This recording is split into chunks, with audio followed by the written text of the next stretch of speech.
You're not working at all, are you? Come on, make with a function. There we go.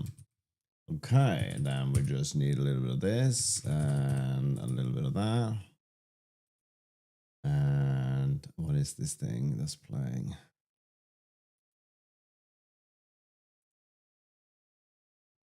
I don't know what this is, but this will be fine. All right.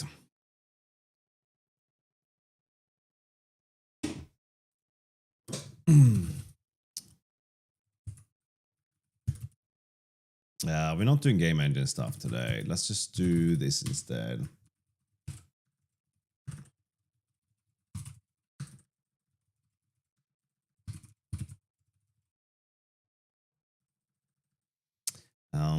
And Rust.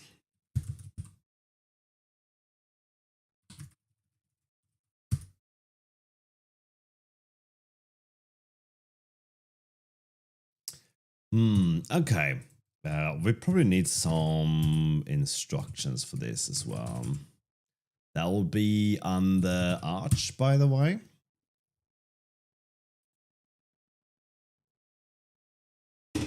All right, let me catch up with chat then. Hello, Expanded Keep. How you doing? Good morning, Axel. Hello, RJ. Hello, Myback. Hello, Russ. Hello, Priven. How you all doing?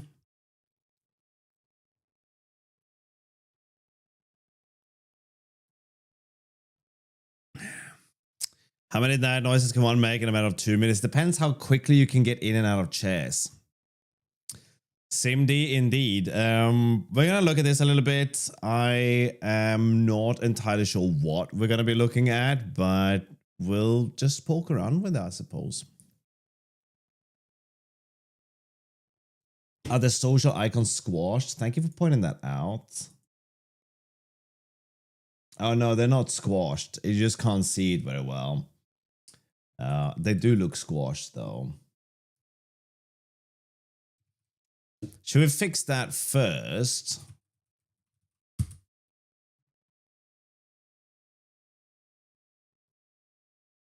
Socials.svg.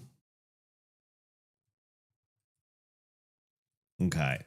So these are the social icons. They're not supposed to be squashed, but rather at an angle. But I think you're right. They do kind of look squashed. Do I have the do I have these in a non-squashed format?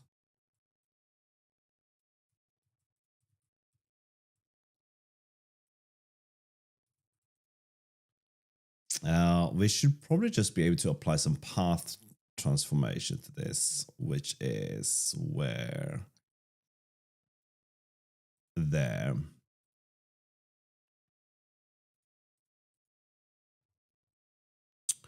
And there and there.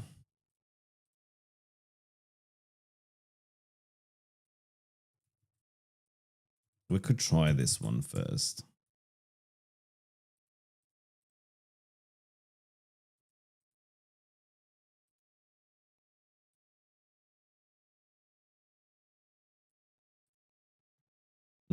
Yeah, I might just have to redo them. If they don't look particularly good, it's going to take too much work to do now. We'll forget about it for a bit. Which instruction set are you targeting or just playing? Yes, and also yes. We're going to target AVX and not care about SSE. But first, we're going to do a system update because that's what you should always start with when you're doing some kind of streaming.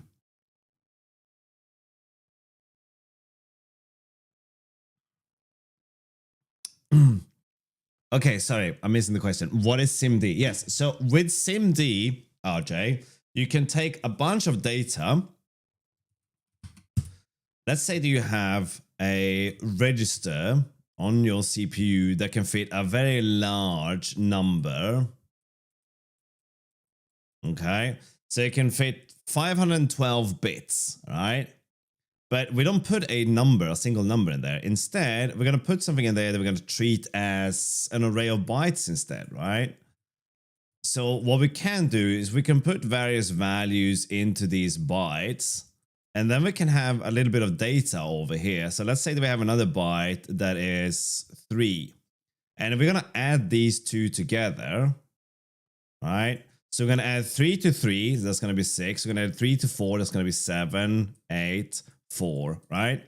But the computer doesn't do it like that. Instead, it can do all of this in one instruction. So this kind of becomes as if we did 3. Well, that's a good 3. 3 plus every on all of these things in one instruction, right? So that's what one of the things you can do with SIMD, right? You got a day of work because of exams. Shouldn't you be taking your exams or getting an exam? I don't know which exam you're going for. How you doing, my back? Hello, Linus.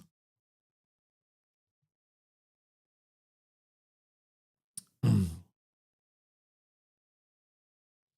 I happen to know if the Rust compiler can automatically optimize code to use SIMD? Yes, that's called auto-vectorization, as far as I know, and it can.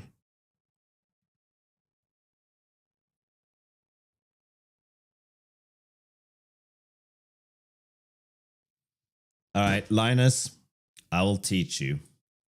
I will teach you how to write beautiful.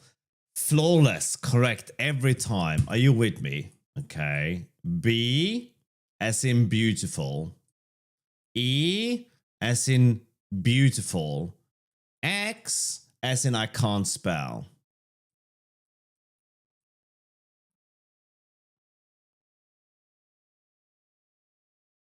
There you go. Beautiful. Okay.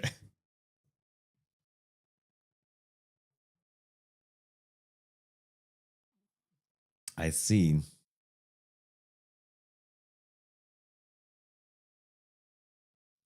Be a ute. Be a ute, mate, and you'll be beautiful.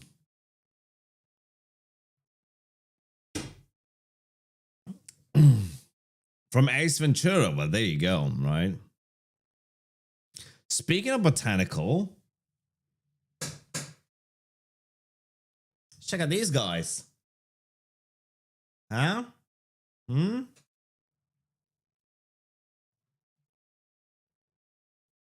The ones to the right is also coming up, but I don't quite know if that's going to be even visible on the camera. They're so small.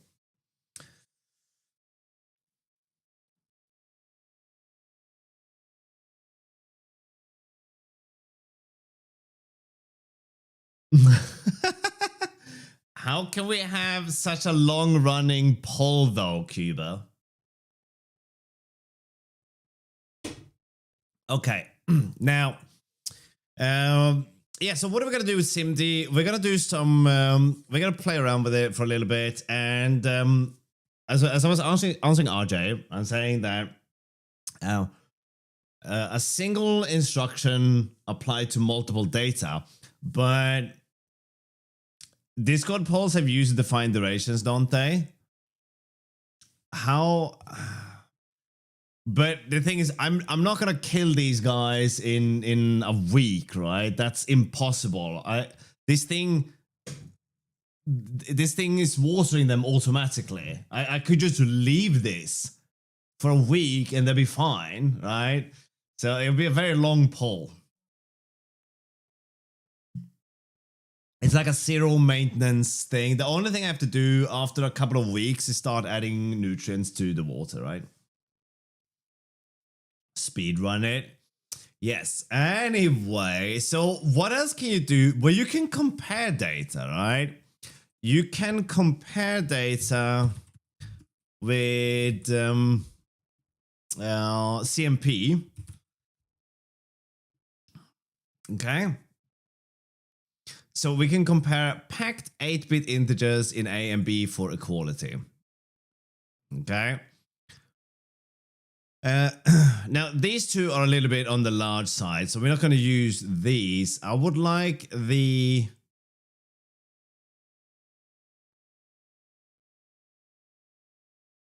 comp equal... Let's see, something like this.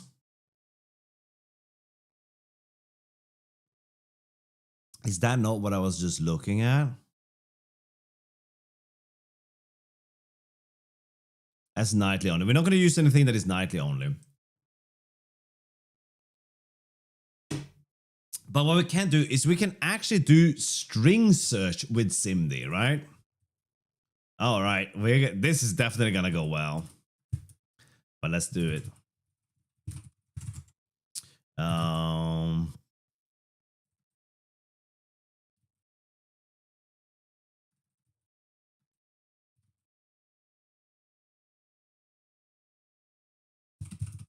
SimDoddles. Perfect name.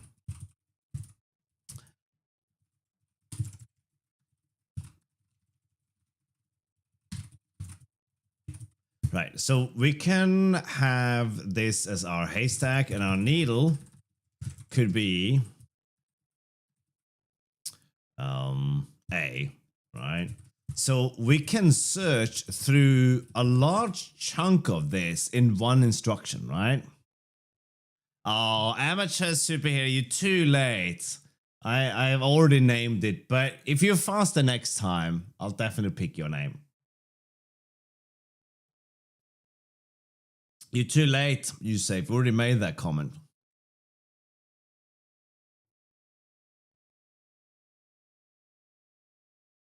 Almost done.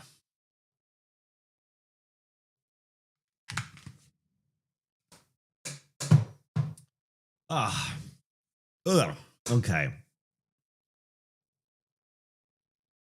Is there a maximum amount of things to check via one SIMD instruction? I don't understand the question. Do better next time? Well, I think you did pretty well. Hello, C3PO.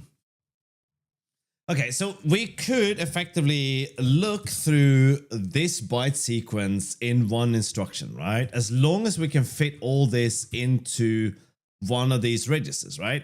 So how big is the register in question, right? Let's go and look over here.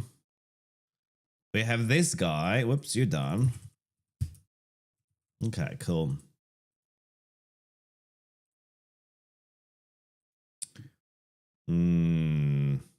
Is this not gonna tell us? It's 256 bits. Okay, there you go, right? So we can fit 256 divided by 8 in there, right? So the maximum that we can put is 256 divided by 8. That is 32. And this thing is 16. So we can search this entire string in one function, with one function, right?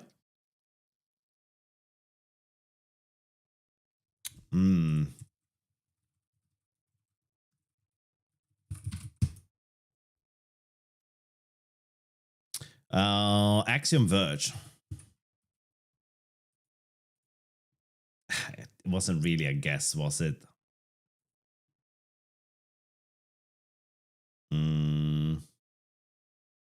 This is a game I haven't played.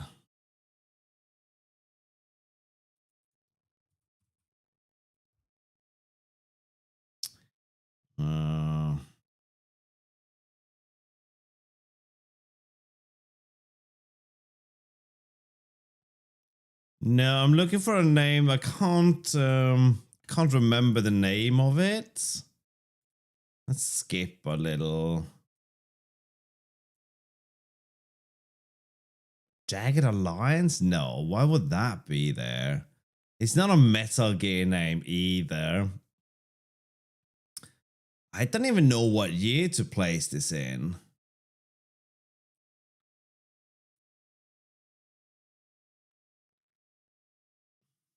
I don't know this game.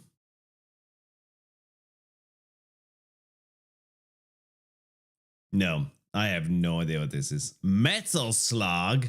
Oh, wow, okay. I do know what Metal Slug is. This is the probably most frequently used examples when you talk about sub-pixel animation. That's a conversation I don't even want to have, but there you go, right? Why is it new? Because it was disabled. No comparing 1 GB in one SIMD instruction. But comparing 1 GB in one instruction works really well if you assume that the 1 gigabyte is just all zeros. Then you're fine, right? We need larger register sizes for that to work, though, my back. Okay, anyway, so let's see how this thing actually works now. We need to be able to load this thing in to a... this should be called FunSafe instead, shouldn't it? I kind of feel like that would have been better, right? Oh, totally artification. I speak with Boppy, or well, not so much lately, but I have to and fro. I used to watch him stream before he even worked for Spacetime. Right. Hello, Davros. How you doing?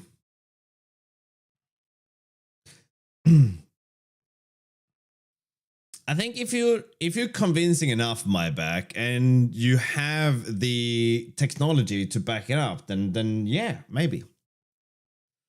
I'm guessing that would be making RAM a register. I don't know, man. It wouldn't be good. It wouldn't be good. All right, so we need to load in our bytes into this thing, right? So we're gonna have a haystack here. That's gonna be our bytes as bytes. No, it's already bytes. As a pointer, as a M256. Is it MM? No, it isn't.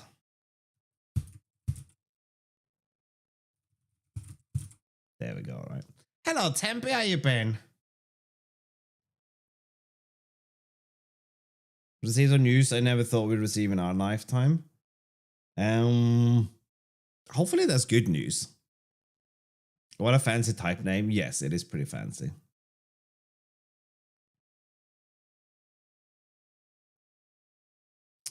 My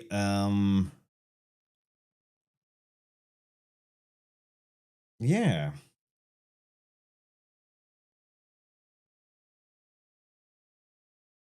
In my current engine, I have not extensively SIMD-ified. I see the compiler can auto-vectorize some 4 elements ops. Yes, I will tell you though, Temporus, that oh, okay. All right. I was going for GTA 6, but okay. Valve Half-Life 3 in playable end to end back at the studio. I don't Temporus fake news, okay? On clearly, right? So but will it run on Linux? That's the question. I think the guessing game is better, right? So Davros, okay? Yes, you probably know this. I don't know if you write your game in Rust or not, but I'm guessing C++ also exhibits auto-vectorization. So you don't technically have to do it, and yeah, that would make sense, Temporus. If you were to add SIMD to something, then you are potentially shutting the door for other platforms to use it, right? How you doing, Previn? If you think about it like this, right? SIMD is very CPU specific, right? So an x86 CPU might have a set of instructions that doesn't exist on ARM, right? And if you think about ARM as just Raspberry Pis, then that would be a little bit misleading, because these days Apple hardware is also ARM, right? Shipping solutions, that's nice. I'm running a game in Rust. I used C++ before that. Yes, I think LVM back and common to both is doing a reasonable amount of auto-vectorization. Yes. Doesn't Rust abstract over SIMD to be able to compile code over different architectures? Nope. Valve can count the 3. Well, we don't know that, just Robbie. I've actually not played Half-Life 1 and 2, only Alex. I've not played Alex, but I played 1 and 2. As long as the Stream Deck is doing well, I'd imagine anything Valve does run on Linux. Well, yes and no. Half-Life 3 has been in production for a while, and it might not have been built with Steam Deck in mind, though, so it's hard to say. I mean, by that reasoning, everything that Microsoft makes should just work fine on Windows, right?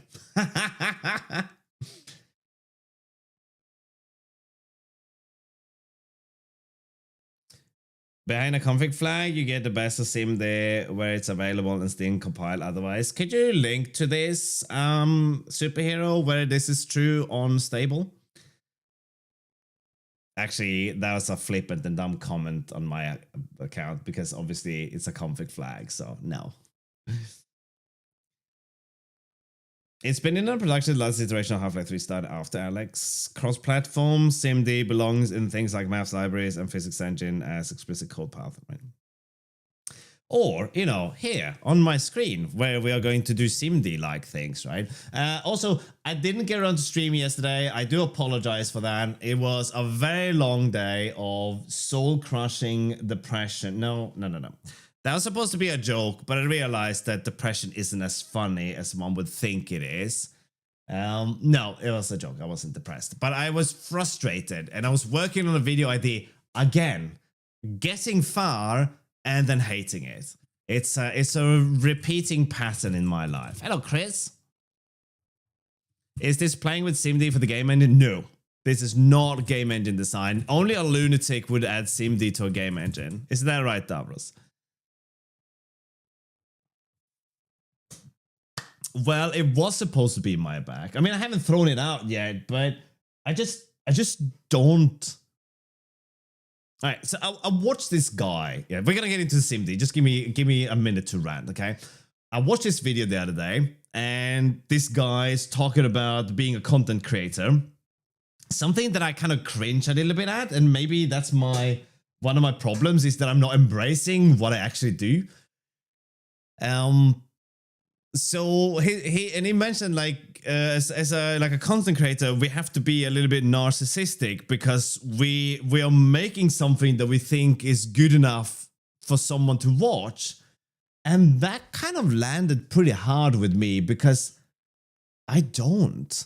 I always wonder why people watch anything I make, right? So I'm not narcissistic enough. And narcissism is really, you know, if you want to see examples of narcissism, look at word leaders, right? Because that's true narcissism. It's not just being in love with your own reflection, right? Let's move past that definition. But you're gonna make something featuring you that is good enough that other people want to watch it. And what the heck is that, right? And I make something, and I think of a joke. And I chuckle at it, right? So I had an idea for a YouTube short, and I chuckled to myself, and I thought, ha, that's funny. And then I thought about it some more, and then it wasn't. Started with a video recording yesterday, did an intro. It's like, oh, this is going pretty well, and then it's like, nah, I'm not too into this. Where do I go from here, right? So anyway, yes, it is very difficult to do that. And maybe I need to be a little bit, you know, I know what I need to do. I just don't do it, okay? It's not a secret. Anyway, doesn't know what SIMD is and feel lost. Oh, archification, SIMD. Okay, so I'll explain SIMD again, right? It is not particularly complicated, right? SIMD allows us to take a chunk of data as something. Like, let's say that we pack in 32 bytes into 256 bits, and then we perform an operation on every one of these bytes. But instead of doing it one by one, we do it all in one instruction. So let's say you have the number 1, 2, and 3, and you're going to add 5 to them. So you go 1 plus 5, 2 plus 5, 3 plus 5. But the CPU doesn't do that. It does all of that in one instruction, right? I mean, it does 1 plus 5, 2 plus 5, 3 plus 5, but it doesn't do 1 plus 5, then 2 plus 5, then 3 plus 5. It does 1 plus 5, 2 plus 5, 3 plus 5 in one instruction, right?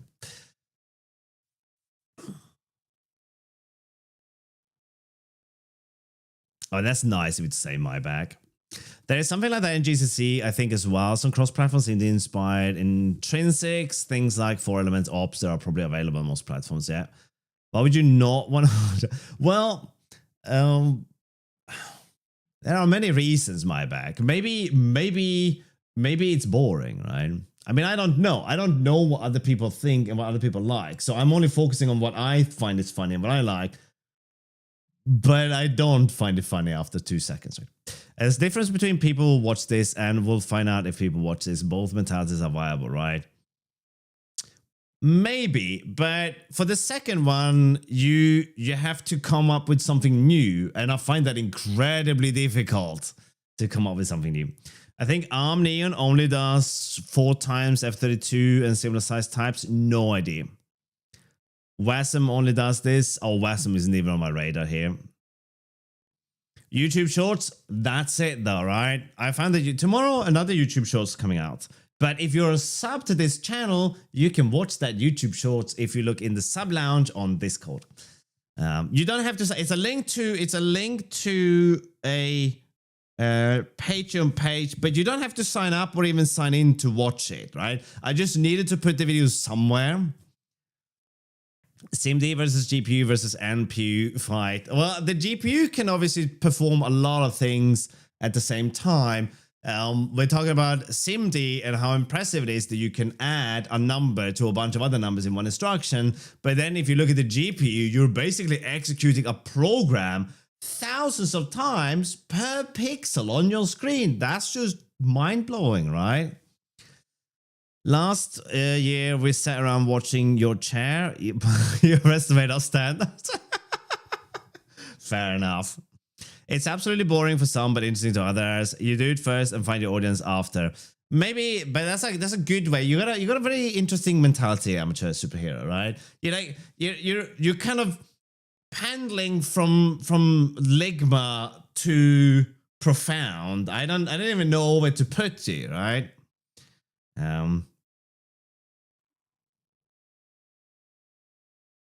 Do I want to open that, Priven? The reason to use async or SIMD in certain situations, I guess the async is probably heavier. Well, there are very different things though, right? So async is probably focusing on high concurrency, right? If we generalize async into things like Rust async runtimes, right? You generally want to either multiplex a single thread thing, so we draw this up, right? Let's say that you have one thread here, okay? And then you have a lot of tasks, right? So you have one task here, and you have one task here, and then you have one task here, right? You got 3 different tasks on a single thread, right? So you can sort of like start off this task here, and then you can pause it, jump down, and actually you can't do that. Do something else, right? It's more like this. Oh no, wrong color. You gotta do something else for a bit and then come back and resume the task and then do some more, and then you're so you can multiplex, right? The task, right? So let's say that what we're actually doing is let's say that we have a function and this function reads something from a network socket, right? And network sockets in general are blocking, okay? Network sockets by default in Rust and library are blocking, okay? So we're waiting to read and then nothing else is happening while that's going on. So what we can do is we can go and do something else over here, still on the same thread. And when we completed this, we can come back and do something here, which might be doing the actual read or checking if we can read, right? That's concurrency, all right? When it comes to SIMD, that's more like parallelism, where we have a task and we do the task at the same time, be it on multiple threads or with a single instruction, multiple data, right? So there's obviously a big difference. SIMD sits on the CPU, right? You have the little CPU. This is a CPU now. It's pretty good. Buy this NFT, 6 million billion other NFTs, all right? So SIMD sits up here in the corner, being all like a bit disappointed, whereas parallelism is on, it was using the cores of the CPU, but that's handled by the operating system, right? Where you have multiple threads executing work simultaneously, right? So there's a little bit of a difference there, right? Do I want to click on that? Do I dare to click on that? Oh, hang on. I got a thing.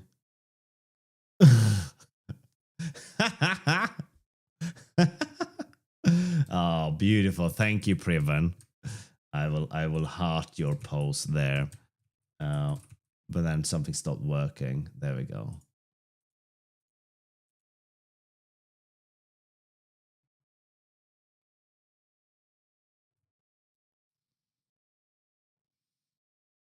But you don't need Patreon, Priven. It's not an ongoing thing. I will not keep posting content there. The only reason I put it there is like, well, I should upload this video for my subs so they can see it first, but I have nowhere to put it. If I put it on YouTube, then it's out there for everyone. And you can schedule something to go live on YouTube, but you can't give people a link to that until it's released. So this is a bit frustrating. You can't have like private content on YouTube. I mean, you can, but then it's for YouTube members, right? Oh, man, life is difficult. Okay. You wrote a web server in Rust, for example. Multiple people can get HTML at the same time, wondering where SIMD would sit in a web server. It wouldn't. Would you use it for parsing packets? Actually, yes, it would. Parsing packets might be a good way of doing it. As a matter of fact, we're talking about doing a string search here. So you're absolutely right. Parsing a packet you could do with SIMD, but I feel like in the context of a web server, we're talking a little bit about the cup holder without knowing which car it goes into. That was a bad analogy. SIMD is such a small, specific thing somewhere. So you can use it. You can fit SIMD anywhere you want to, almost, right? Question is whether you should, of course, because when you do, you're complicating your life quite a bit, right?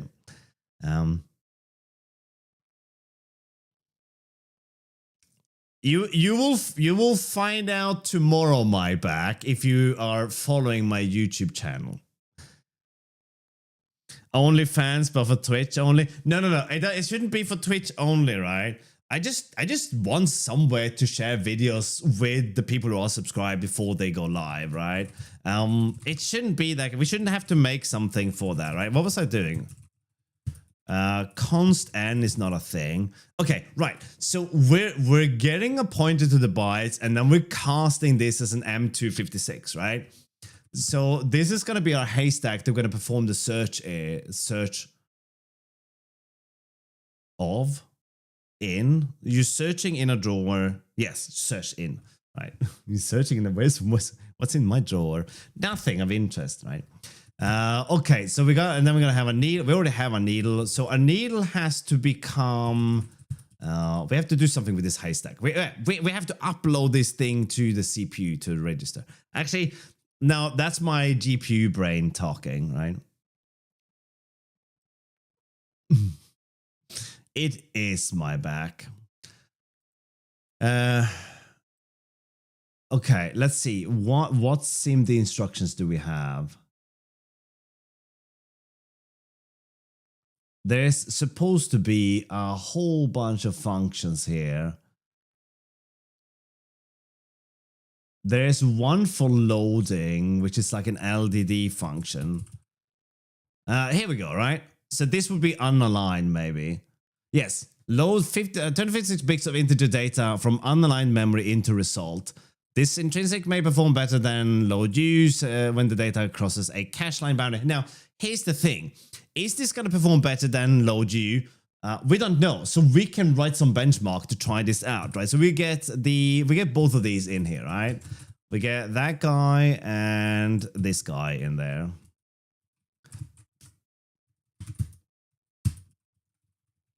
Let's import this thing because we don't care about warning count here.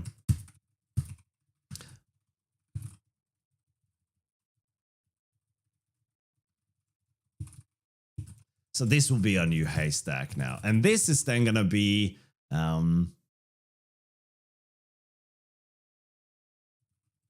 think this is right. Okay.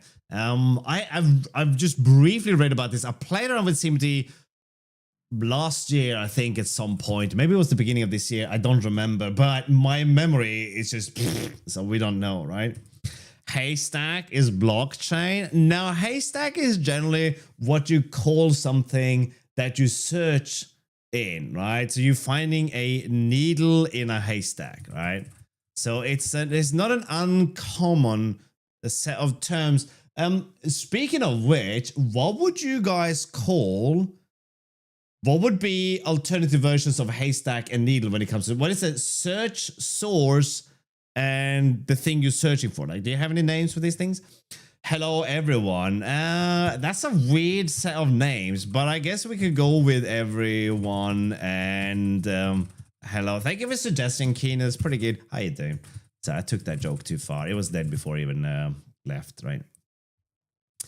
Okay, so then can we do this now? Can we load this thing? Now we need to compare this, right? So we need 256. We need I can't remember what, no one remembers the names of these instructions. They are hideous, okay? Absolutely hideous, right? 256 something compare equal.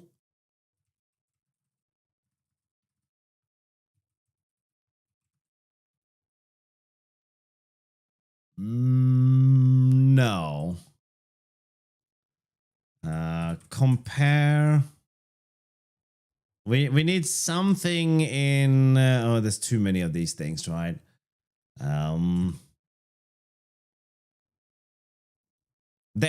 There you are. We want to compare, but we don't want Emma. We want CMPEQ EPI8, right? So I8 would be a signed byte, but it doesn't matter for us, right? So CMPEQ underscore EPI8. That's what we're looking for. And I think we might, what's the difference? We're going with 256, haven't we? So let's look at these two.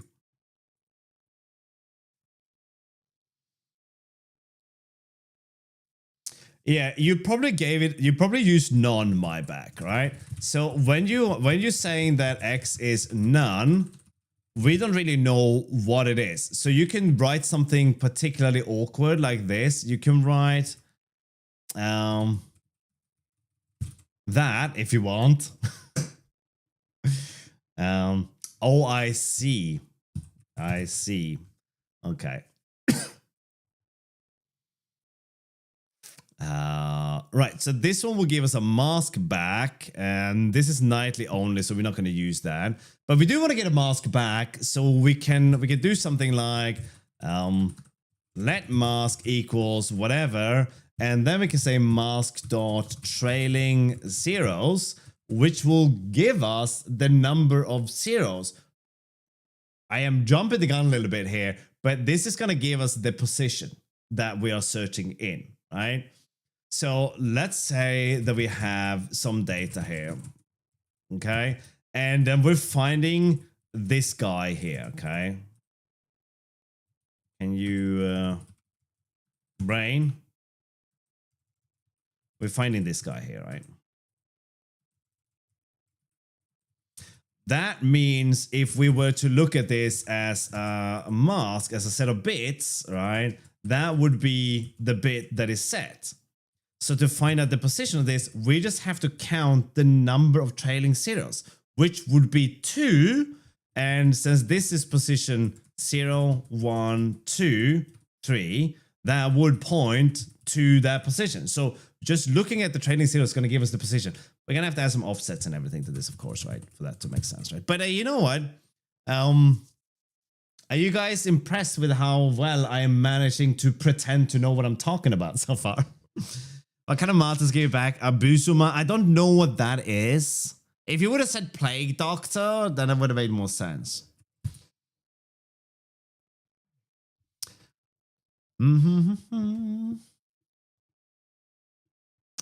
Interesting.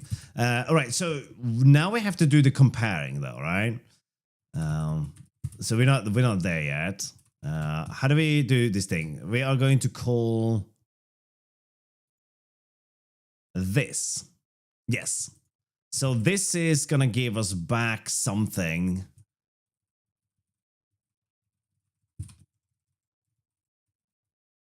And we'll pass in the haystack and the needle. Now that's not quite right yet, okay? Because this one wants, we need to convert our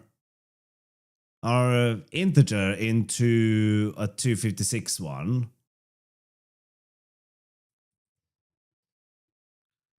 What does the non-mask version do? So this one compares a packed 8-bit integers in A and B for equality, and the mask version is probably going to do that plus the masking. So compare for equality and store the result in mask vector k. All right, I don't know why they said mask vector k, but this is basically probably doing what we're gonna do with 2 function calls. This will do in 1 function call. And yeah, so we need to make the needle something like 256, something where we load an i8 as our input, right? So we're looking for a function that takes something that is an i8. Broadcast, not that. Okay, there might be a lot in here. Whoops, let's not edit this.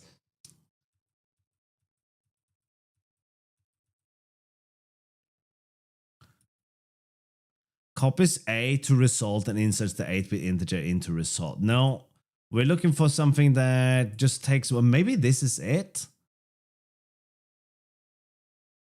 Okay, we'll try with this one, right? Set one EP i8. Let's try that. Whoops. Okay. Can we go back to that? Where are you? No, not insert, set.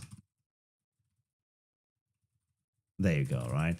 And then we're going to take our needle as an i8 and cast that, right? Okay, so now we have the result. Now we need to get a mask out of this thing, right? So let's see something that returns a mask. Wow, there's a lot of these. Well, we could. I wonder if this can do fuzzy. So we started down the 256 path here.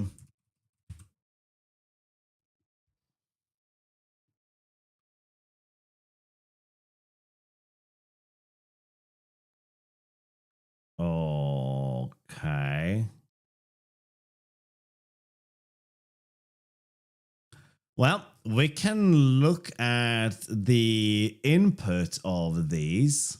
No, we can't. Because the result is going to be a M256i. Yes, so we want this as an input and then maybe, right? Hello, Scott. How you doing? Whew, okay, let's look inside the source for something that has to do with the mask then. But this should be 256. So we're going to do MM256.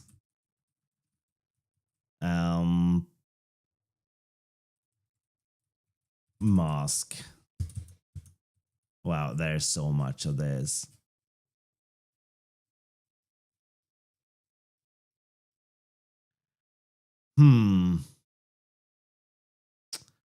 Which one is it? We do the compare.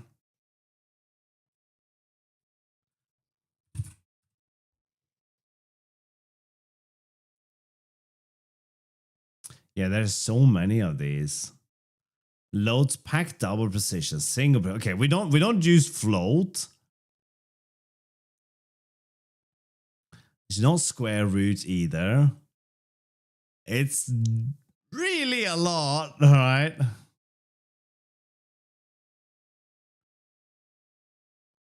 Oh my god, there's so many of these.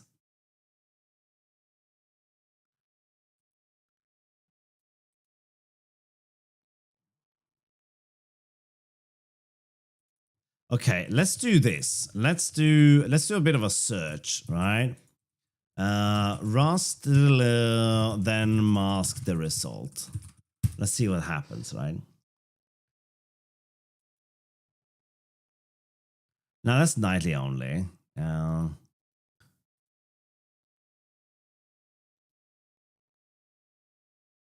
A move mask, maybe that's what we're looking for. Let's look at move mask. Returns a mask of the most significant bits of each element in A. Maybe that's what we're looking for. Let's try this. But we want move mask M256, right? That's the one we want. Look, we can even copy that, can we? Oh wow, it gave us all the biscuits.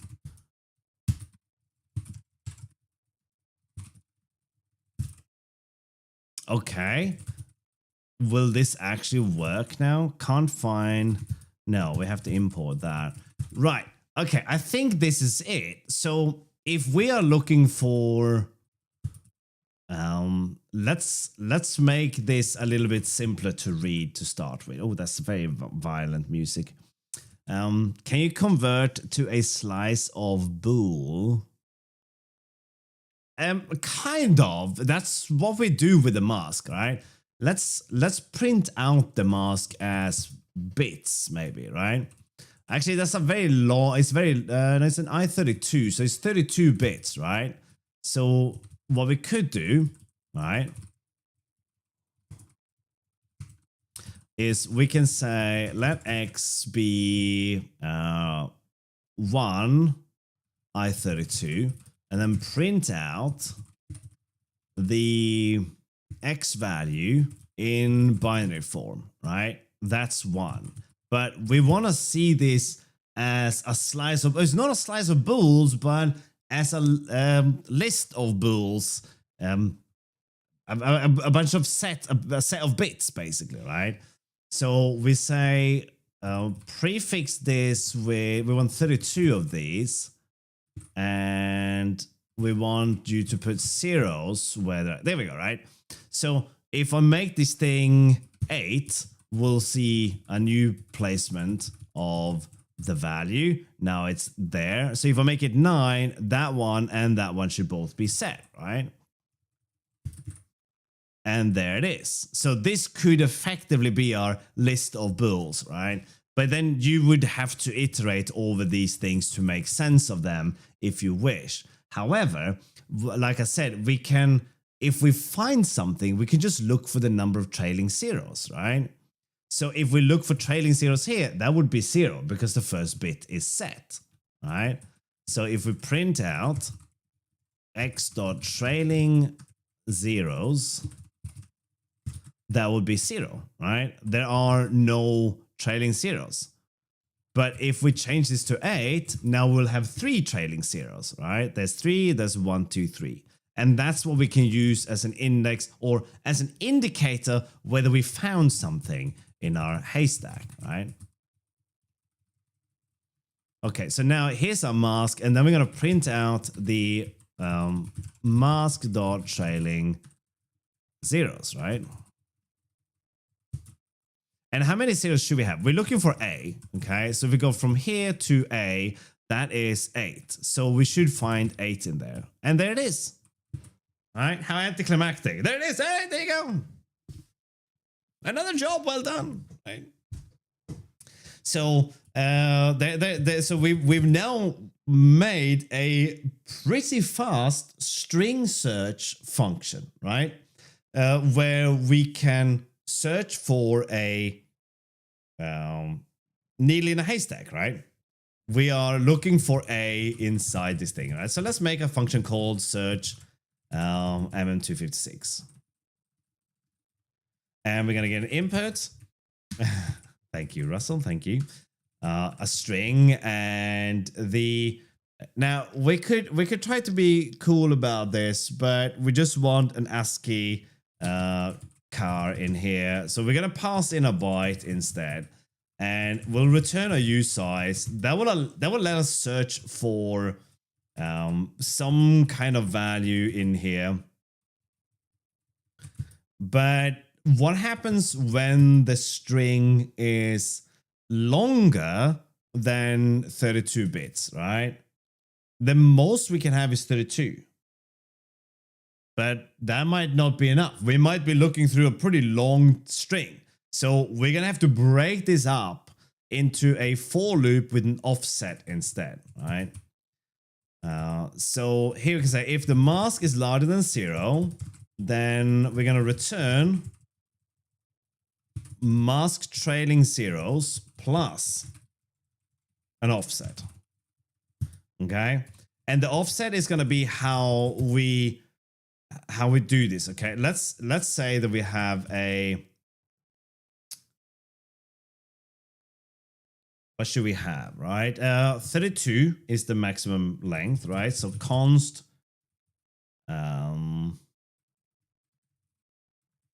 chunk size is 32, right?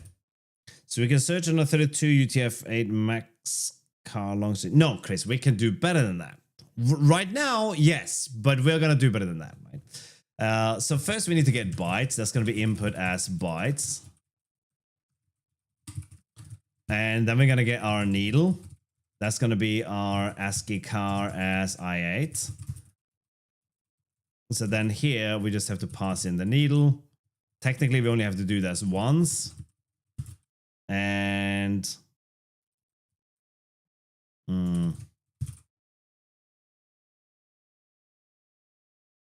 mismatch type.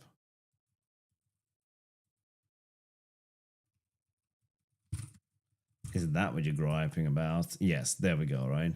Oh yeah, and this is unsafe, so this has to go in there. Yes, I did a mistake. This is what's gonna happen. And that's gonna give us the mask back. So we're reducing the amount of unsafe code that we need. And then here we just put that there. So we're making this unsafe a little bit different. Hello, Coding Gree, how are ye? I mean, I had to say it like that for obvious reasons. Okay, so we got a chunk size. So now we have to iterate through, or we have to build up an offset, right? That's gonna be 0. And then we're gonna have a for loop. We could just do Windows, right? We could say for. But the question is, if we load unaligned, that should be okay. But I worry that we might end up getting some dirt in there. But we don't want to copy the bytes every time. Okay, we'll get back to that one, right? Sorry, I'm thinking out loud, but only partially, right? So as long as it's divisible by 32, but what if there's junk data at the end of it? So if the chunk that we're passing in isn't 32 bits, will it zero out the other bits? That is a question. Oh, it will transmute loads from unlined memory into result. This intrinsic may perform better than load U when the data cross cache line boundaries. That's great, but will this give us zeroed out memory? I don't know. Oh, that's a compiler intrinsic, is it? No, it's not, but reachable.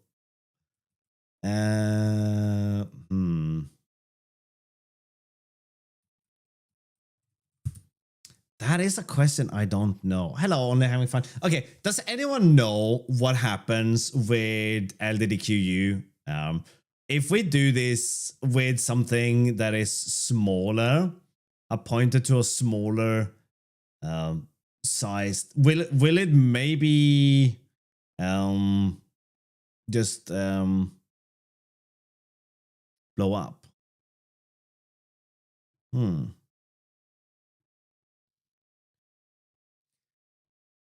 Yes, but does it do that for us, or do we have to do that? That is the question.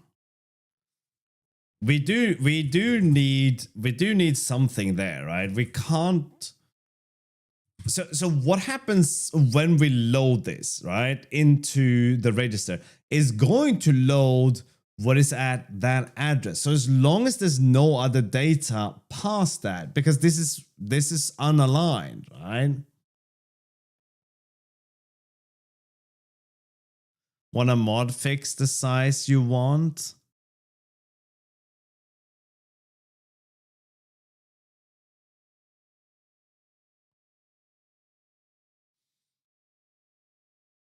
I'm not sure I know what you mean. I could make a joke about not having any mods in the chat right now, but that's below me.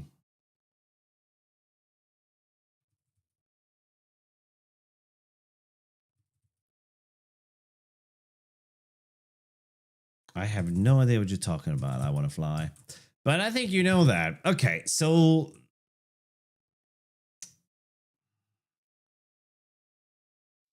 what we could do is we could obviously look to see if the chunk is too small, and then we can pad that, right?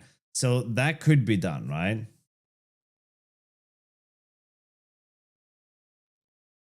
Yeah, it's not particularly documented at all here. It's very like, well, it's Intel's documentation. Let's go there.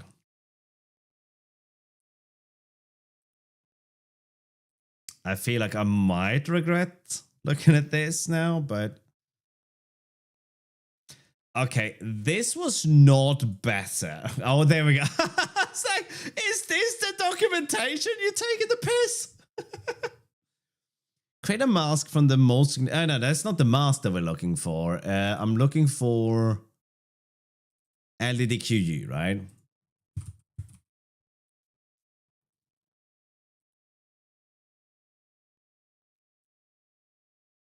Load 26 bits of input data from unlined memory into DST.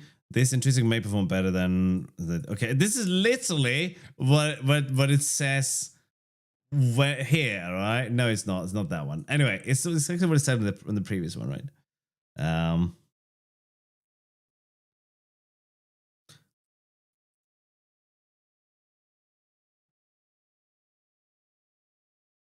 Hmm.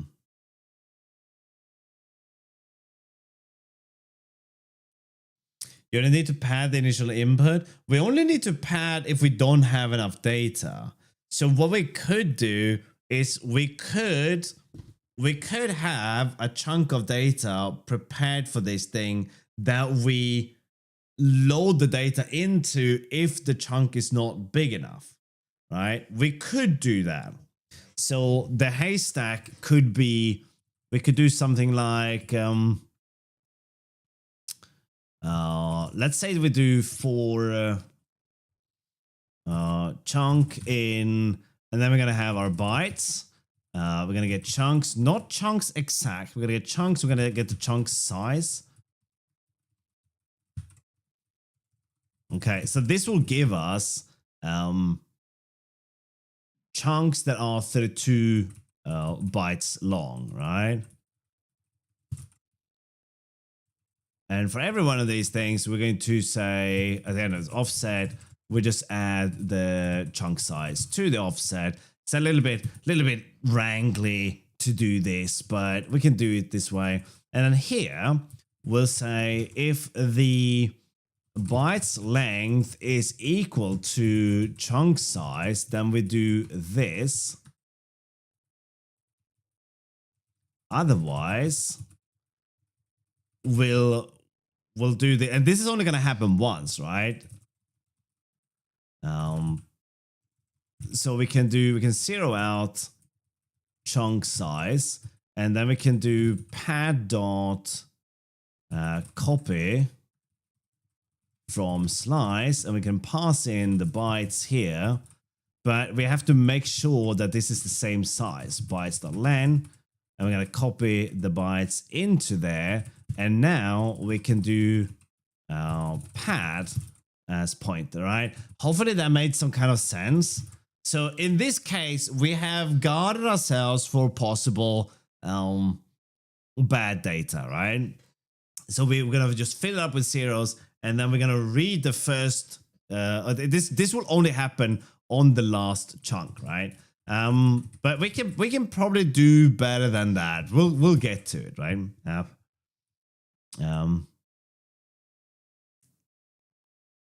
You can pad the full input once.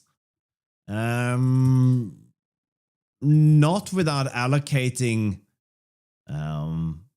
all the data, right? We would have to make a heap allocation for that and then write the padded data to the heap and then do that, right? So what would happen is every string search would cause additional allocations if we did that, right? Which is, again, I mean, it's a ridiculous conversation because we're doing this for fun, but still. And then here we would return this. Otherwise, we'll just return 0 here. Actually, 0 would be incorrect. So this thing should be an option of a use size, right?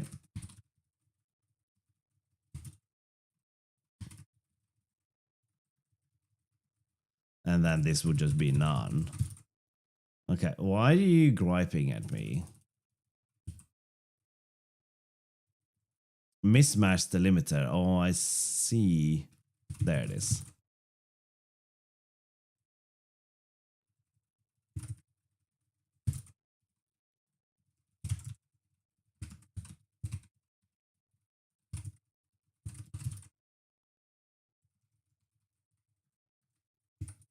There we go. So now technically we have a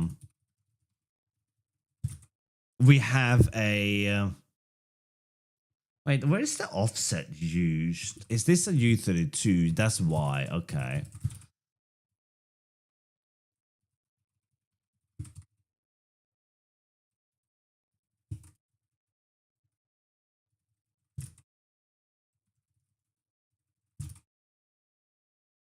Okay, so now technically we should have a search that kind of sort of maybe works, right? So if we start off by finding the result in our haystack, we're going to search for these bytes with this needle. And bytes is supposed to be a string this time around.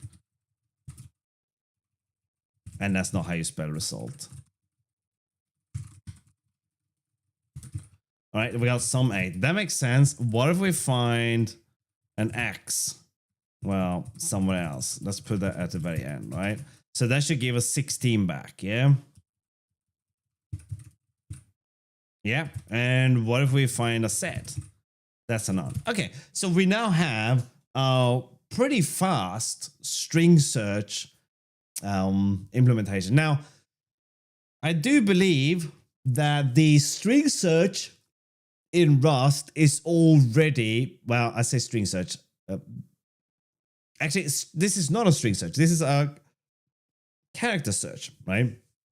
I do believe the string search in Rust strings are already highly optimized, but I think this would possibly be that. We'll see, right? We'll see. Let's get some input.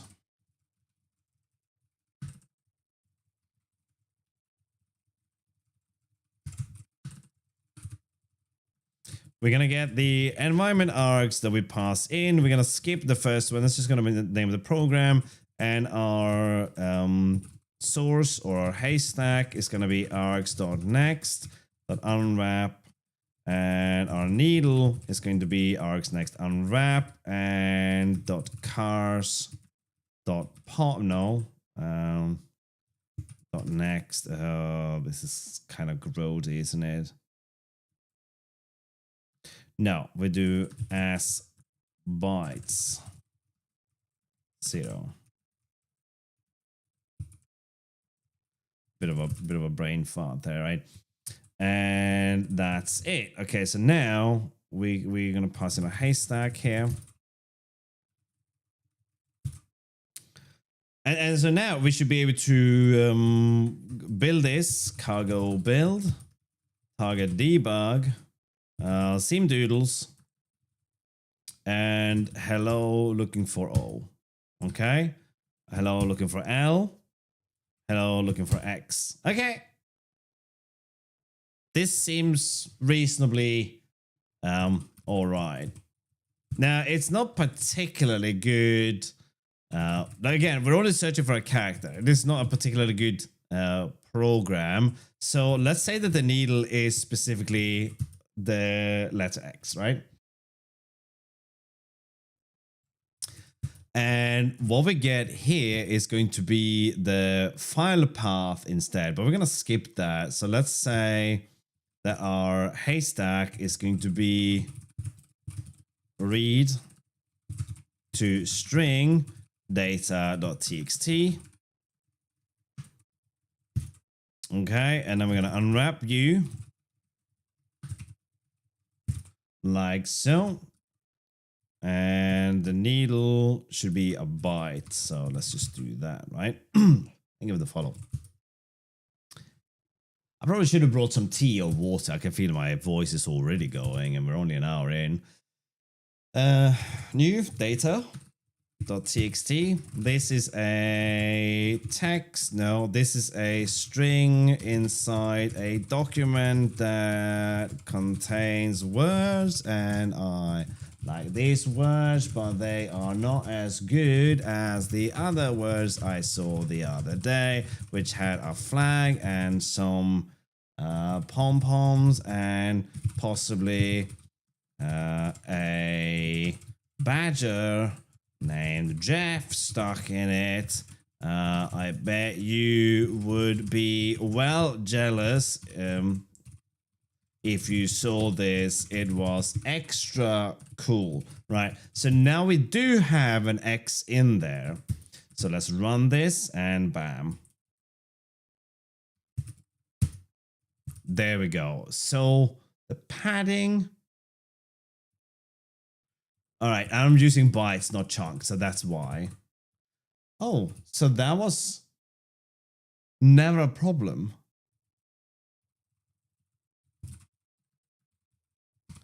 All right, we'll just change you to bytes and then we don't have to do anything. There we go. We found it.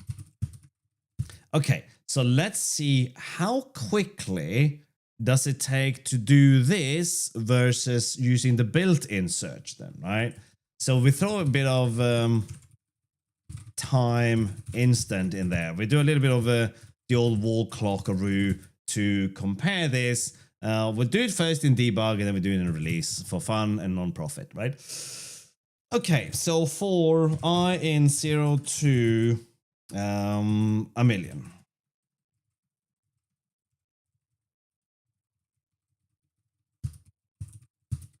Now, this is going to do it a lot, but it's going to throw the result away. So in release, this will do us little good, right?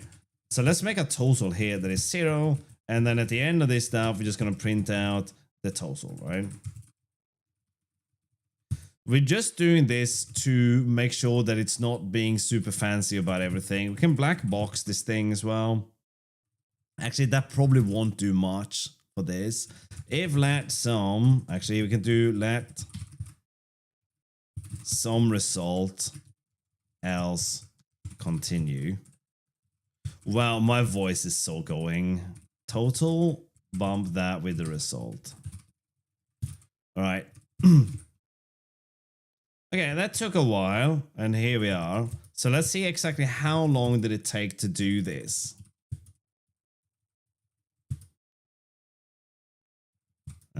Let's do now.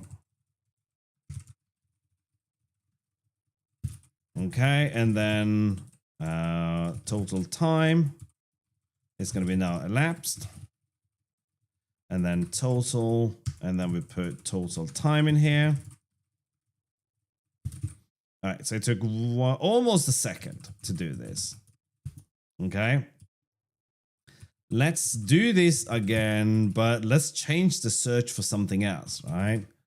Let's just do a haystack dot find the needle.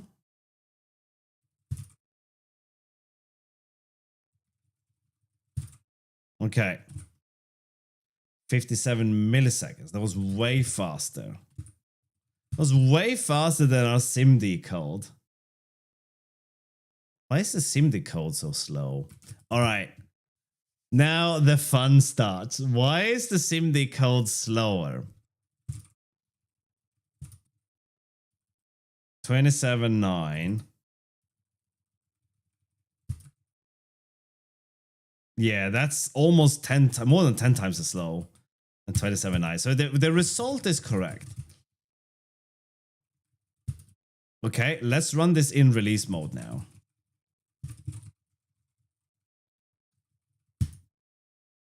Okay, 14 milliseconds in release mode. And what does our SIMD code do in release mode? 30 milliseconds. It's still slower. I'm kind of surprised by that. But I wonder... what happens if we do this. Now we're obviously cheating here quite a bit. Will this be different? Yes. Okay, that is closer to our SIMD numbers, okay? All right, so this find implementation is going to be slower than this implementation if what we're looking for is a string. So this is probably optimized to do something based on, they're calling it haystack as well, right?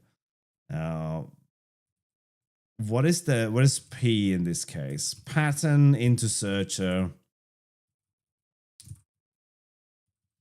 Okay, so this is probably implemented for car. Impl pattern. There it was, right? For car.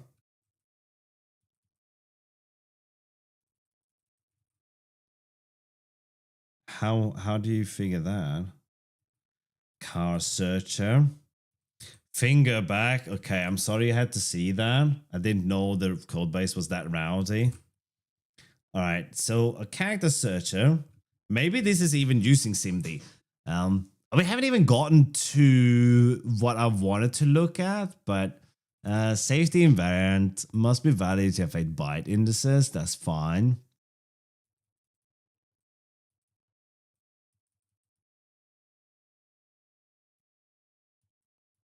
Wait, is the current byte index of the reverse search? Why is... Oh, it's a double-ended searcher maybe. Okay, right? And that shouldn't matter.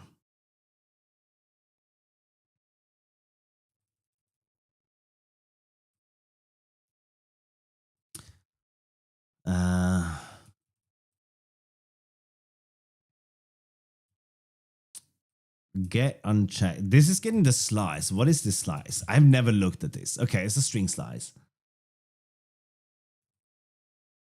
And it's going to iterate over the characters. No way is that going to be fast. No, this cannot be faster than what we're doing. In that case, I'm doing something stupid because this is not only is this thing doing more work, it's also verifying the character boundaries, right? The code points. So that's kind of insane. Add byte offset, so current character without re-encoding as UTF-8. That makes sense. It's using memcar here. Okay. Now, I think this is using SIMD under the hood. I think if we go back to the old crates memcar, we can find... Yes, uses SIMD on x86. So I think this is the implementation they're actually using, right?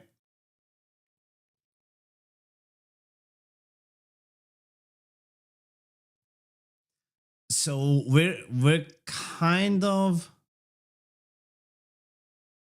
No, what? We'll start by establishing what difference... How old is this? 11 months ago. How can you claim that the standard library search is slow?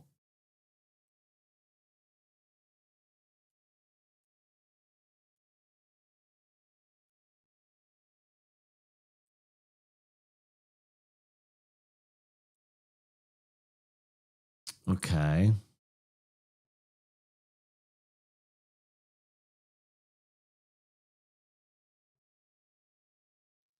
That's kind of funny. I would have thought that this was in there, right? And the QE is basic SSC. Really? I thought it was AVX, but then then I'm mistaken.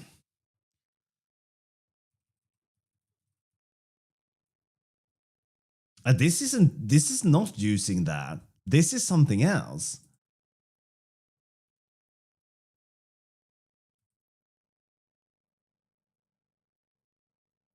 Returns true if x contains any 0 byte from Maris computational. The idea is to subtract 1 from each of the bytes and then look for bytes with the borrow propagated all the way to the most significant bit. Huh. But even so, this, I don't know if this is using SIMD or not.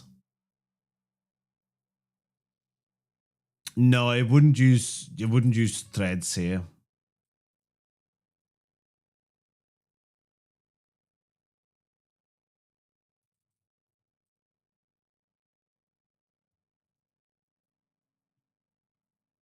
Fallback impl. Wait, what do you mean fallback impl?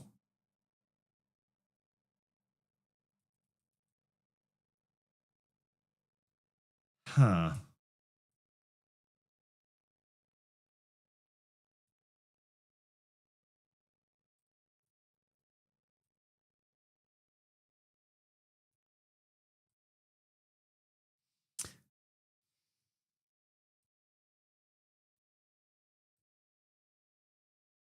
Search for a single byte value by reading 2 use-size words at a time. That sounds very SIMD. But maybe that's not what they refer to. No, it is not.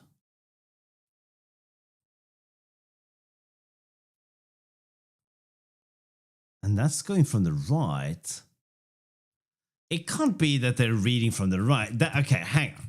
That has to be nonsensical, right? Let's open up this thing. Let's put an X here.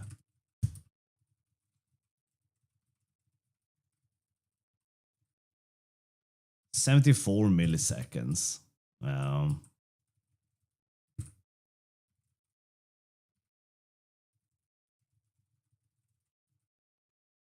47 milliseconds versus 91 milliseconds. And also 46. Is it always searching backwards? 58? No, so it's not.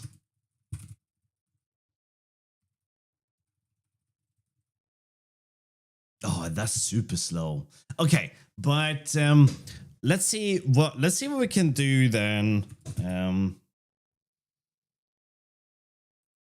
Let's see what we can do instead. So how do we get... oh yeah, we had the other one we could try.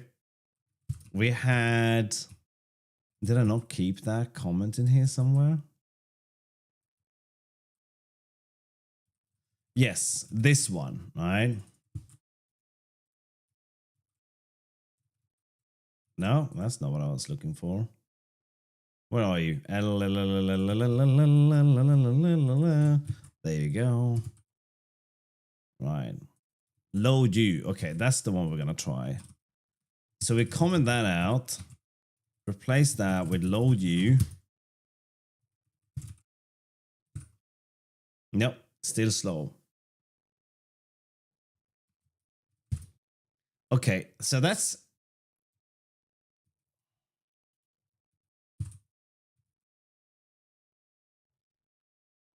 Is 256-bit the biggest we can go here? Not that it matters that much, but I'm just baffled why the built-in search on a character is so much faster.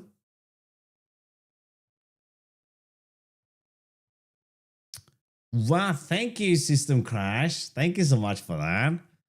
Happy Wednesday. Is it Wednesday? It is Wednesday. Happy Wednesday to you, buddy. Thank you.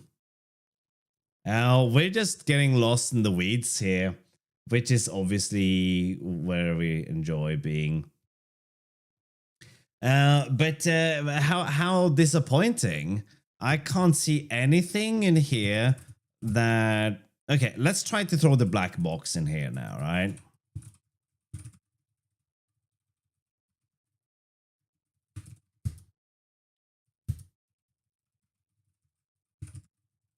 I don't think that is the issue, but let's try it.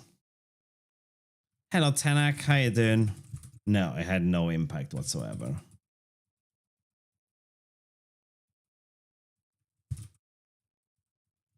Okay.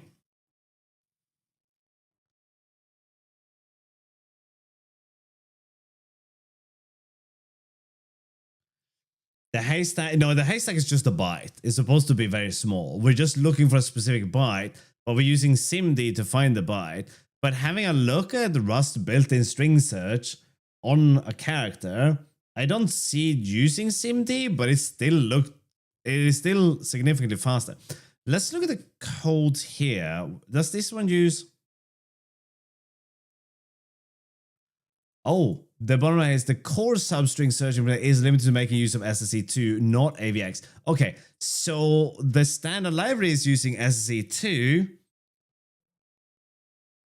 This crate does accelerate substring search even when only SSE2 is available. The standard library could therefore adopt the technique in this crate just for SSE2. The reason why that's happened here isn't totally clear to me. It likely needs a champion to push it through. The standard library tends to be more conservative in these things. With that said, the standard library does use some SSE on x86 added in this PR. Okay, is this merged? Yes, some years ago.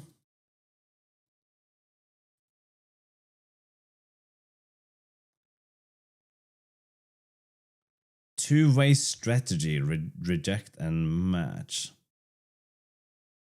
Okay, SIMD search for short needles based on which I can't pronounce that. SIMD friendly algorithm for substring searching. It skips ahead by the vector width on each iteration. That's what we're doing. Rather than the needle length as two-way does, by probing the first and last byte of the needle for the whole vector vector width, and only doing full needle comparison when the vector is probed indicates potential match. Oh, I'm happy to hear that. Am I not in streamer mode, by the way? Let me fix that.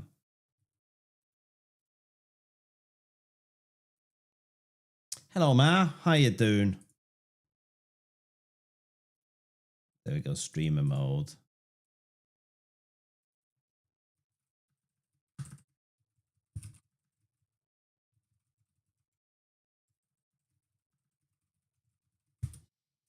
Okay.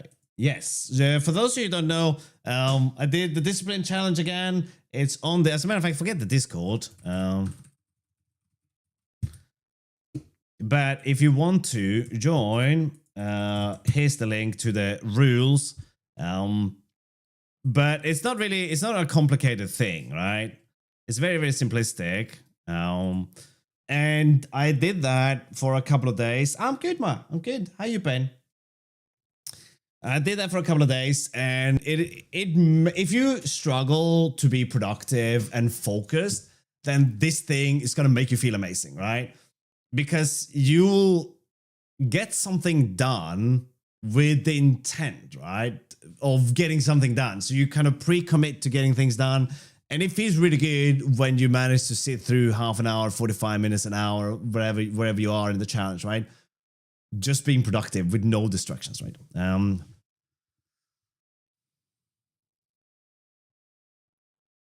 Okay, so let's see, what do we have here? Okay, so this is using these. We can't use these though. I don't think we have MM512 for this. Hello, Enrico.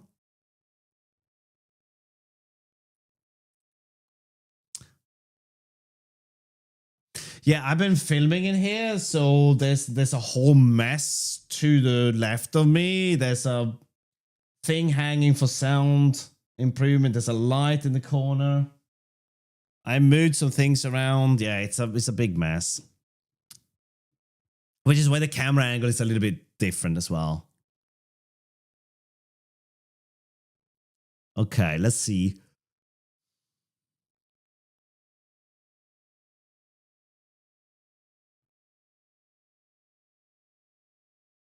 Well,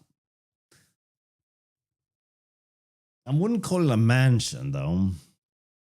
More of a hovel, I think the word is.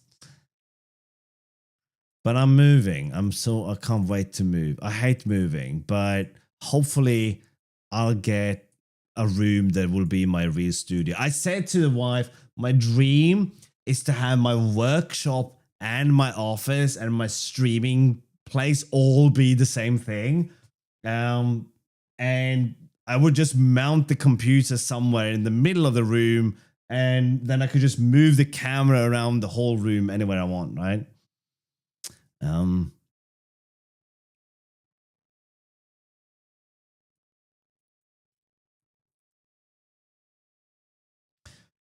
It just blows my mind. So can we not outperform the standard library then?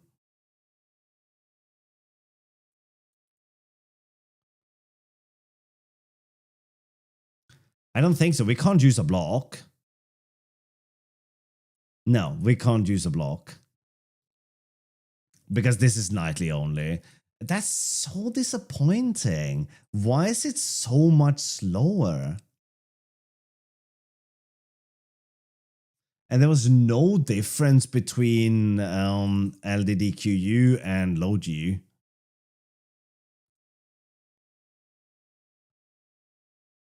I wonder how they're using the mask.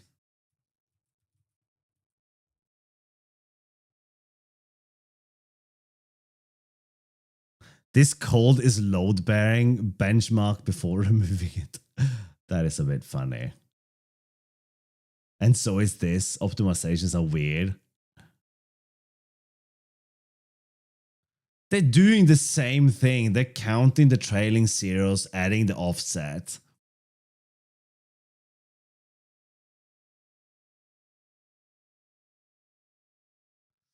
This is part of the standard library, QLogic. And standard library is allowed to do things that we're not. They can have all the fun. Thank you so much for the sub, Palin. Thank you. Thank you for gracing me with your prime.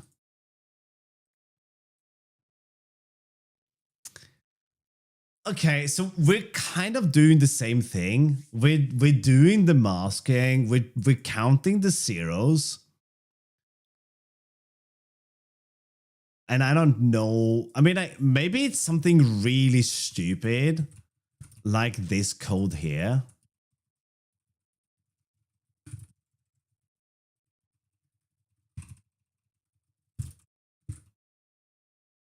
No, that is not the issue. But that seemed to be fine to run without that. Although that doesn't actually mean anything. It could be, you know, absolutely hybrid.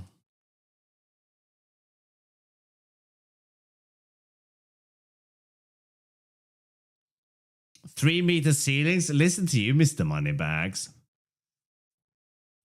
It's not that I have an office at home. It's I made an office in my home. Okay, it's my hovel room. All right, you're not winning this, Tenak. I bet you have like all kinds of cool things happening there. Parties every day, all sorts. It's not a competition. Okay, so anyway, the needle. We can define the needle. We don't have to do that, all right? That's silly.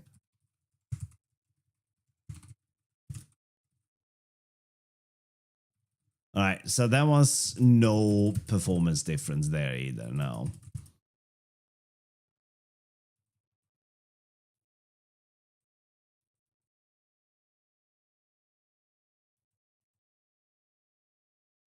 This is kind of blowing my mind a bit.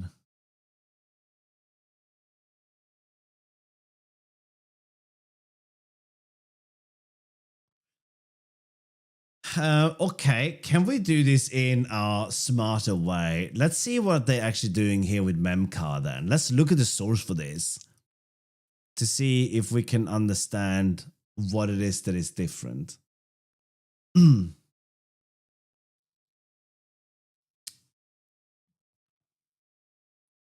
Yeah, I tried that Scott, but she kept finding her way back home again.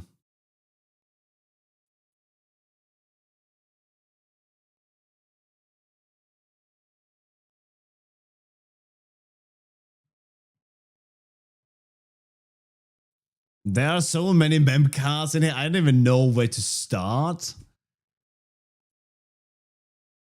Maybe Vector.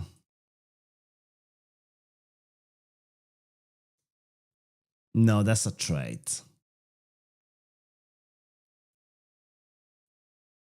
Sensible move mask.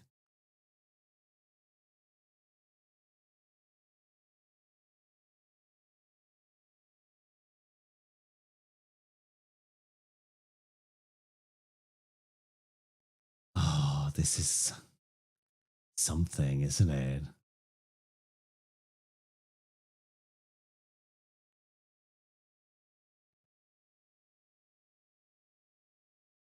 Memcar raw.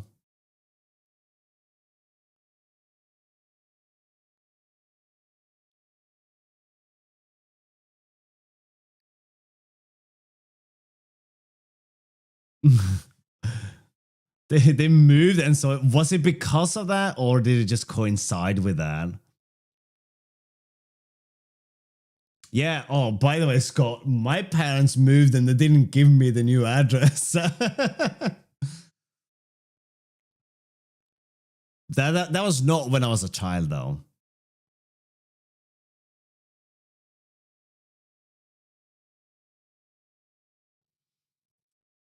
So this is all built around the iterate. I kind of feel like I want to see where the... I guess we could search.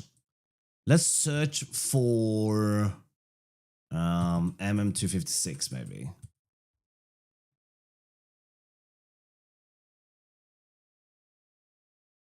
Okay, this looks right. MMU mask. That's the 128-bit version. That's the 256-bit version, right? This is the vector.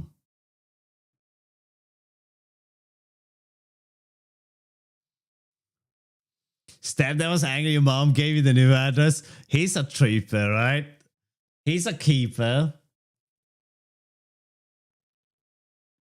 Nah, it's all right. So I'm on good terms with my parents. We got a decent relationship these days, but there was a point in my life where I didn't have anything to do with them. Right? I had no contact with them for several years, and it was like, this is not like a Crimea River story, right? It's just sometimes you...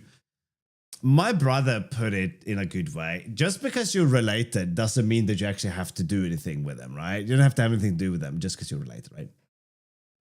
And I decided to choose not to, right? I was like, I can't deal with you and your bullshit, I said to them. And then I just didn't. But then on Christmas, I picked up the phone, and it was a bit nerve-wracking because I had no idea if they even wanted to talk to me after all these years, right? But, you know. Now, it's all good, man. It's all tickety-boo. Okay, so we're going to look at what they're using. They're using Moon Mask EP8. Moon Mask EPI8. EPI8. We have Compare Equality EPI8. It's the same thing here as well. Yep. And then... oh, I don't know what this does. Oh, it's and or. Anding and oring. So yeah, I don't get it. I have no idea how our version is so slow.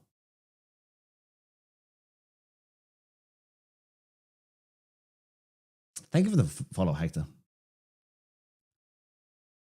Okay, so okay, this is this is SSE2, right? And this is using right? Maybe we can see an AVX mod. All right. Okay, where are you? Q Logic. Was it you that mentioned that? Yes. So if we go by this, then we are using AVX and not SSE, right? This is literally the things that we're using, right? We don't use load aligned, do we? No, we use load unaligned. So load unaligned.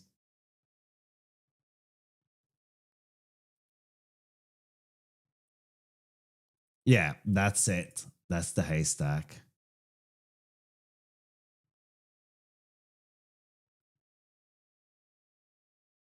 No, hang on. This is wrong. This is very wrong. We need to change all the instances of haystack into bytes. That did not speed it up.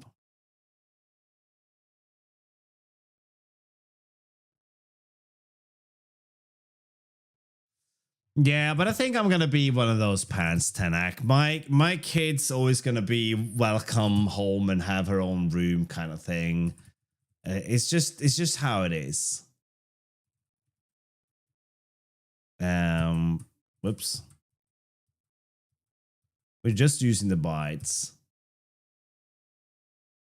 Oh no. Oh yes. Oh no, I goofed up. No, I didn't. So the haystack is the bytes as a pointer. But forget that for a second. And that. I just have to read through the code again, right?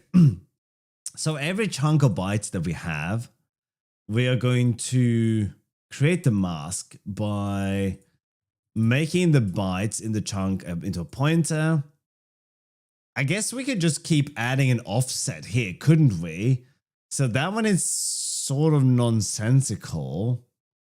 So we really only need a pointer here. So that's going to be bytes as pointer as const M256i. And we're really just adding the offset. Forget these bytes here. Well, we have to have a for loop of some kind, right? But the pointer, this is going to be the haystack, right? And then forget you. We just have to add haystack add. No, offset. Our offset. Yeah.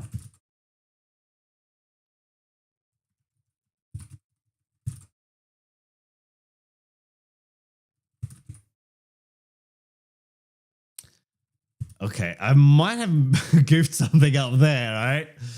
I might have goofed up again, but I think that should be all we have to do. So we add 0 offset the first time around, and then we increase the offset. And then the result is that, and then that's the mask.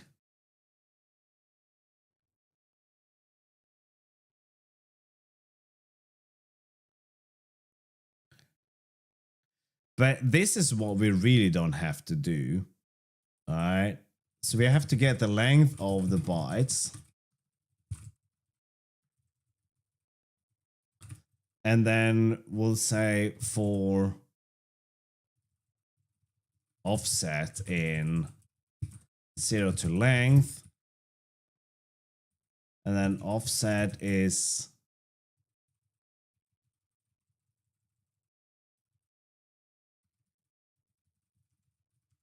that's going to be the offset multiplied by the chunk size as I size.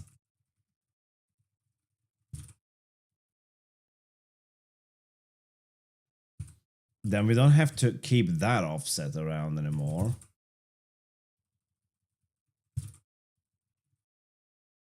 Okay, and then there's something broke.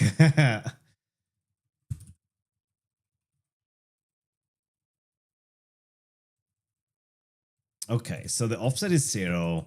So this offset should just be 0. That's fine. That's also fine. That's just going to be 0. What's the offset is 32 now, yeah.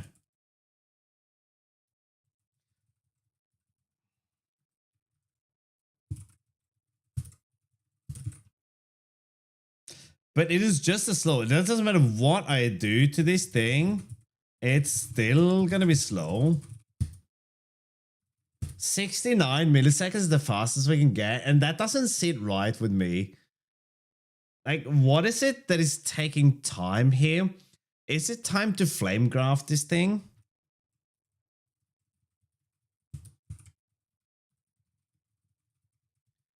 Now, if we want to flame this, if we want to flame graph this thing, then we're gonna set the profile into release and enable debug symbols, right? Now we can run cargo flame graph, which you have to install to be able to do that, right? So you can see that it's running in release builds because you can see that from these numbers. Okay, we got 90 samples. So let's open Firefox with the flame graph. And here it is.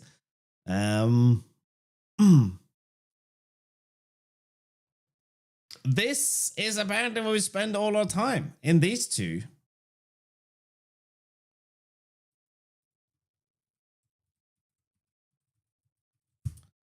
Can we like force inline this?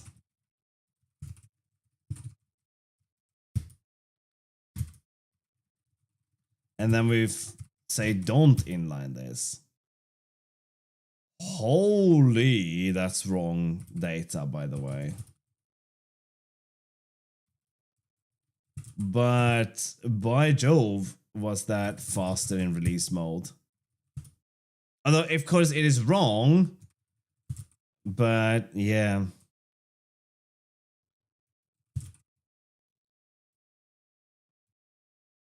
You could get a, yeah, you know what? I was gonna make a stupid joke, but I can't be bothered. All right, so let's see where this thing is going wrong, though.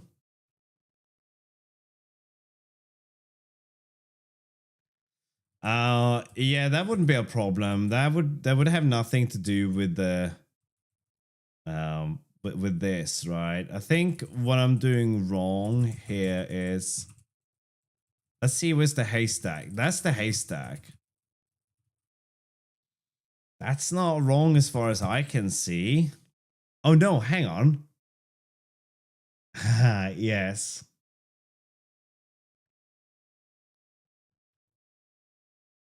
No, that isn't wrong, is it? Okay, let's just roll this back to a working version before I try to be all clever about it.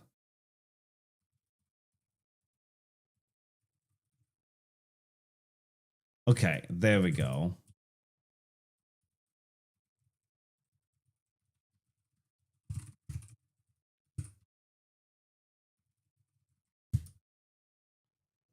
What the shit? That is so fast. Okay. What? What? 301 nanoseconds, it is correct now? What?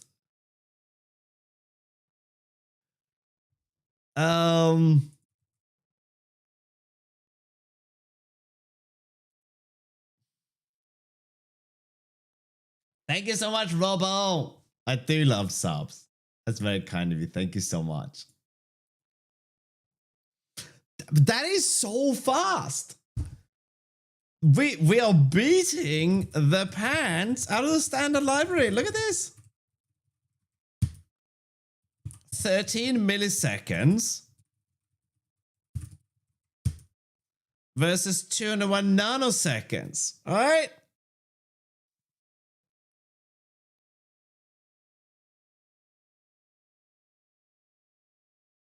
So fast.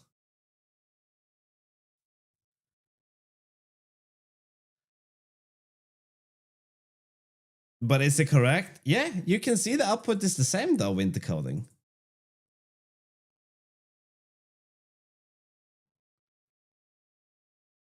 That is just crazy. That's all right, Wintercoding. You are right to question it. Okay, I need a museum. Is he streaming right now?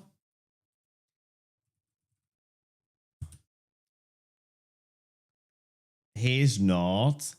Let's poke him on Discord and see if he's awake.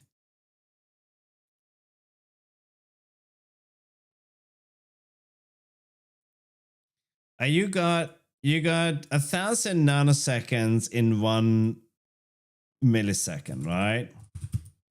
So 200 nanoseconds in milliseconds is 0.0002. So it would be 13, what was it?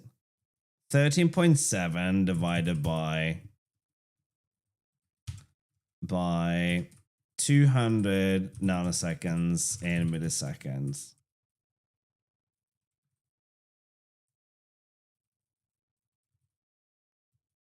No, that doesn't compute.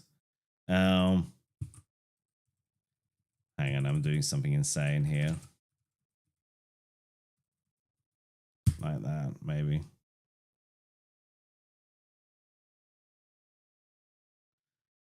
Yeah.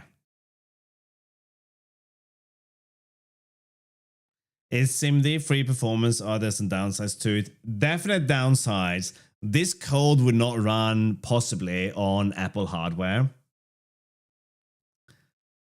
But that is just okay. Hang on, I need to ping Museum because I need someone who knows compilers and such inside out. Okay, where are you, Musy boy? Programming Rust at Museum. Ping. I have some funny results on stream. If you are up for shedding some light on this. All right, let me go put the kettle on and see if yeah, this is crazy. I will totally use this, but I need to understand it really is winter coding. Yeah, this we would have to write a couple of different versions of this, but my assembly knowledge is really bad, hybrid. Let me take a quick tea break.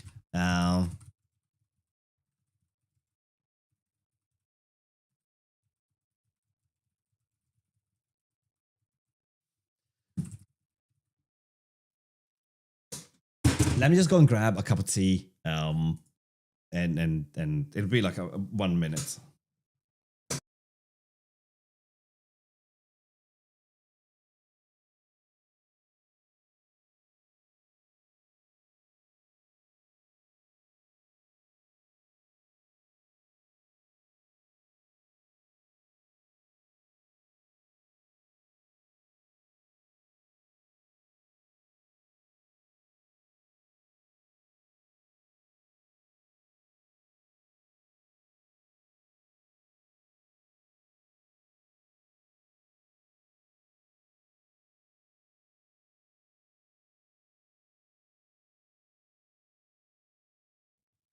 It's like running a gauntlet trying to get here.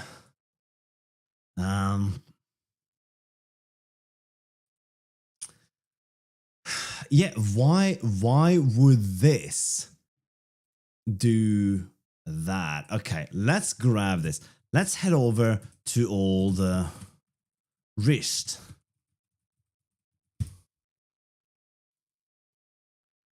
Let's go here. Pub function. Whoops. Let's see what this thing does. Well, we're missing a few details, aren't we? We're missing this to start with.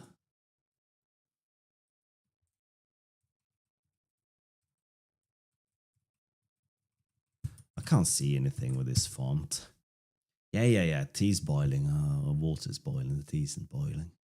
I'll be grossed into that. Okay, I'll be back in a tick.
All right, there we go. 3 minutes till tea.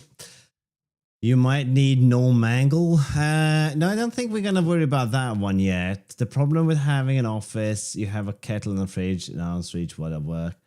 That's not a problem, Tenek. That's a good thing. All right. Okay.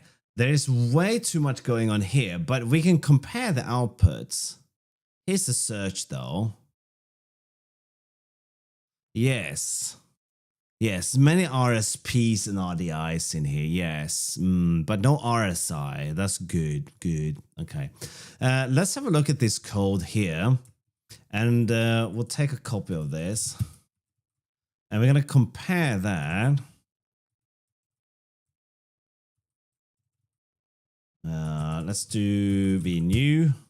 And let's grab a copy of this where we say inline never.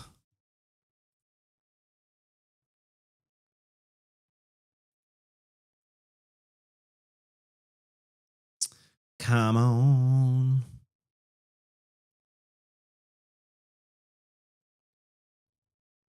Oh, the one time, huh? All right. Are they the same? I think maybe...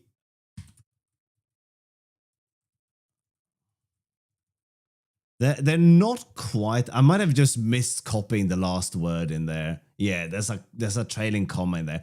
These are exactly the same.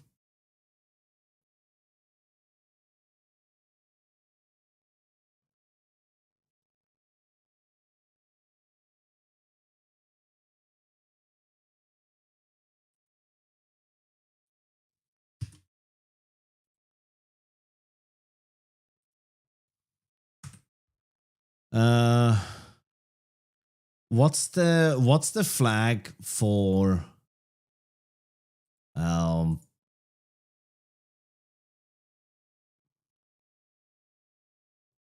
wait, that's not... Isn't -O the same as C3? Do you need a library for SIMD? No. It's all part of the standard library. These two are exactly the same, right? This is not... There's no difference between these two. Opt level 3, but that's the same as... Yeah, that's the same as O, right? Okay, the T is now finally done.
All right.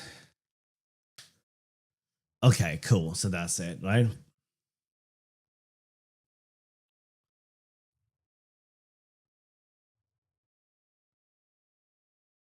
Oh, okay. Yes, thank you, QLogic. You're right. It's not the end of the function. Let's see. So we have... Can we copy...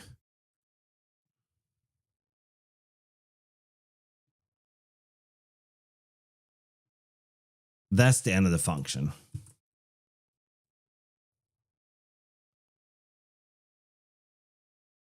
And let's just take the whole output instead of dawdling with that.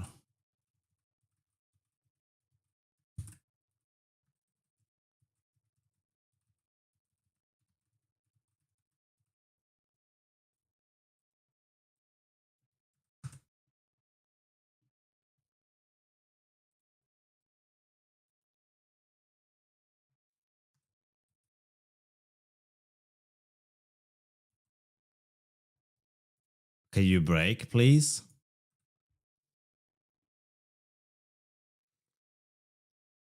There are floating point SIMD instructions as well, but we're now getting into the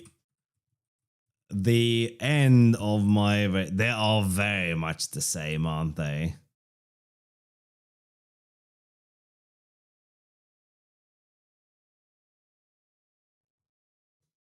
They are the same, right? Let's save this to a.txt and b.txt, and then quit diff a and b. They are exactly the same, right? So the issue isn't there.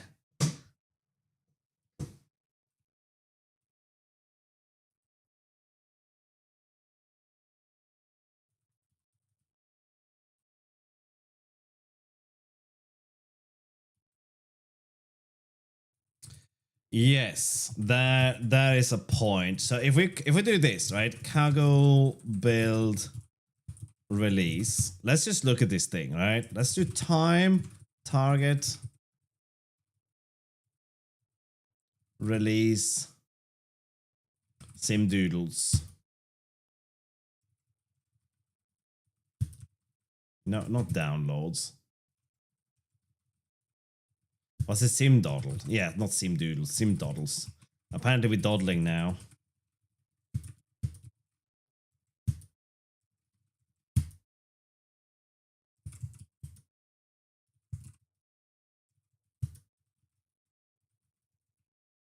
So now with that on, it's still twice as slow though. Hello, ICS. Okay, but that is kind of fantastic in its own ridiculous notion that that would actually happen, right?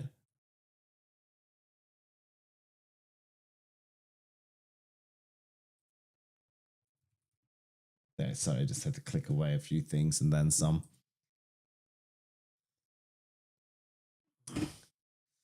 Okay, so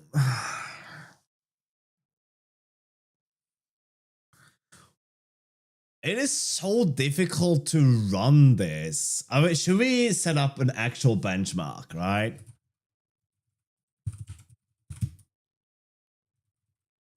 I don't remember how Divan was set up. So docs.rs Divan.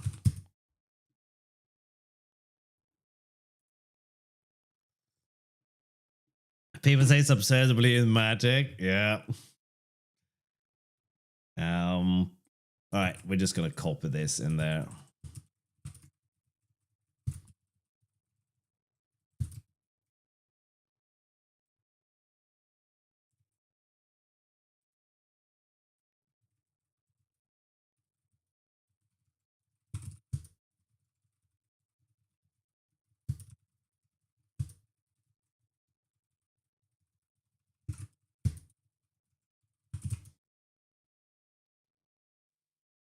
A lot easier to set up.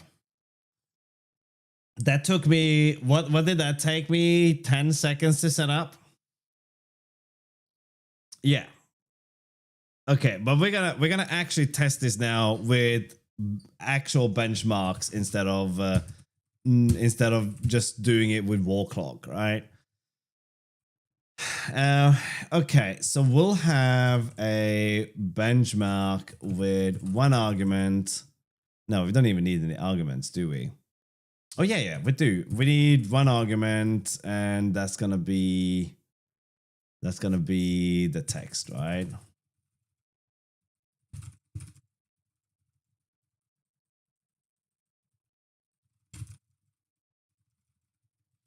Okay, that's our args.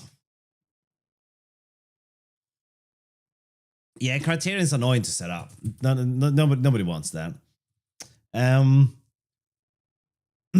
Okay, let's go to our librs and let's get you over there. You over there. Then we're gonna have a function called search or native search. Input's gonna be the same, and ASCII car.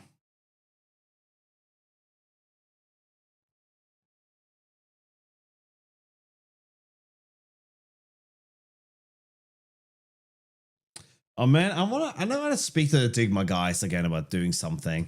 I'm so slow, and they're really cool people. Option use size.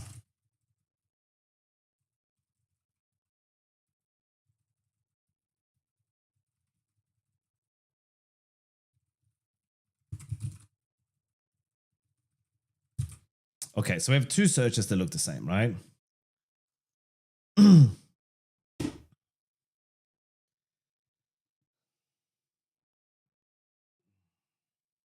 Hello, Rudy Shoes. Yeah, that's hectic. Well, I mean, I guess what you could do, Rudy, is load it onto your phone or a laptop to read it there.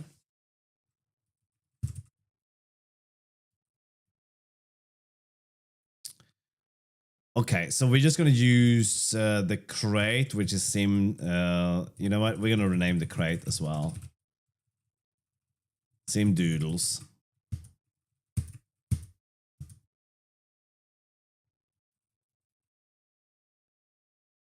Yeah, it's not easy to do. What didn't I save? All right, and then to sim doodles. There we go. What? That's the wrong thing. Use sim doodles, and then we have native search and whatever we call the other one. Ain't nobody gonna remember that name. All right, that wasn't too hard. Search MN256, right? Okay, native search is private, and we make these public. Get rid of that one too, right?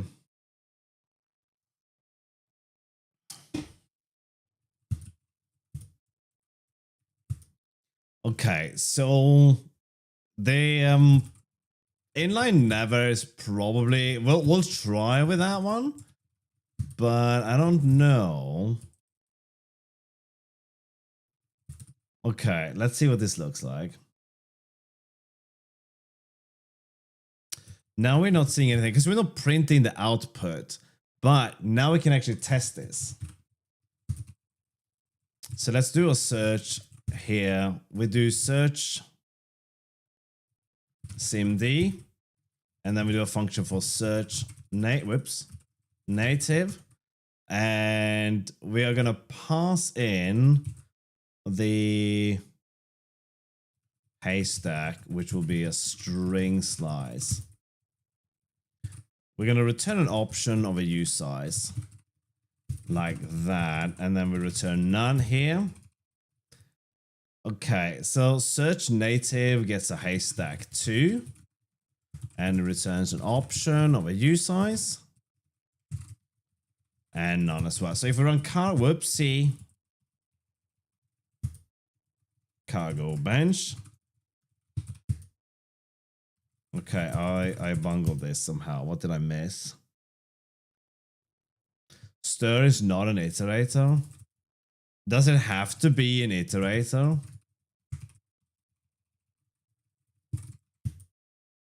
Yeah.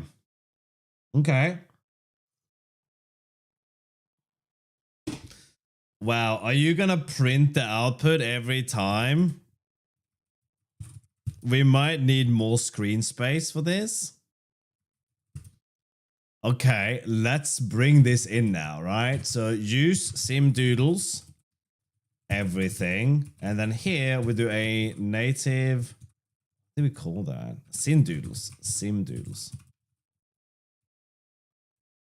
Native search. Okay, so search native is gonna call native search on the haystack with the letter X as an input. Okay, we're calling native on both of these. I see the typo, right? Okay, so that, okay, it wants a byte.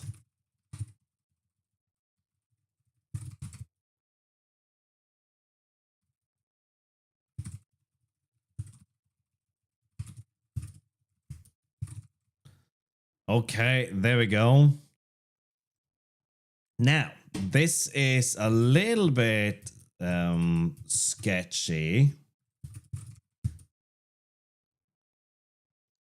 Okay, they are about the same, which is good. That's what we expect. Okay, so let's add the search mm256.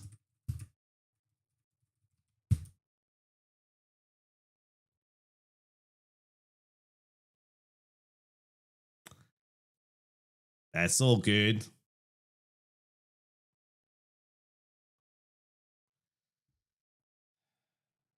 Okay, so the slowest here is 4 microseconds. Here's 10 nanoseconds.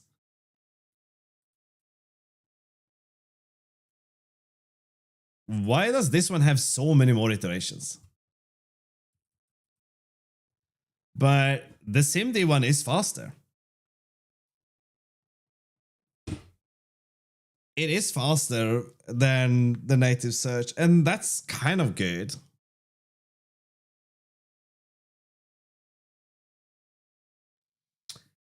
Uh, 100 samples. For some reason, the SIMD one went through 12,800 iterations. I have no idea why.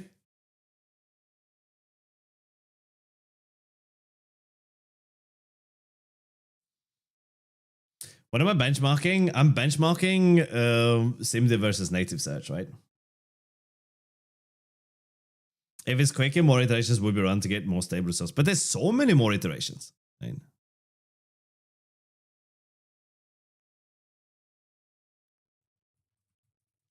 Can we decide the number of iterations? Or maybe the slowest one is always at 100 iterations. So if we add a really slow version. Museum, there you are. Okay, right.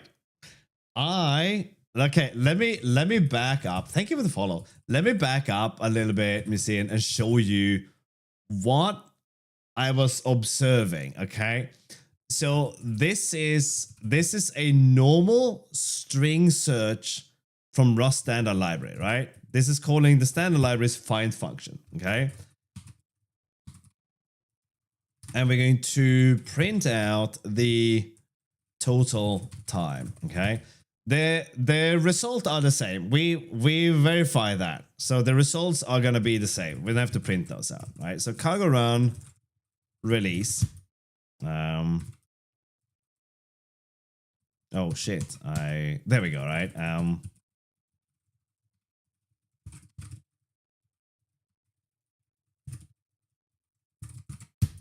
Okay. 14 milliseconds to run this, okay? And then we swap this to our implementation using SIMD, okay? Look at the results now. Cargo run release 71 milliseconds, okay? So this one is a lot slower than the standard library search, all right? But if we say inline never, all right, now it's still slow. Okay.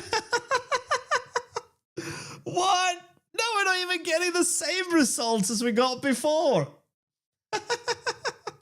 All right. We were getting nanosecond results, and now we're not even getting that. But on top of all this, the benchmark is now showing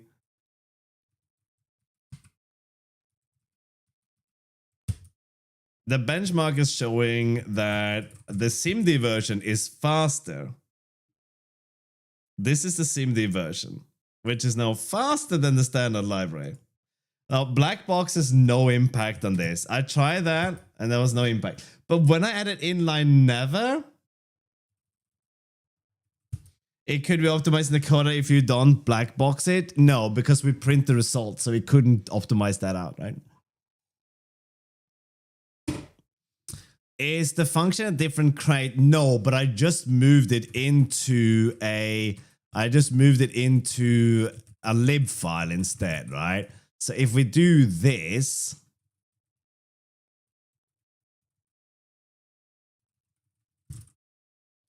Right, maybe now we'll get different results. Oh, wrong thing to run. No. Now we're running this code, which we ran before, and the results are now different. How? We have the same thing.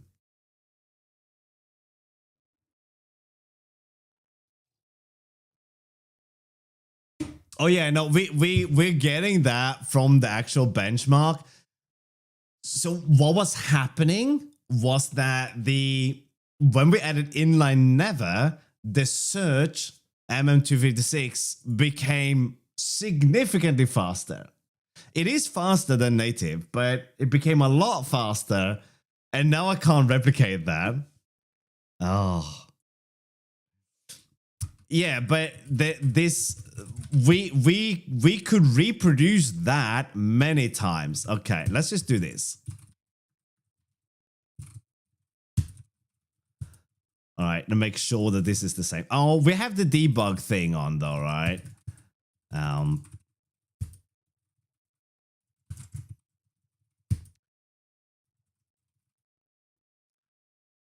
No, we can't get these results again.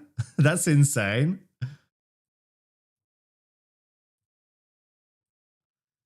All right, I'm sorry, I can't reproduce this. I can't reproduce it. We were getting what? 201 nanoseconds. That's what we were getting. 201 nanoseconds. Forcing inline can mark with LVM fuel usages. But how can we... And now I can't reproduce this. Yeah, all saved. Yes, I verified the results as well, right? So let's print out the results again. All right. There it is. There it is. What? Okay, look at what happens when I Man. Okay, and then we disable inline never.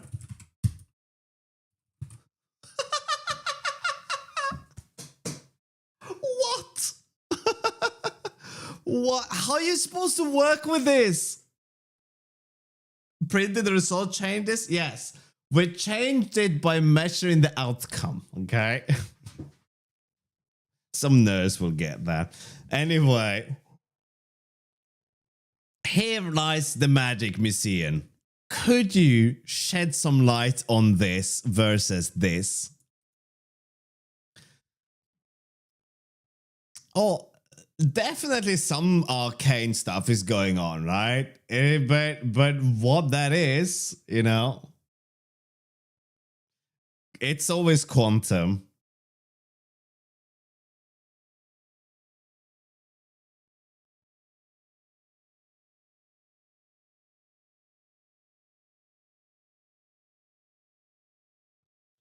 All right. It says that my gym has opened another branch, so I can go work out somewhere else, which incidentally means that they're going to start charging me more, right? Are you setting the custom C flags? No. I am not, but the assembly output...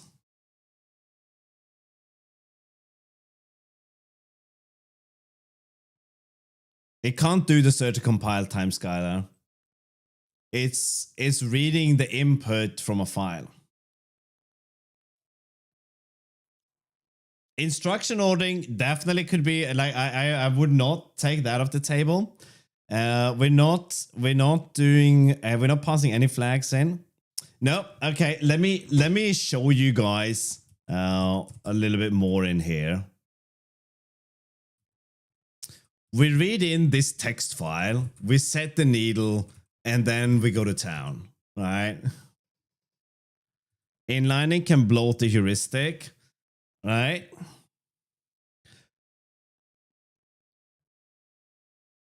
Inline affect branch predictions. We don't even have any branch predictions in here, do we? Oh yeah, we do. But they are part of the SIMD instruction. No, we have one. No. Never mind that.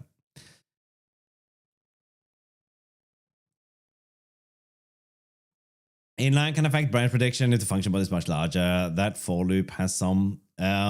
Yes, the for loop does. There is one if statement in the search as well.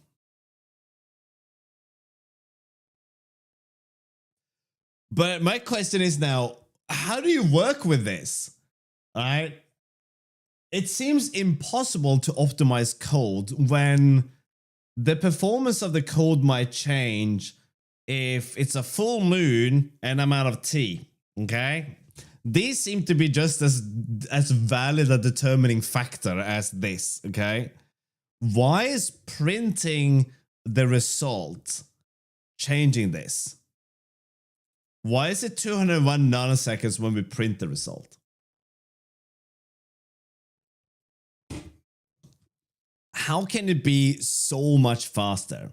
And given all this, how can you trust any benchmark at all at this point? I mean, I know you don't, but even a little bit, right? Do you guys remember when this was a Balatro stream, right?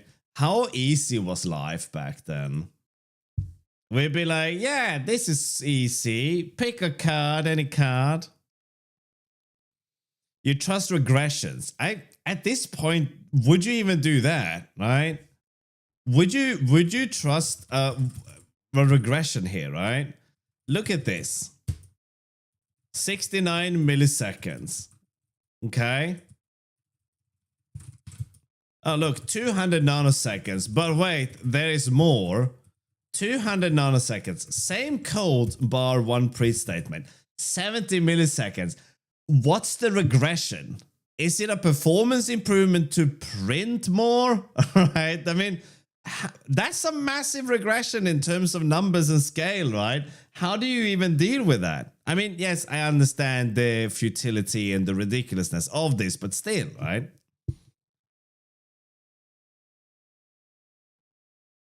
Move to C++ and remain unsafe. I don't even know. I mean, maybe assembly, but Angerblade, are you saying that given assembly, the CPU can't even reorder instructions and affect the outcome, right?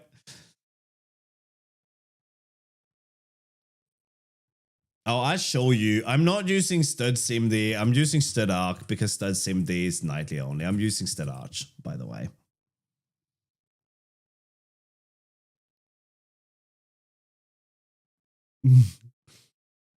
Yeah, I think that's the latest one.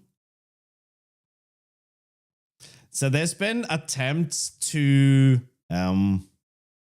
they're always, I mean, yeah, and streaming Hanako could definitely affect it. But my question now is, why is, well, twofold, right? One, why is printing causing the speed bump, right? We get better performance if we print text. That's insane. Okay. Hello, Ayushman.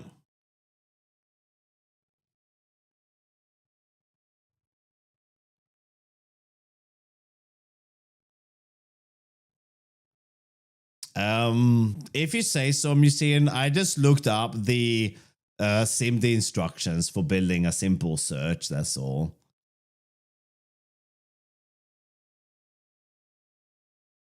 Okay, native LVM functions. Gotcha.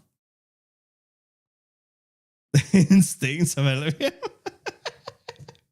Oh, bless you, Skylar. If I could elevate you past mod, I would, okay?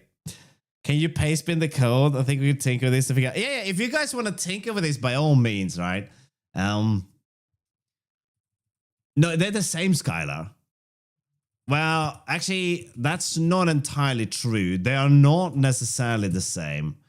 Hang on, let me see if this will work.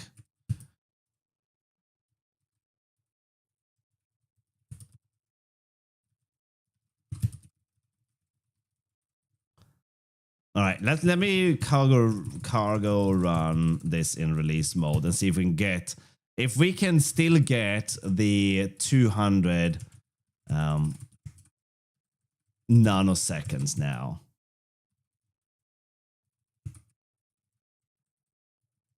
Spelling, my only weakness. I think we all know that's not true. No. Okay. Move. Wait. No, I didn't do the inline bit, did I? Yeah, I did. Okay. Well, moving it to a library also removed the performance. Okay. Let me.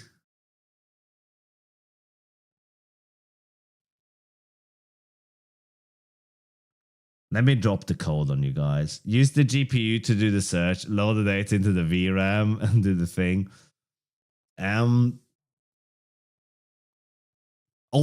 to Angblade, we would obviously use WGSL, right?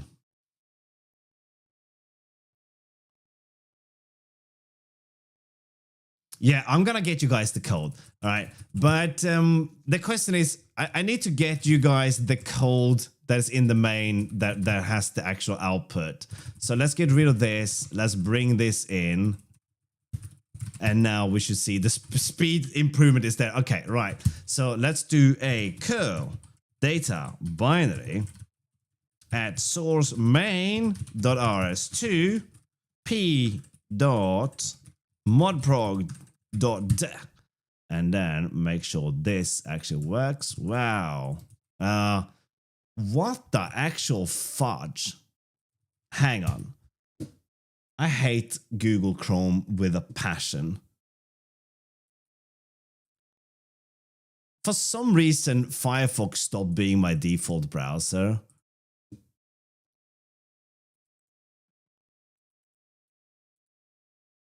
Oh, that's the link that I want. Okay, there we go. Why not use Brave? Because the long and short of it is Brave went out and said, oh, we're privacy concerned and we're the good guys. And then immediately went ahead and fucked this user base over by just look up the Brave controversy. But they injected their own affiliate links. They had the crypto scams and who knows what else they did. Either way, it was like an instant, no, I'm never touching that thing with a 6-foot barge pole, right?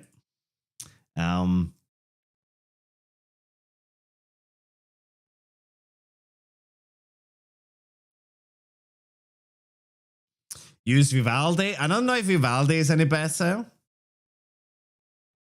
I don't think I would do that, Yushman. I have a little bit of a bugbear against poorly named software, right? I don't love it.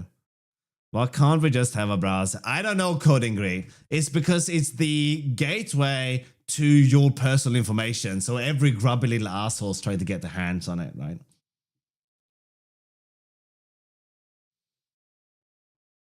Are you sure, Angblade? Are you sure? Actually, I don't know.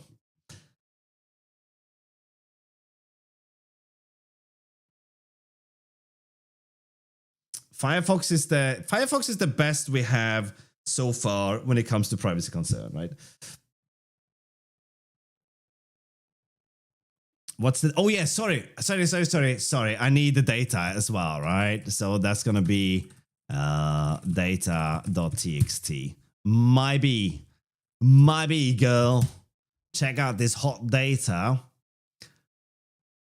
All right. So now you got both of these things. Okay. Is it possible to have the main test? I don't understand the question. Do you want the benchmark? When I tell Rusty LLM to use a processor that has SC support, it optimizes that search into reading these set of instructions. Did I miss something more from you? Or are you just expecting me to understand what you just said? I am not using LTO. Rust inline is usually done across crates. So it uses shims in LLVM simulator. Try see target native CPU native. Okay. Yes, the benchmark. Okay, let's get you guys the benchmark as well. Benches example.rs because I was so lazy. I just copied that straight out. Okay. Now, you have to name the crate Sim Doodles if you want to follow along at home. Okay, let's try Museum's trick. Cargo, run. Do we have to set rust flags?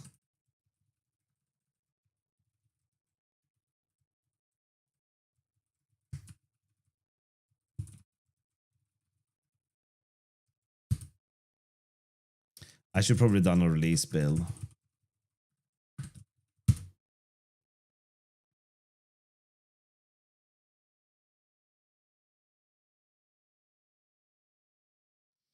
Vertical tabs sucks.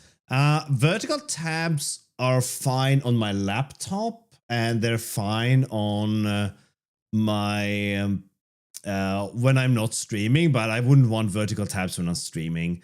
Vertical tabs, browser taking up half the screen, vertical tabs and Discord open is just gross, man. Okay, 91 nanoseconds. 80, 101, 90, 130. Okay, let's get rid of this inline never business. All right, Missing, what do you say to this then?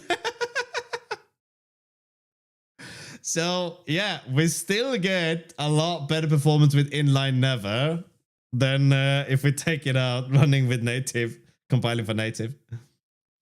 4 milliseconds is less than 70. Yes, that's really good, but that does not explain why inline never is.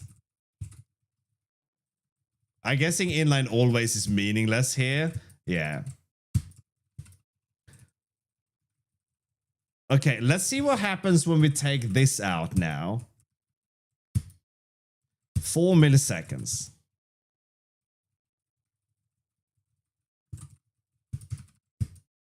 Okay, so it's 4 milliseconds. What if we're just inline? Well, like vanilla inline, like without telling it to do something with it.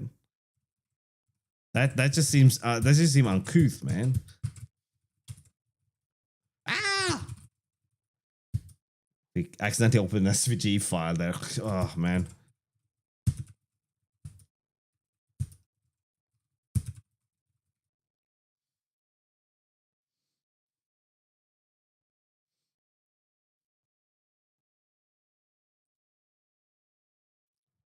That's a cool setup. I've seen these standing desk mod where you basically just have these things. It's like a smaller desk that you put onto your desk to make it a standing desk. I think I would have preferred this to there's like a standing desk which is hand cranked. This, I think, would have been the worst choice. All right, to have to stand there, yeah, let's just race my desk or start an old car. I don't know which one it is, but I'm really unhappy doing it. I can maybe see that the SIMD pipeline is too large to fit in the SIMD cache when it's inline into a core side inside a function which hurts how vectorization can be determined and applied. Hello, Panan, how you doing? All right, so the long and short is no one understands why this is happening, and we have all qualified this as magic. Okay.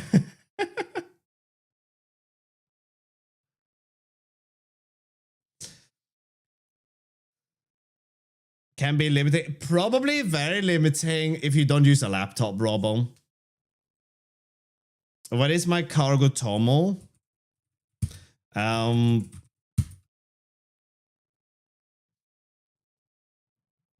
Yeah, sorry, I forgot to give you the bench setup.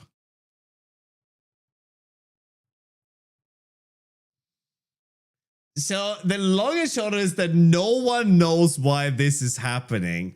I might have to take this to the internet.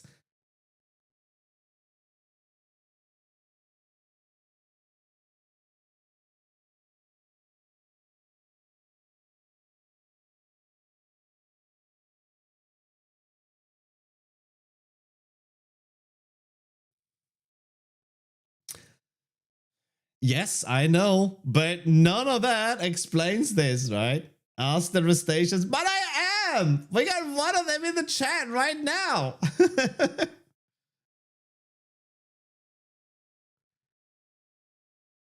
Okay, LTO fat. All right, sorry, LTO. We're gonna have to fat shame you now, but it's just how it goes.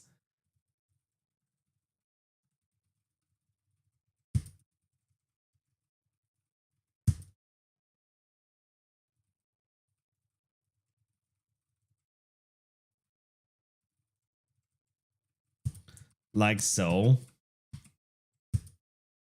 We still run with CPU native. There shouldn't be a difference.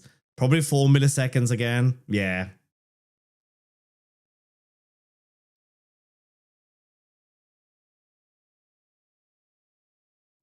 No. So winter coding, you asked earlier what the drawbacks of SIMD is, and you can observe that if you read Skylar's comment.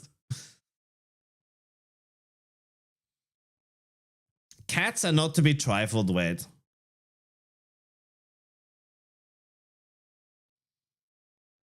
You're guessing it's never inline function. So are we all comfortable chalking this down into a programming mystery then, right? We're saying that this is programming black magic and no one has an actual answer to why this is happening. Why is it so much faster if we print some text? Nobody knows. Why doesn't my search support UTF-8? Because UTF-8 is disliked by everyone, clearly. It does support UTF-8. What are you on about? It just doesn't support Unicode. Get out of here. Yes, and the memcar that's in the standard library is not the same as the memcar crate. But the person who wrote the memcar crate is thinking that it should be. I think that was burnt sushi, by the way. Is compiling to Apple Silicon good in Rust? I couldn't answer that, Michael. I've not tried.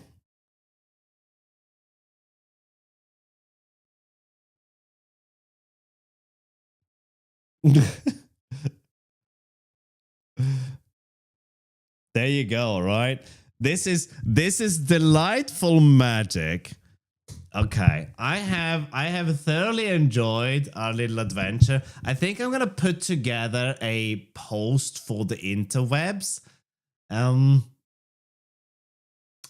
I'm expecting that oh, I tried that, Angleblade. Is that comment still not in there?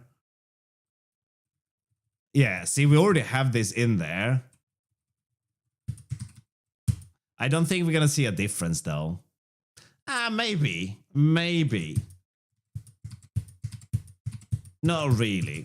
Oh, but since we have some SIMD pros in the chat right now, let's see if I can get the answer to a very basic question, okay?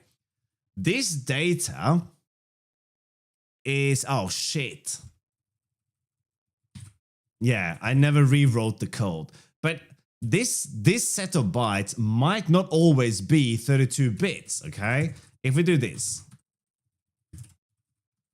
bytes.len, okay? And we run this now.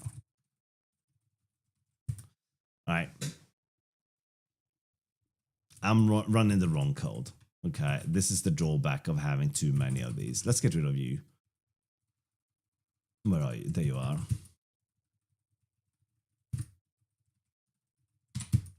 Okay. Yeah, it's gonna take a while. Oh, why is it so slow? Wait a second. This is not right. Holy. Did you see that? Was not right in anyone's book. Okay, let's open up the data. Let's write this as data2.txt. That was not right. It's not the IO that's slow. It shouldn't have been that many print statements. All right. If we make this thing into this should result in one chunk, because we can certainly fit 32 bytes in there. Oh no, I'm an idiot. We're doing this in a for loop. Oh my god. All right. We're doing this in a bloody for loop. All right. Whew.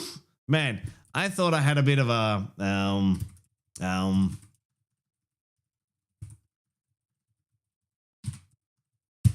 I thought I was having a bit of a brain moment there, but I realized we're doing it a million times and I was printing it a million times, right? So, okay. Let's go back into this thing. Now, here's my question though, right? If we're doing this, when we create a pointer to this chunk, this pointer is obviously not 32 bytes. Right? It's 10 bytes the data is pointing to, but it's gonna load 32 bytes, yeah? So 256 bits would be 32 bytes, so we loaded 32 bytes. What happens with the remainder of the data, right?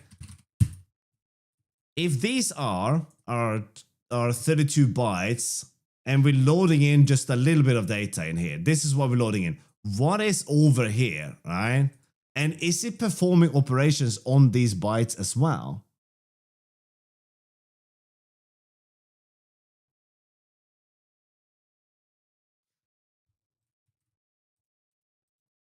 So we're passing in a 10-byte character. It will do ops on that. Okay, cool. So we should take that into consideration, right? So we'll make a note here. This will perform operations on the data outside of the input if it doesn't exactly, if it isn't exactly or isn't divisible by 32 exactly, right? I don't know why I'm writing this comment. This code is irrelevant, but here we go.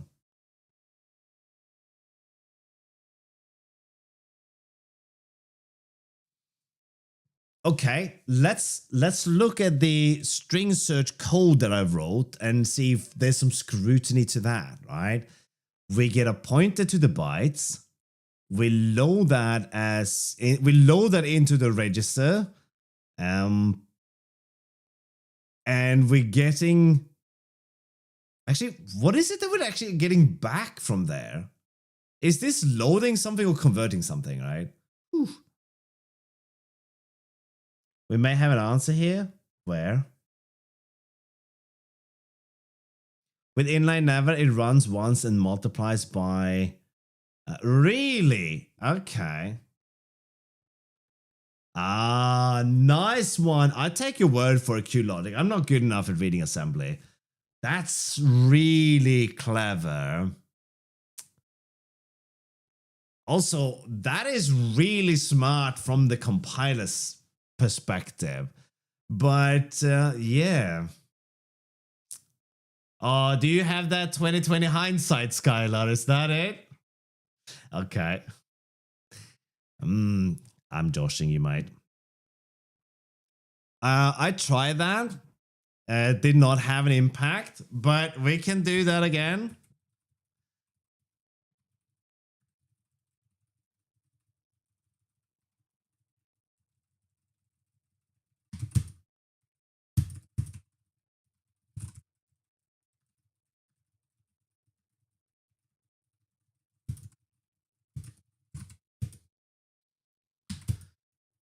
Right, that was supposed to be 1 million.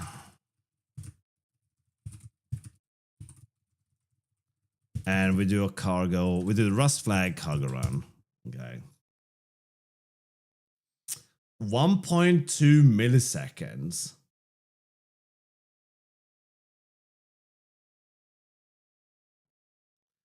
Let me pop this open. If there's not too much assembly, then maybe I can wrap my head around this. If it's too much assembly, you go into assembly jail. Sorry, QLogic. I don't make the rules, I just make them. Yeah, this looks... Is this what you got from something like Godbolt?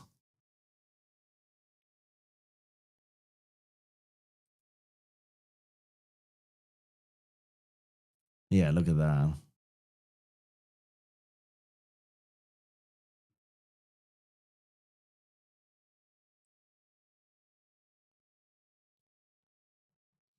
Yeah, this is really good. This was a really good find. Oh no, we got your email. It's at gotpretzels.rip. Okay, there. That's kind of funky.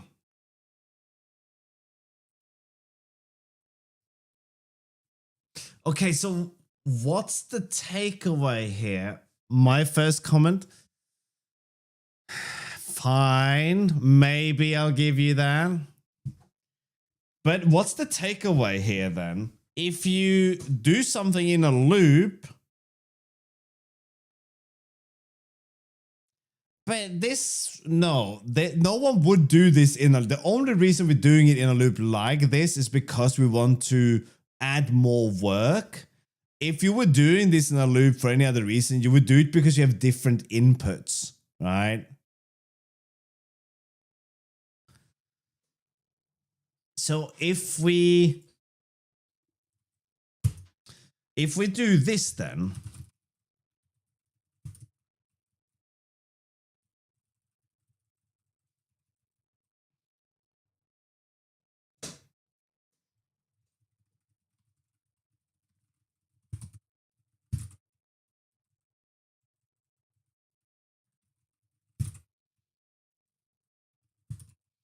so if we did this for haystack in one's haystack.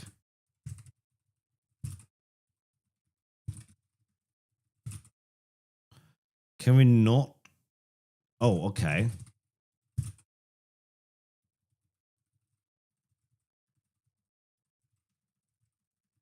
Will this be different then?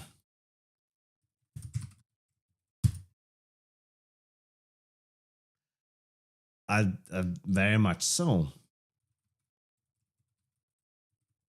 So now I don't think this compiles down to something that it can do that with. So much for these zero cost abstractions I hear so much about. We're still faster than the standard library there, and that kind of is corroborated by the benchmark as well. But it's exhausting to think about this, right? I mean, barely. Not really now.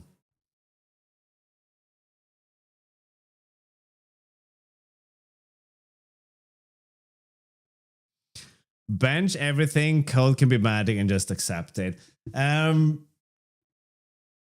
It is a difficult thing to accept, right? Okay, let's have a look. Let's have a look, Angblade.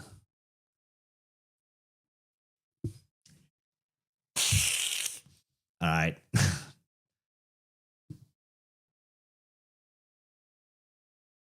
In Rust, if you use underscore for your constants, the Rust police will take you. They're on the way now. Okay. Wait. Why do you have hint t0 and then hint t0 here? How does that even work?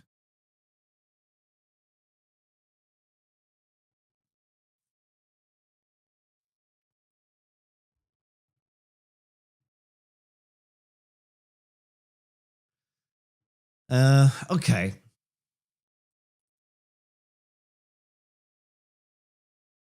Okay, so if this is smaller, you're just doing this. This is an optimization, right?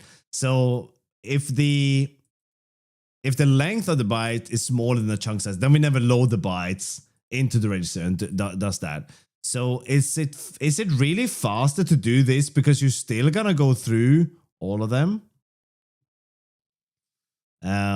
We do this. We have an offset plus double chunk. What's double chunk is 64. Why is it 64? Well, that's smaller than the length. Prefetch ahead every 256 bytes. What does that do? Interesting. Can we argue with the Rust police about SIMD bullshit? Yes, we can. I am not amused by the humbling feeling of not knowing a lot right now. Okay, this is kind of a unpleasant feeling. Okay, right, and I have no idea what's going on. I've been using these shit biscuits for a few decades. I have no idea what's going on. Why is this working like this? What's this arcane magic, right? How do you get anything done when any change can just be magic?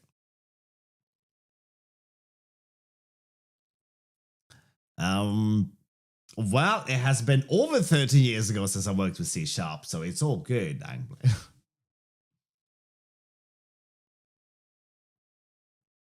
Can't trust them. No, not at all.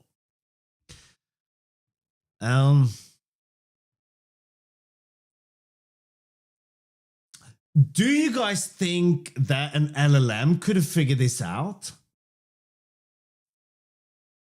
Should we try? Okay, let me look at this thing, right? Honestly, there's too much going on here. Okay, so we're loading both of these. So you're loading two searches at the same time. Yeah, so there's a lot to unpack here. I kind of feel like we have to do a summary to this, right? Will confidently give you an answer. This one. Yeah, we're gonna take this to the LLMs in a second, right? LLMs are not good at lifetimes, Rust in general, memory optimization. It's terrible. You ask ChatGPT to do anything with Rust, and it will write you the most basic, unflattering, memory abusing response that looks and possibly works. Looks correct and possibly works, right? I feel like you are going to be very clean if that's your... it is more power. You are very observant. Loading to the time can be important quite often in SIMD. Yes, okay, sorry. I am talking about something, answering people in chat and reading this thing at the same time, and I know I can't parallel. All right, okay, I'll have it. Do you want to post that in chat as well, Missine, unless you're on your phone? Hello, Caleb. How you doing? I'll drop this in the chat if you haven't done so. There we go.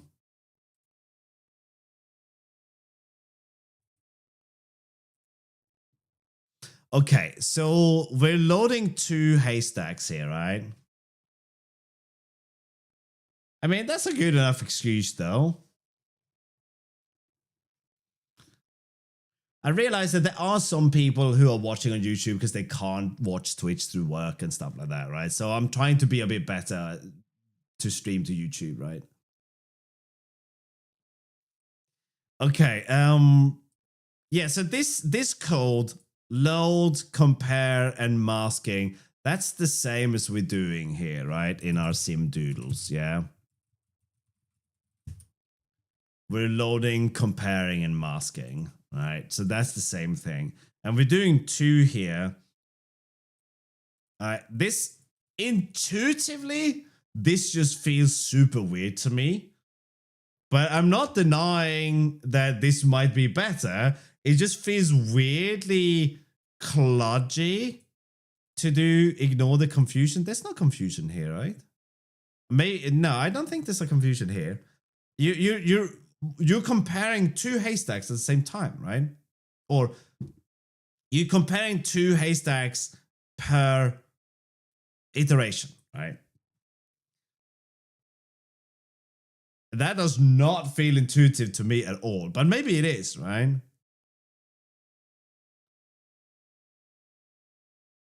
Now this I haven't done. Let me see what this will output. And more importantly, let's see if this thing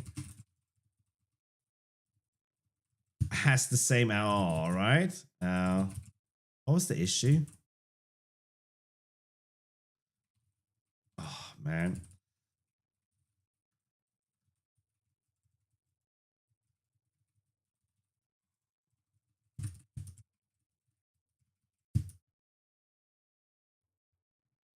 Okay, so that does not have an actual impact as far as these numbers are concerned.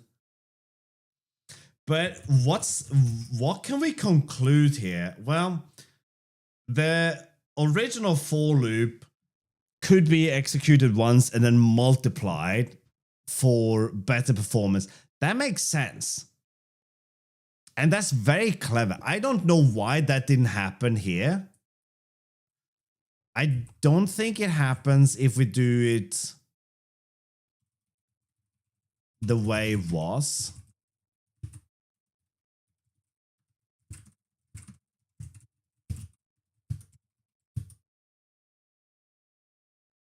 It does. Sort of. Yeah. I mean, it's only 8 times faster. So it can't really, right? We'll chuck another 0 on there. Okay, so now it's not really doing it. All right.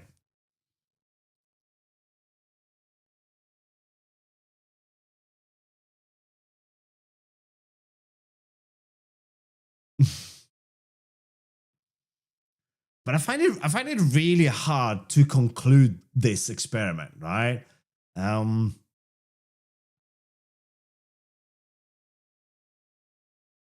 SIMD is faster than using the standard library search, but the standard library search has some SIMD going for it, doesn't it?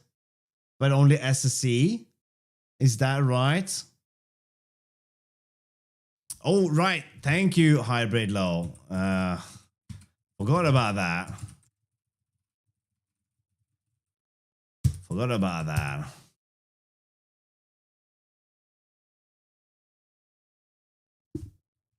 Now it's not doing it. But that's probably because we're not running. All right, we need to put this function in here. Get rid of you. And get rid of you. Now it's no difference. All right. Now I couldn't figure out what is actually going on here. 1.5 milliseconds versus 10 now. But if it could do this and just multiply it by 1,000,000, then it wouldn't just be 10 times slower, right? Yes, well, technically it wouldn't be loop unrolling because the loop is too big to be unrolled, right? Now, wasn't there a post not too long ago about how loop unrolling can actually be slower as well? But yeah.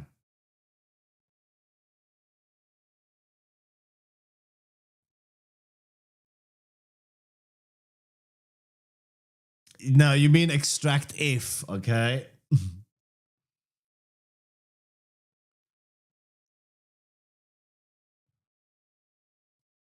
Optimize size, optimize speed. Oh my god.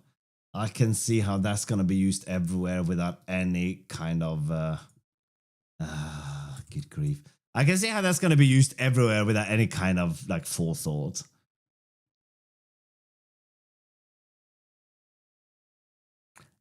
No, it wasn't stabilized, was it?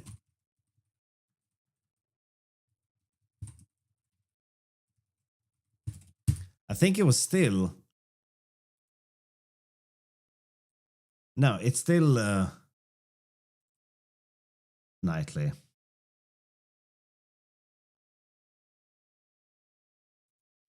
But no, I think this is really difficult because I wouldn't even know how to put this together. Keep the dream alive.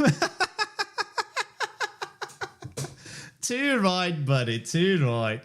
Keep it. Again, thank you so much for your PR, by the way. I can thank you in person now that you're in chat. Okay, that made sense. You know what I mean. Prefetch helps with branching and caching if Google is still correct in the year of our Lord. I don't think Google is correct about anything. But yes, last experiment, okay? Last experiment. Let's see if we can get this back to what it was, right? Thank you for the follow. I don't know if that's 3 L's or 1 I and 2 L's. 3 because font choice is bad. Okay, let's take this out and this and yeah, I guess the only thing you could do there, Museum, is to benchmark it, right? But even so, it's kind of insane. And I'm not even gonna tell you guys why SIMD is on my mind. It has nothing to do with anything that is useful. This is a complete harebrained scheme that I had during my depressing breakfast, which was one rice cake with some high protein, low fat spreadable cheese, okay? And that led to me thinking about SIMD, right? Yes, it should be easy, but I don't think we have to do that. I think we can just do this, get rid of this, and this should now do the same weirdness. We shouldn't even need the Rust native malarkey. 269 microseconds. Woo! Okay, cargo run release. All right. MIMD is more interesting from a thought perspective. It has to be a thought perspective because why? Because there's no MIMD, okay? Maybe conceptually. Misery leads to SIMD. There you go, right? A depressing rice cake led me down to here, okay? Let's see if we can take the data in data 2 and just do the haystack here. Like so. I want some code that I can present to... Oh no, it's slow again. Why? Why?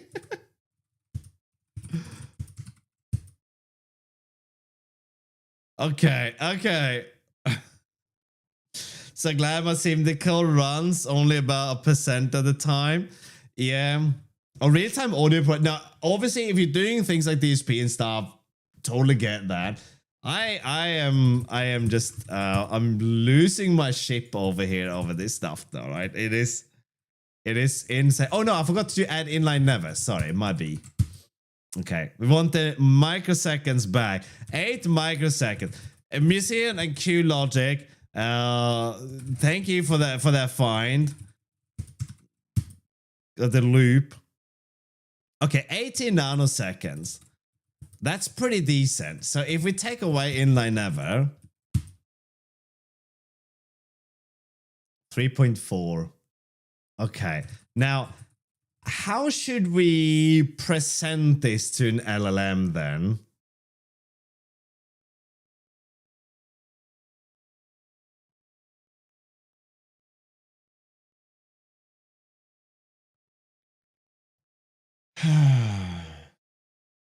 Okay, let's just do this. Let's just ask about this code.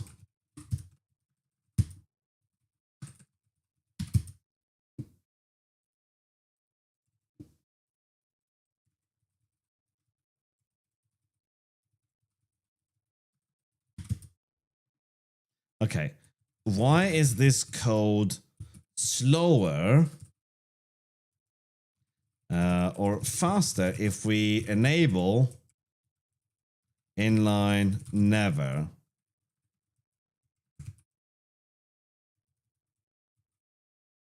Do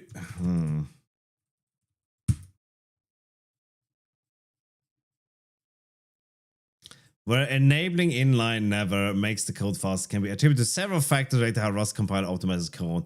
Inlining and code bloat. When a function is marked for inlining, which is the default behavior in Rust, is it the default behavior in Rust? Isn't that a little bit too vague to say? Okay, let's not get nitpicky. I mean, we will, but let's not. The compiler attempts to replace calls that function with the function. Okay, you know what? Let me start again. Okay. Yuck.ai, duck.ai. Okay, let me start again. Give me short answers. Don't volunteer information I don't ask for.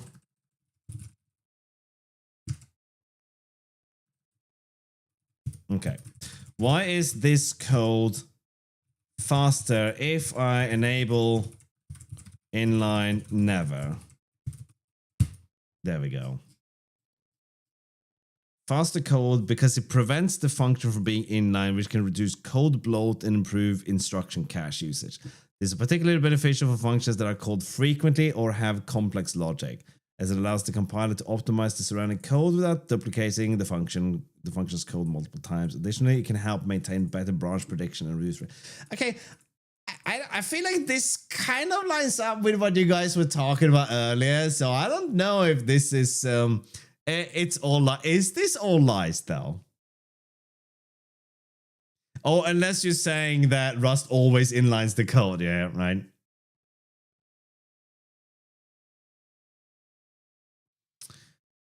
Yeah, it depends. Absolutely, easy tech. That is the thing. So if you're using a third-party crate and you're using functions from there, they are not guaranteed to be inline, right? It's all lies. That's just like, but I don't know if this was bad. Was this really that off then, right? Okay, but here we go. Let's see if we do this.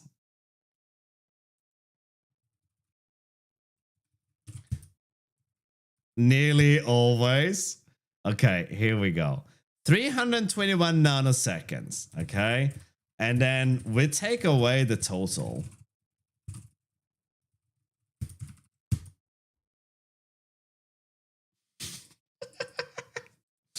Okay, so we're gonna post this to ChatGPT now, right? Given this main function, and the code I shared above. Now we're really gonna go to town, okay? Is it faster or slower when we include the total in the print state, in the print macro invocation? Is it faster or slower when we include the total in the print? Also, why? Here is the code. Now, do you guys think it's gonna get it?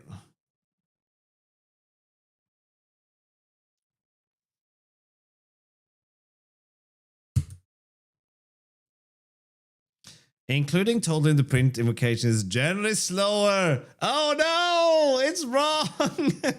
This is because the print line macro require formatting. This is entirely incorrect from what we're observing though, right?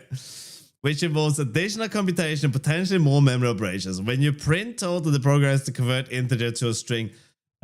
You are wrong, including or excluding the total shows a total time of 4 milliseconds, and including it shows a total time of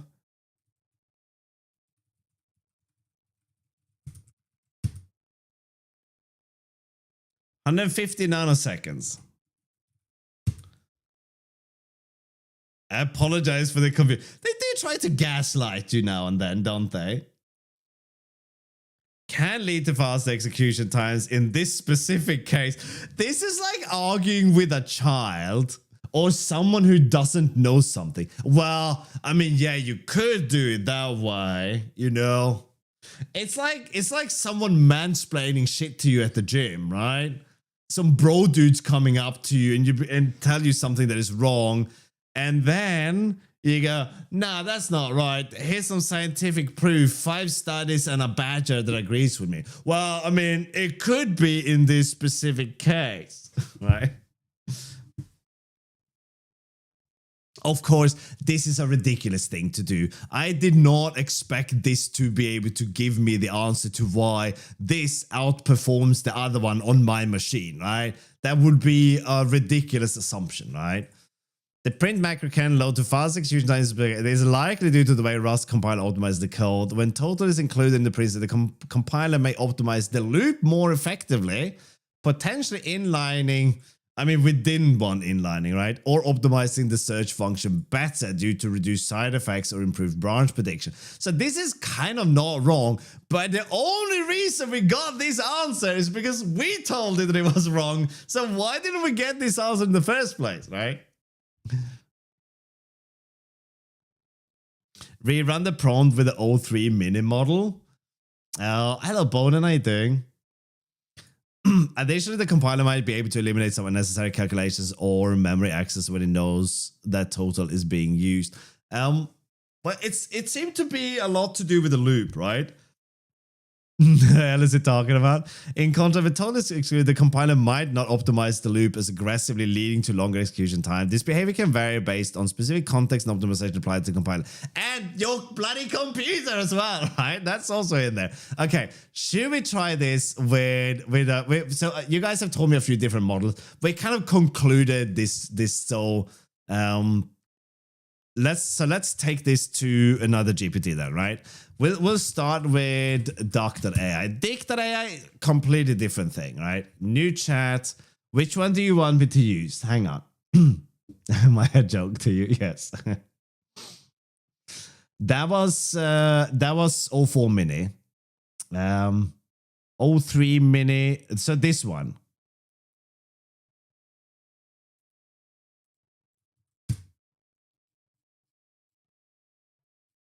Enabling inline never prevents the compiler from inlining the function. That can lead to better overall code layout, improved register allocation, reduced code load, and smaller instruction cache footprint. That sometimes causes SIMD code to run faster. All right. Okay, let's see this one now then.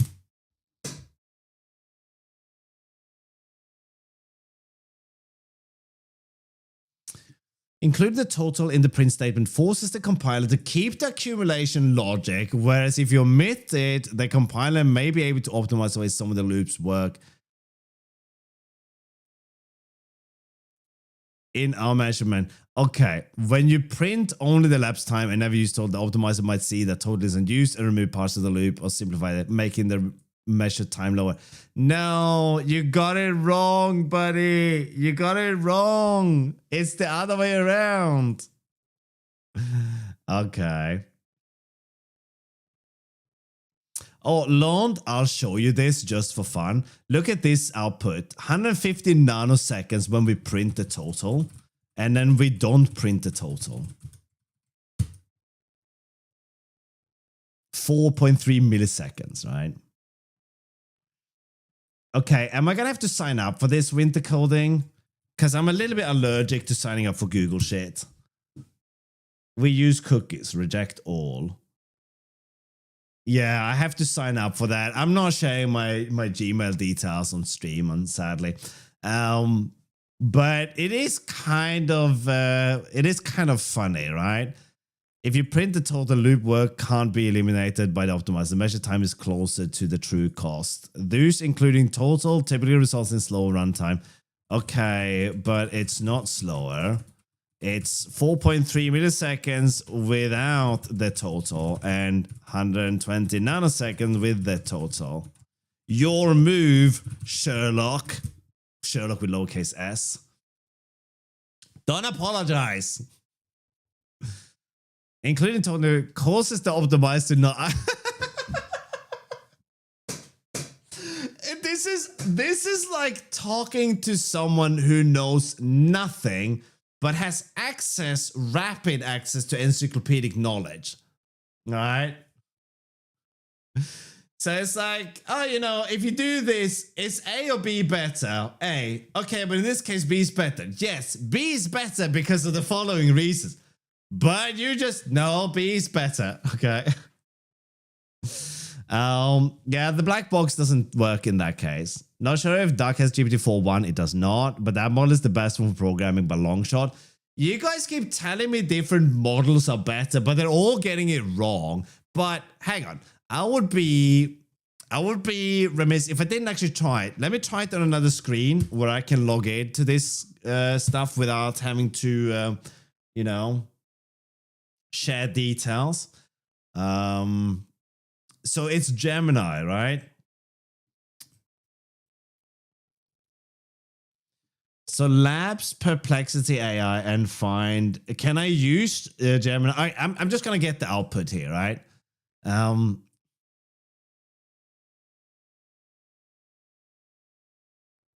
Okay, we just start with this thing.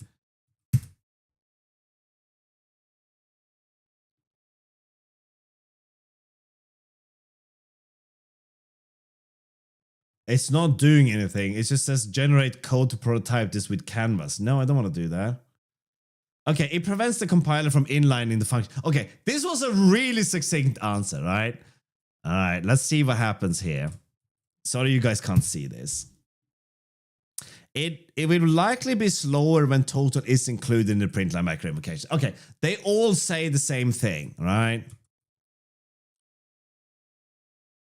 It will likely be slower when total is included in the print line macro invocation, right? So they're all wrong compared to my measured output, right?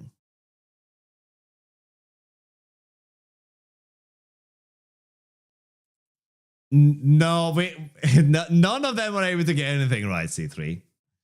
None of them are able to get anything right. My favorite model are ones you have to glue together. Snap together models ruin the dedication factor. Too right. Have you ever built a model anything we see in? Like a model airplane or something?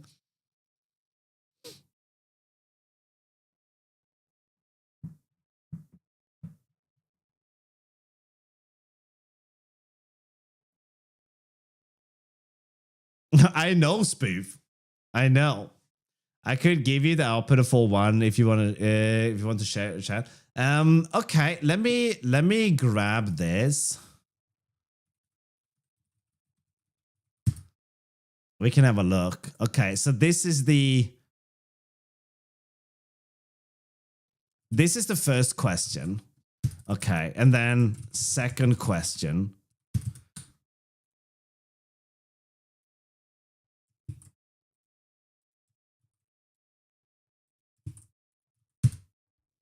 Welcome back, Temporis. I still feel a bit uncomfortable with the color change of your name because I don't recognize you.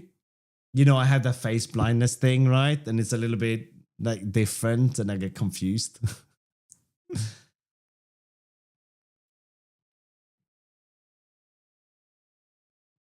Done airplanes and boats. Wooden models though. All right. Did you actually build anything that went on water? Assuming boats though, right?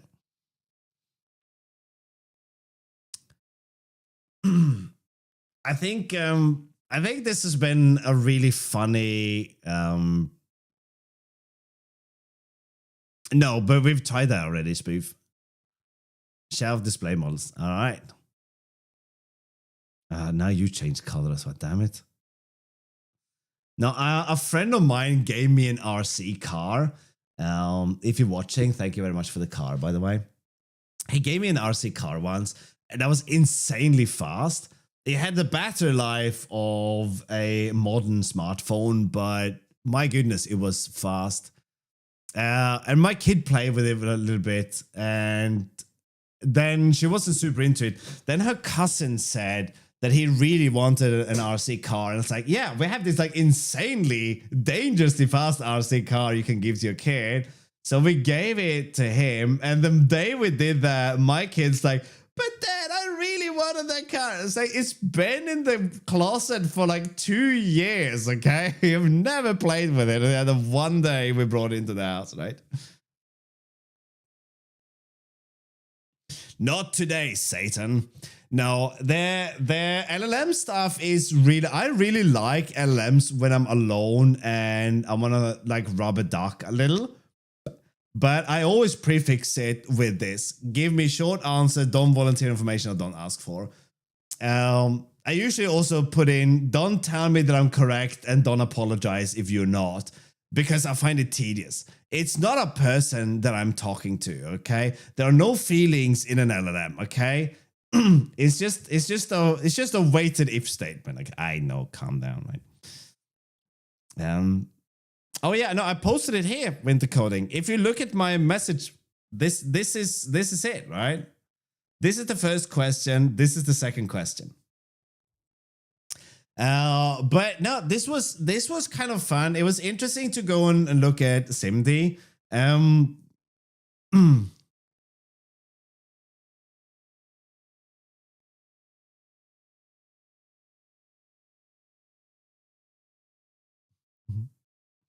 There is no knowledge in LLM, but people still think that. There is knowledge, right? Like you can totally let me be the devil's advocate for a little bit, right?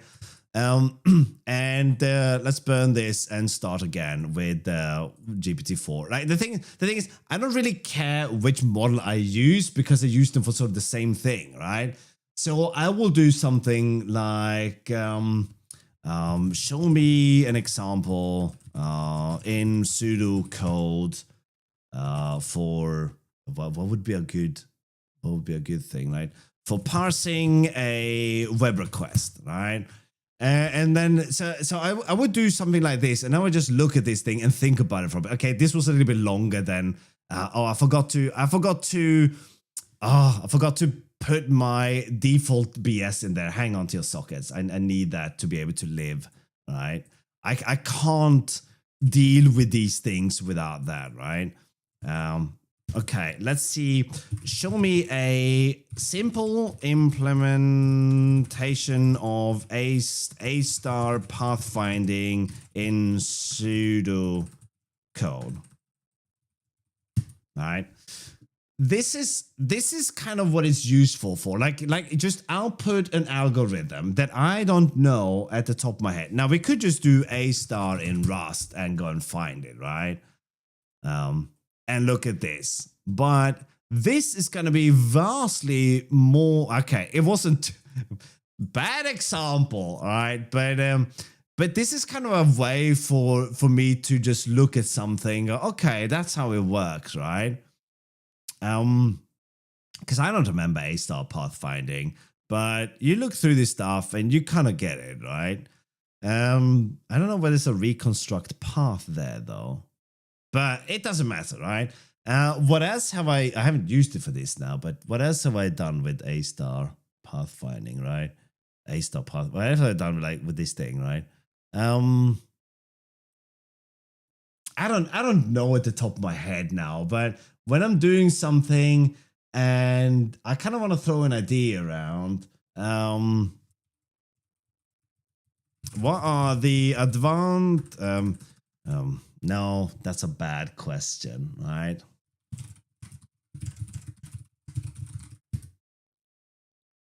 Okay, that was a good answer. Okay. A little bit of backstory to that morbid thing. My kid has had throat pain now for several weeks, and we went and did a blood test, and they up the blood test. We have to do another one, but they came back to us and said, okay, we can't see any indications of anything here. And my kid's first reaction is it cancer? And I was like, no, it's not cancer. You have a sore throat. The funny thing is, I went to the eye doctor. It was quite a while ago. Some of you remember this thing, right? Because I kept seeing something like a peanut-shaped blob in my vision all the time. And he looked at my eye, and when we was looking at the picture, there's like a big black growth at the bottom of my eye. And I was like, what is that? It's not supposed to be there. Why is that? Is it cancer? And the guy just sat there quietly for a while and then goes, nah. And I was like, you, man. For like, I don't know, 2, 3, 5 seconds. He sat there quietly. I felt that like cold chill down my spine. I actually felt fear. I was like, oh shit. All right. And people will be like, oh, you get scared. You think about your family and all that. I didn't think about my family. I sat there with a complete stranger going, shit, do I have cancer? Am I going to die? There was not like, oh, my poor family. It was like, no, shit, I'm going to die, man. That's horrible. They can take care of themselves. What about me? I use my child as an airbag. Anyway, for writing code, I'm driving. Yeah, but I think it's really a good, for me, it's really good interaction, right?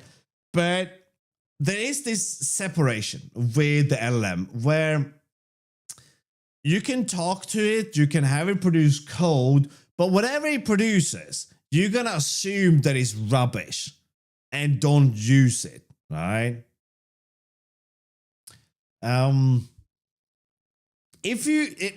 There's some things that it always gets wrong. It never optimizes the code it gives you, right? It's never optimized. I talk with LLMs a lot. Do you have like a voice thing?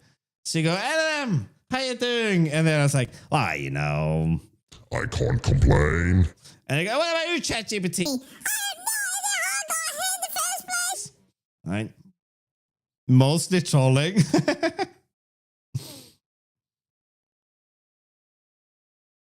I call him Leon. Fair enough. Rate the output I gave you. Oh, sorry, did you give me some output? All right, let's have a look. First, enabling inline provides the compiler for inline the SIMD code, avoiding potential suboptimal optimizations, raises the broad prediction that could degrade AVX vectorization efficiency. Okay, second answer. Slower when including that. That's already wrong. That's always wrong. They're always wrong. They're fantastically wrong LLMs. They're always getting it wrong, okay? Including total makes it slightly slower.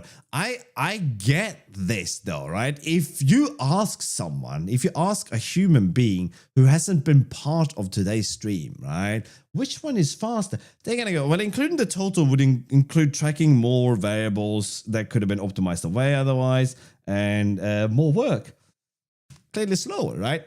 My initial take, if I just looked at the code and never ran it, it would be that this is correct, right? We can generate code to rewrite. There you go, sharper guy.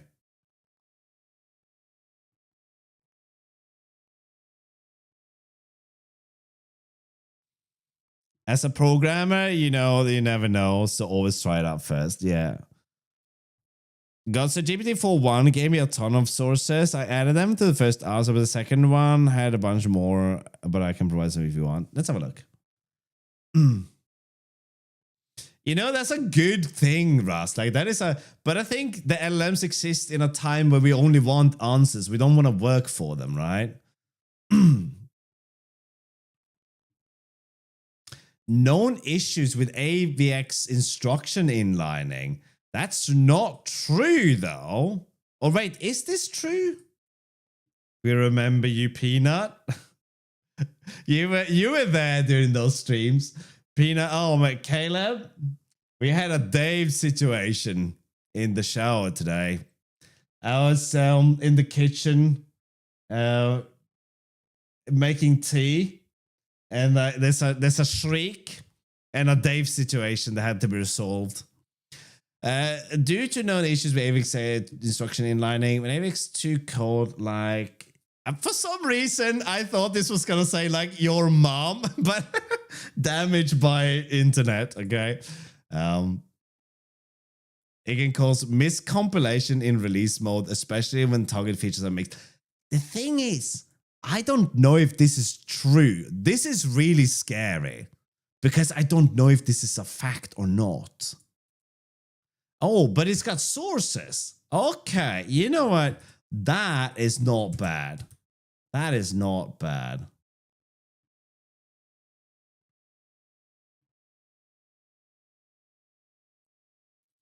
Okay, maybe we weren't entirely gobsmacked by this thing. We don't seem to be the only one.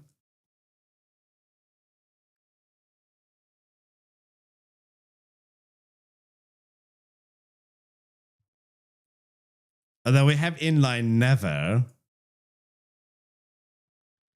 Alright, so that's kind of interesting though. Preventing inline keys. Okay, let's see do we have the second one? Here we go. Including total makes the code slower due to okay. All right, so this is they all get this wrong, and I understand why. It got the source for it's really cool that it get the sources on Holy Diver. You've been out too long in the midnight sun. Okay. Because you weren't using C target native, that's not applicable here. I mean, I did for one smidge, but that might have given different results, right? Does the CPU even support AVX2? Of course it does. What? Are you trying to CPU shame me, Home Slice?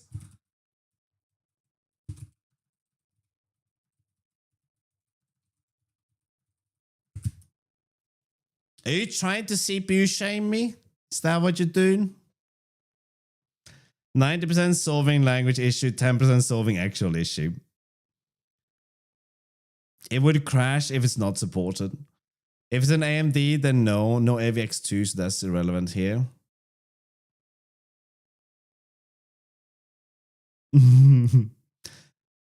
It has AVX2 and it is AMD. So your move, Dave's always up to know. Too right. Although you know what I came across, Caleb, unironically, I came across a YouTube channel that were building like microbiomes, and it was just a bunch of isopods in one of them. And I thought of you. Oh, that's funny. According to Steam Hardware Survey, 94.6% of CPUs of people playing Steam games support AVX2. Yeah, I mean, who doesn't have AVX2 these days, right?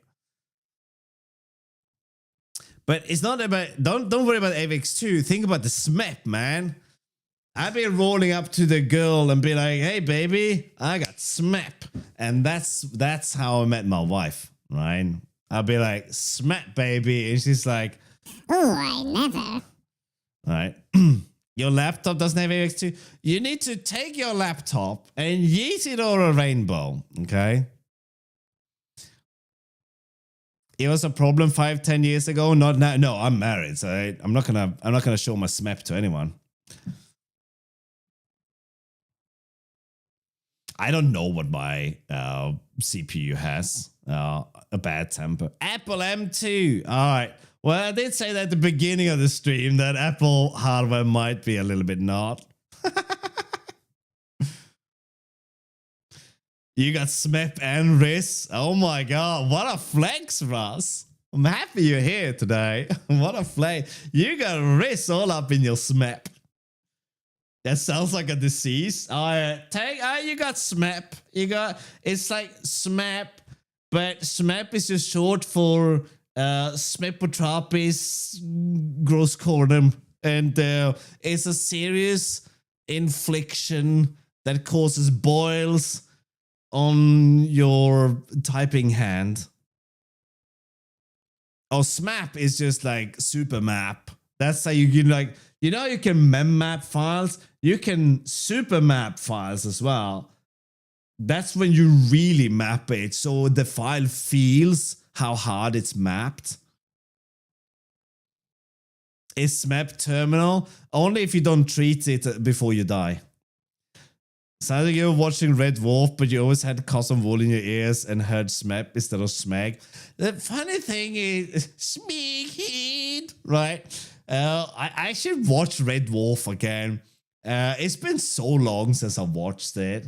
It's a pretty decent show. I don't actually know how well it has aged, but I do enjoy it. what I was getting at is that the art staff uses what's in AMD64 spec, which is minimum of SSC 4.1, which may not produce AVX2 SIMD IC. It is funny. Yeah, the remake or the reboot was not good. And when they shipped it off overseas, the show kind of died for me a little. Yes, there is a serious lack of humor in the world today. There is tragedy, but we don't have to engorge. We don't have to don't go and engorge yourself. We don't have to like really dig into the misery. Just because there's misery, it doesn't make you a bad person if you enjoy yourself, right? But yeah, absolutely. We do need some more Red Dwarf in our lives, maybe. The good thing about Red Dwarf is that you can always rewatch it. There is that. But yeah, okay, wow. We made it this far. We have looked at SIMD. Hopefully all of you are professional SIMD explorers now. The whole thing, let me try to conclude something here though, right? Should you write SIMD? The answer is no. Absolutely not, because you waste your life trying to figure out why the performance is changing when the weather is changing, or when Tim Cook feels a little bit different, or when Steel Ballmer has a sweaty forehead. I don't know, right? It's just magic, right? Try call on the function instead of inline never so we can see what no optimization looks like. All right. I'll throw some cold on there.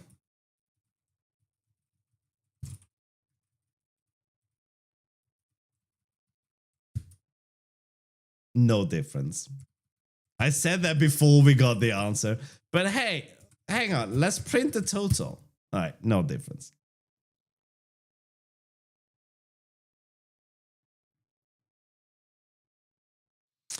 I think so, Mixnut. There are crates out there for dealing with SIMD.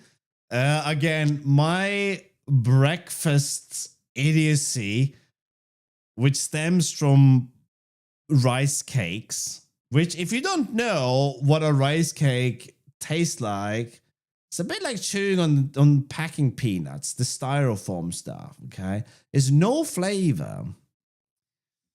You're generating direct LVM IR stuff there with the intrinsics. Hot is unstable. One day we're able to do that. I feel like that joke that would follow that is so beneath us that I'm not going to.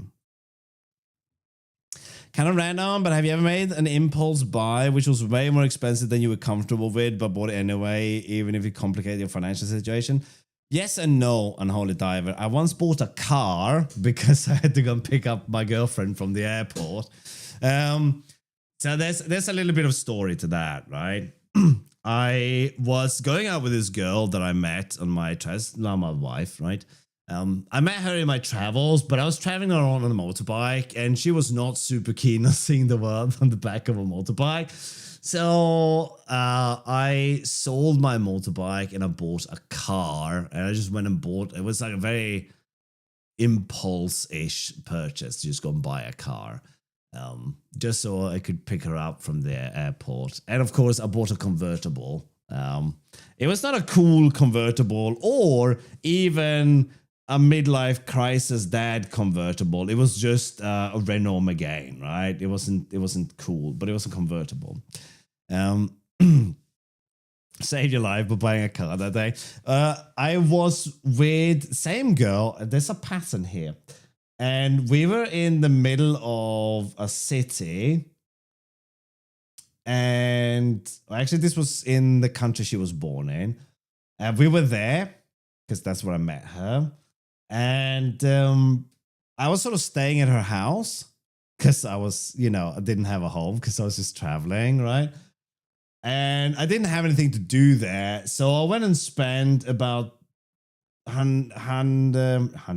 £1,200 or €1,200 on a keyboard not a type A keyboard, but a play keyboard, so I could play the piano. Just so I would have something to do, right? It would have been cheaper to buy a console, right? But this was back when I had consulting work and no rent. So I had a lot of disposable income.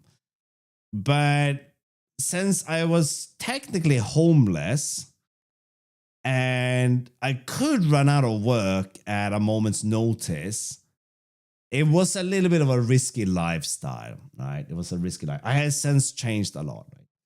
The day I stopped caring about money, my wife said that not the same day though, but she said that I am so much happier. And I think that she has a point to that, right? I was a lot more miserable when I earned a lot of money. It doesn't mean like having money is good.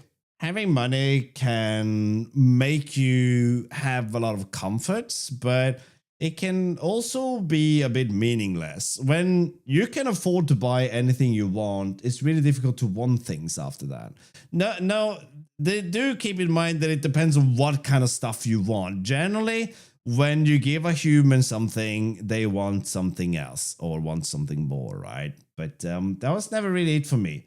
I never really wanted expensive things. I don't like cars. I think fancy, expensive cars is a waste of money. I spend money on my computer and my camera gear, and that's it. And I already have all this stuff now, so I don't need to invest in any of that. I pay £1 for a pack of rice cakes. That's my breakfast. I spend about £2.50 on a box of 50 tea bags or whatever. Very, very frugal in that sense, right? Very frugal. So yeah, rice cakes, definitely like you described it. Yeah. And you got to put a bit of that high protein cheese on it as well, Caleb, to make it actually it's possible to swallow it. Otherwise, it's too dry.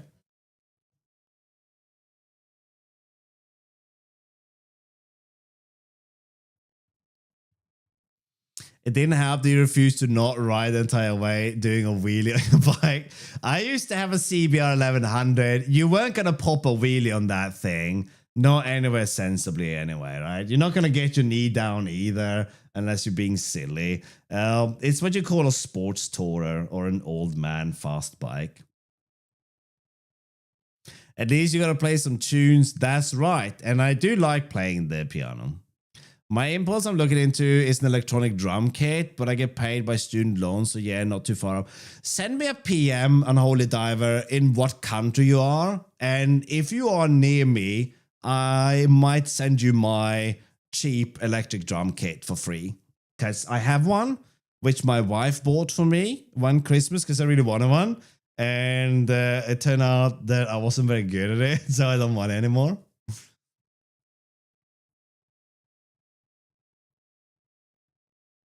911 GT is not a waste of money. To me, it is. That is like complete. The thing is, I don't have status symbols, right? My phone is not a status symbol. It's a cheap OnePlus. Okay, that wasn't too cheap. But before that, we had like Xiaomi and Huawei. Like things from like this chair is a crappy IKEA chair. I think this t-shirt was like £10. There's like very little anything, right? What keyboard am I using?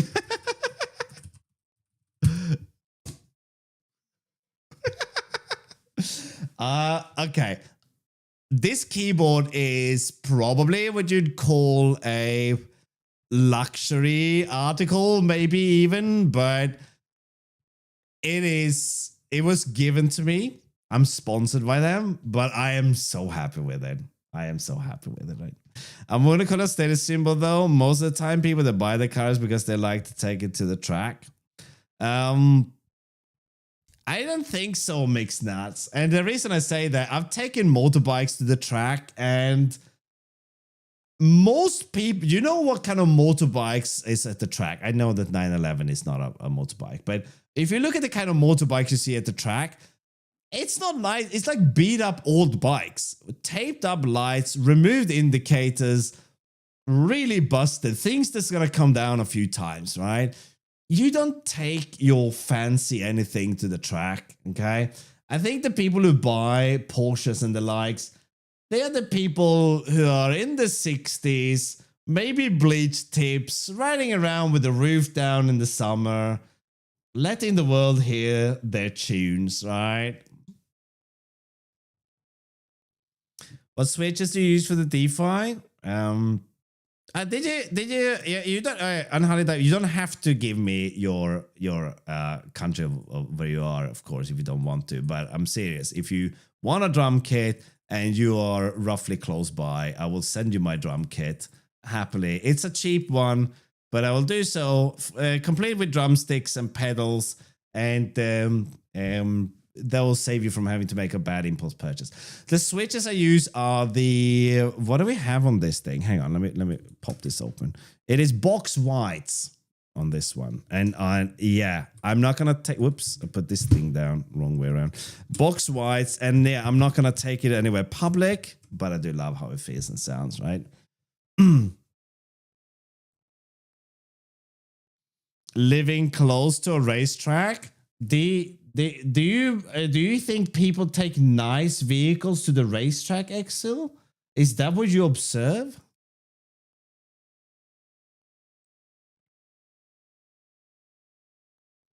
They have a lot of nice 911s at the tracks. Really? All right. Okay. To be fair, I only been interested in motorbikes. I never cared about cars, so I haven't paid a lot of attention to that. But in the world of motorbikes, if you go to somewhere like Snetterton or whatever, you're not going to see a lot of nice bikes, right? You're going to see bikes that look like they've been courier bikes in London for the better part of their lives, right? Because they get banged up. I don't know why you would take a nice car. And also, driving fast is really boring, okay? It's really exciting to top out your motorbike on a stretch of road once or twice, but after that, it's not that exciting. McLarens, well, that's money. That's a lot of money. I still think that it's like nice cars is something that people use as a status symbol, right? I don't think the majority of nice cars end up on the racetrack. I think the majority of nice cars is what people have in the driveway. It's what people like to show off. It's part of someone's identity, right? A Koenigsegg, that's a German name for a Swedish car, right?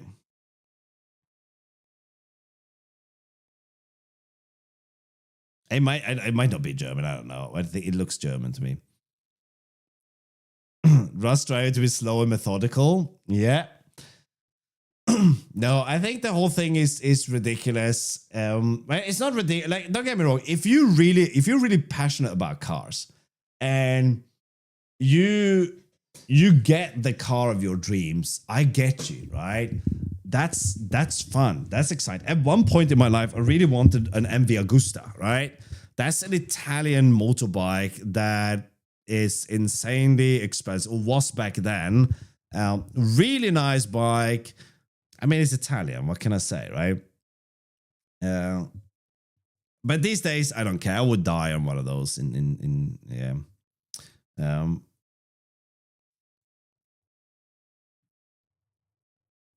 Koenigsegg is not German.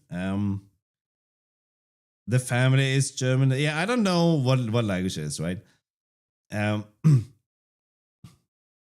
Yeah, that's it, Museum, right? I care about practicality. One of my favorite cars was the old Toyota Corolla that died.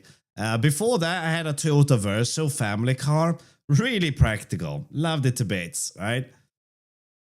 Everything that is fancy is just, right, just not for me. But if you are really into cars and like your dream is to have a McLaren or what is that stupid ass thing that Jeremy Clarkson always goes on about, right?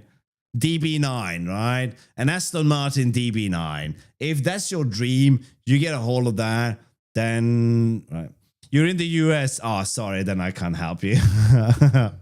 Twitches make you give them your phone number. Oh, don't do that. No, if you're in the US, then that's going to be too far, unfortunately. I mean, I would give it to you, but the shipping cost is probably going to be more than the drum set is worth, right? Yeah, Toyotas are really, really good cars, right? As far as I'm concerned, they're bulletproof engines, easy to work on. And again, I haven't had a modern one, right? My wife has the dumbest car in the world. I hate it with a passion. I think it's stupid all the way to Sunday. I'm not going to tell you what car it is, but it's a piece of shit that I hate with a passion. And she feels guilty because I told her to take all our savings and buy that car for her new job, and the car sucks. I told her that it's just a car. Why care about it? But you know, right? Yeah, Toyotas are so good.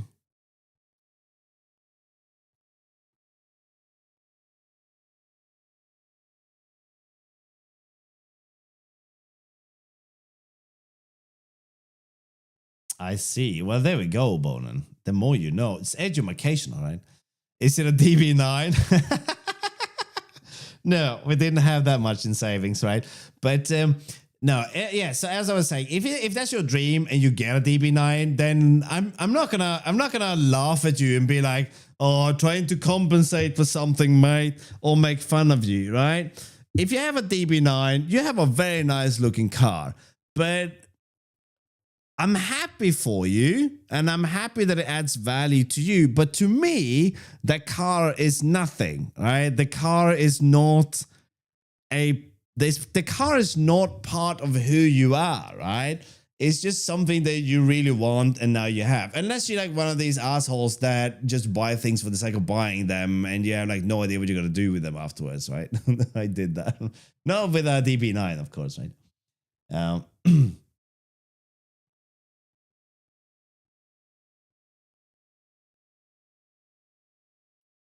A hybrid or hypercar. It's like a meta car or a shift car. Maybe a hypercar is the foundation for an Axum car. Yeah, look, you guys, this is what I got to work with, okay? Don't be too harsh on me. Okay, right. Now that we've established that everyone in chat has a DB9 and you're very proud of it, and I'm happy for you. SIMD was interesting. No, now it's spaceship spawning. Yeah, exactly. How big your rocket is. GPU acceleration versus SIMD testing. I don't have time for that, right? I have to divide my days into chunks so I can play Balatro. I mean, so I can record the video, right?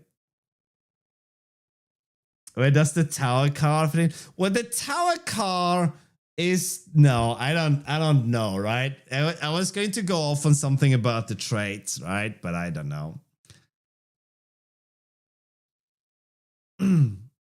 What's the point of having a large rocket when everyone thinks you're a twat, right? That is my question. That is my question to you today.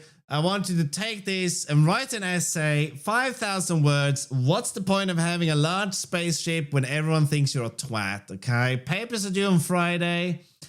All right. Where's 30? He doesn't even know how to name his kids, all right? Poor kid, man. Anyway, what do I know? You should play your drum kit more. It's good to decompress from stress, I've heard, and practicing jazz riffs can be good. Oh, goodness me. What do I do to relax? I gym. That is mine. Unholy Diver, if you're not a member of a gym, I can tell you that you got nothing to lose unless you go to the gym and then you get hit in the head by a barbell and die, but then you won't be around to blame me for it. Assuming that's not going to happen. I struggled with stress. I'm struggling with burnout right now. I struggle with stress, anxiety, depression, the lot, right? The gym is like the best kind of anthrax that you can take. That's not the word. But it really is like just cleaning your brain, basically. You work out really hard, and at the end of it, you are dizzy and comfortable. It is perfect, right? It's perfect.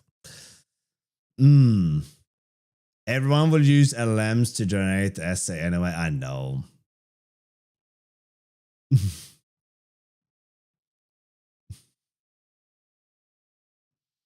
Breakcore, eh?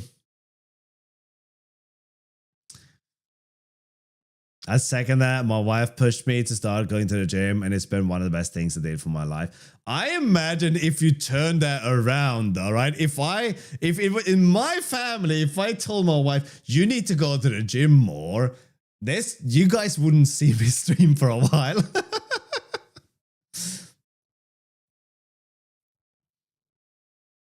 You explained why I changed career path. Yeah, I mean, I think that's probably the reason why you are good at staying on top of programming, though, Museum. Because you don't do that for a living. I don't do it for a living, but I still managed to get burnt out then because I'm an idiot. But what can you do, right? It was more like we go together. Yeah, that's like the political version of doing it, right? But no, I started counting the macros again. And I have a lot more energy. I feel a lot better, but I'm not out of the burner yet. I think it took me 5 hours to merge the last pull request for Anathema just because I didn't want to think about the project, right? Working outside has improved your health immensely. I bet it has. Yes, I've been about that.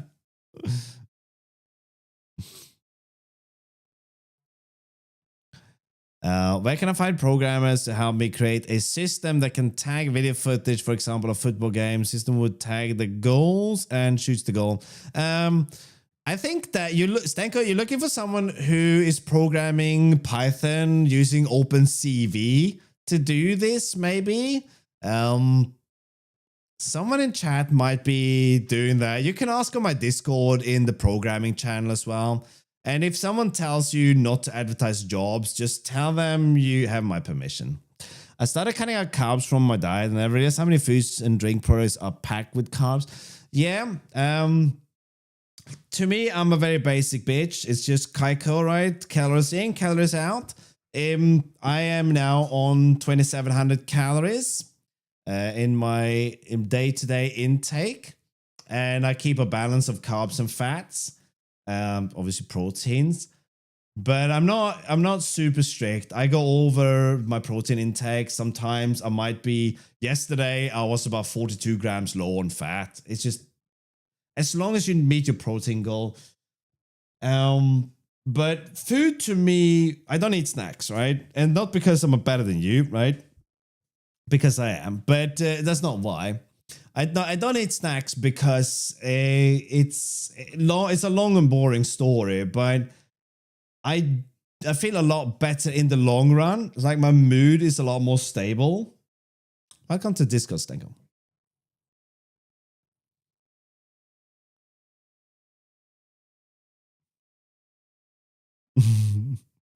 Yes. Just burn more or as much as you consume is saturated the fastest really bad. That is not quite possible, right? Or rather, you can't outrun a bad diet.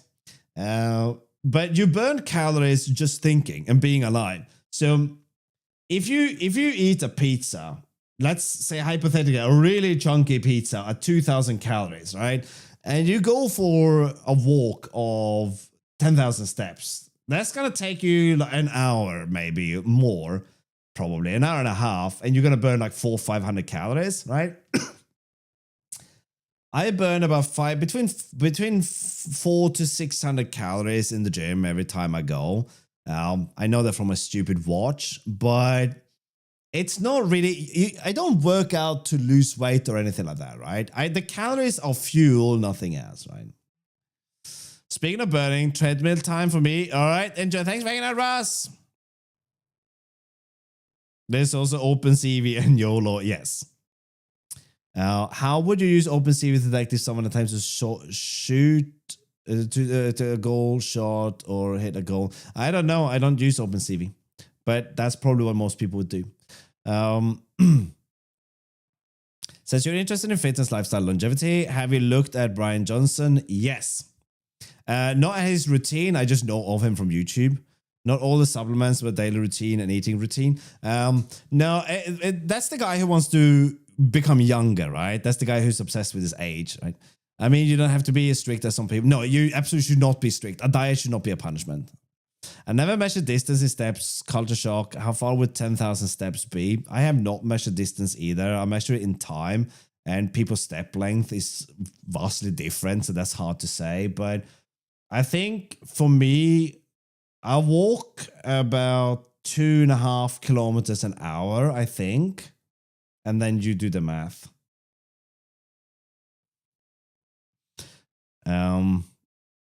Unless you want to compete with Mr. Olympia. Oh man, that ship has sailed about 3 decades ago for me. He wants to not die now, or at least become 200 years old. Okay, that's insane. He already became younger. That's impossible, but I know what you mean. I'm being facetious. Measure it in time. Yeah. I run 3 days a week. That's good. Yeah. Running is boring to me. Walking is fine. I go for walks sometimes 3 times a day, sometimes no times a day. I go to the gym about 5 times a week, and I work out with my wife. I go for walks with my wife, and we enjoy the time in the gym. Yesterday, she said in the car, she said, maybe we should spend more time together. And I said, hey, what's wrong with you? No, I didn't say that because, I'm still alive. But I said, sure. And then she goes, what did she say? Should we go to like a pub quiz? And I'm like, girl, when was the last time you saw me in the pub? Okay. I gave up on that a long time ago, right? Brian Johnson mostly wants to sell you stuff. Maybe. I mean, all fitness influencers wants to sell you stuff, right? Buy Versa grips or protein powder or pre-workouts or some kind of bullshit app. Yeah, of course, they all want to sell you stuff. I mean, that's their livelihood, but it's just what they do, right? I watch fitness influencers because I'm interested in workout, right? So I will see someone do a workout and then I will test that out and see if I like it or not. I've watched a lot of fitness influencers and I removed a lot of them. So there's a couple of them that I've watched these days. Renaissance Periodization, insane person. Absolutely out of his mind, but I like him. And Jeff Nippert, who takes a very scientific approach to workouts. But again, I don't really care about the science. I care about the workouts, right? So it's a lot of waffling, and then they show some workout, and I'll try that next time I'm in the gym to see if I like it or not, right? Mike is the goat of sidebars. If you're talking about RP strength, Mike, yeah.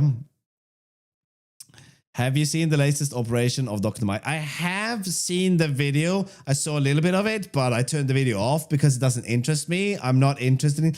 You know what was interesting though, right? His exercise critique of Kim Kardashian was hilarious, and of Alex Jones, okay? In that video, Alex Jones claims to be able to do 100 pull-ups in a row. And I lost it. Oh my God. How delusional are you? You think that you can do 100 pull-ups in a row. I mean, you are insane. Or you think that a pull-up is the same thing as eating Fig Newtons, okay? That is so insane. Diaper pull-ups. Oh my God. Yeah, no, I don't care about that, Bonin. He's had surgery and that had nothing to do with exercise. So the video was like, I watched a little bit of it and be like, yeah, I'm not interested in this. But the critique of Alex Jones' workout was hilarious. If you haven't seen that, it is insane. Alex Jones is insane. You gotta watch this. You'll be like, wow, does this guy actually believe what he says? Right? Does he believe that he can do 100? If you don't know what that is, try to do 10 pull-ups. And then imagine, if you manage to pull that off, good work. If not, imagine doing 100 of those, right? It's not even chin-ups. Not that I think you could do 100 chin-ups, but even if he was juicing, he wouldn't do 100 pull-ups, okay? So yeah, that was hilarious. The Kim Kardashian exercise critique and Alex Jones exercise critique. Go and look at those. They're really funny. Kim Kardashian's exercise video is something insane. She holds a dumbbell and then she moves it back and forth like this. And they're like, what are you training? What are you doing? What is this training, right? And the dumbbells are like 1 kilogram or whatever. But there's a misconception about fitness. People seem to conflate fitness with skinny women, okay? And that's just not. There's no definition. They're not physically fit. They're skinny. They're not fit, right?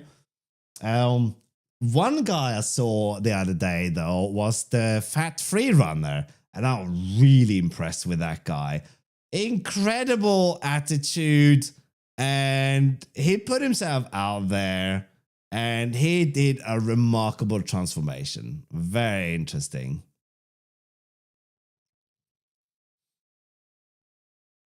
There's a dude who has a channel called Subway Takes, and it's basically all about getting people's random hot takes and topics of their choice, and then he debates them on it. But it's not a true debate, more like a conversation. All right, fair enough. We're talking about guys who thinks the government puts stuff in the water to make the frogs. Yes. Yes, but that is the mild thing though, right? He has done something that is outright damaging, which is, a sober thought that he has an insane amount of followers, but there you go. There used to be a challenge, a social media trend that was promoting doing 100 pull-ups. I saw one influencer do it in a gym hall without a mat below him. He ended up losing grip strength mid pull-up, lost his grip, had momentum, and hit the floor with his back. Oh, that's gonna hurt. Oh my God. How far did it get though, right? So I can tell you guys this, that I struggle doing 10 good form pull-ups, okay? Now, I'm not the pinnacle of fitness. If I'm not, I am bordering on middle-aged, okay? And I've skipped leg day for the last 1,000 years, okay? That's just a joke. That has nothing to do with pull-ups, right? I started working out some years ago. Maybe one day, if I'm high, I'm not ever, I would show you the before and after pictures. They're not remarkable, they're not impressive, but at least there's a difference. But there's no 100 pull-ups anyway. My goal was to be able to do 10 chin-ups within a year, right?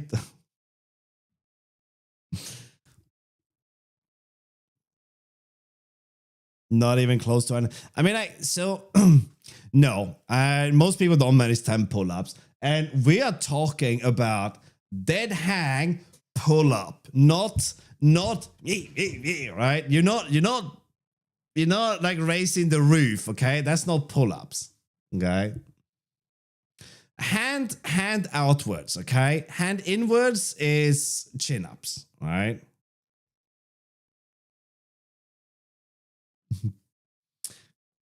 You're kind of high, aren't you? A little bit. For pull-ups, your total body weight matters a lot. Absolutely.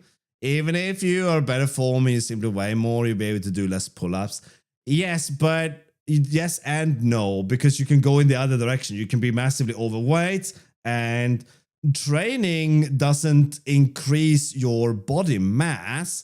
It reduces it produces more lean mass, but it also reduces fat. So you can lose weight and train and become stronger in the process. So you can become stronger and lighter, so you have less weight to carry. But I have always been super skinny, right? You could probably, fit a wedding ring around my wrist, okay? That's how skinny I was, at least at one point, right? I used to, I kid you not, I used to be referred to as the skeleton when I was a child because I was so skinny. One muscle up life goal though. I have not tried that. I shall try it next time I walk past a place where that's possible to do. Some kind of handrail somewhere. I just start doing muscle ups. But yes. Anyway, what do you guys think? Should we wrap it up? It's been a good conversation. We've been SIMDing and now lapsed into live stuff, and I'm not being particularly productive. So I think I'm going to go eat lunch. And then I'm going to get on with the video recording. But you know what? The SIMD thing was pretty depressing because I was going to include this. How often do you take breaks between work? I don't know how to answer that. I don't. I am constantly working on something. Beanpole. Yeah, this was when I was in like school. So it's not even in my adult life, but I've always been super skinny. But then I have celiac disease, and it was kind of undiagnosed for how many years? And at least when your video would be dropping, tomorrow is the short, but I don't know what to do with this video. Yes, the video that I was going to work on, I don't love it anymore. I don't love the game engine series. I don't love this thing because I work on it and then I think this isn't interesting. No one wants to watch this. Why am I doing this? And then I throw it away, and then I go off and then I think of something. I'd be like, oh, I have an idea for a video, and I start it, and then I just repeat the cycle. I have so many unfinished projects that they start off on a decent note, and then the constant question is, why would anyone want to watch this thing, right? Why? And this is where I started the conversation today about the streamer, the content creator narcissism that I am lacking, okay? I am lacking that voice in my head that says, you cool and funny, people want to watch that shit you do, right? I don't have that, right? And it doesn't matter how much extrinsic validation I get in my head, I just don't buy it.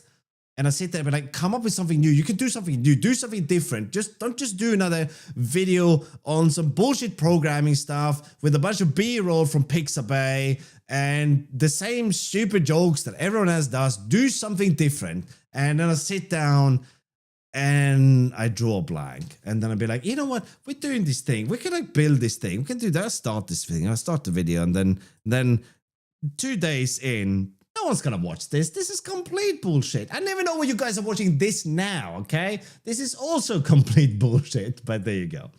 We do a stream where we clean out your closet by voting on what should finish and what should toss. Yeah, I mean, I think if I'm here for the bullshit, I love you for it, buddy. If I had someone to work with, maybe I would make more progress, but it is really difficult, right? How do you make artwork? How do you connect art to code? What does a game engine help me with? Tech? I'm not sure I understand. I think, sorry, I missed it. I think a video series on a game dev that's as simple as possible. Yeah, and that was going to be the whole premise of the game engine, right? 2D game engine, as little fuss as possible. Make it, get it working. But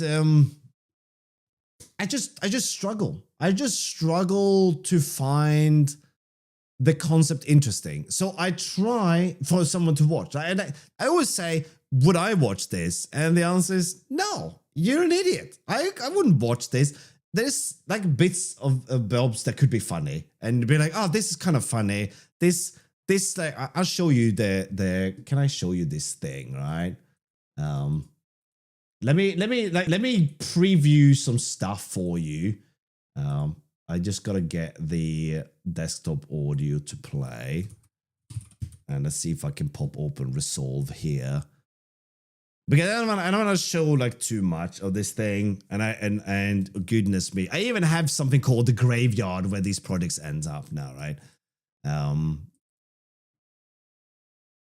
Okay, let me see if I can.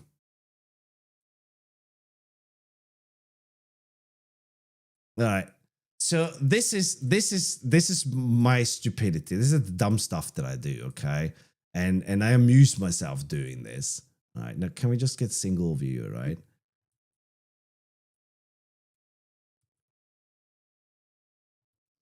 Okay, I'm not gonna tell you how much time I spent just sitting around, swiveling around with a chair as well. That in itself is just dumb. But okay, Why can't I change the size of this video? Okay, it's fixed. That's why, right?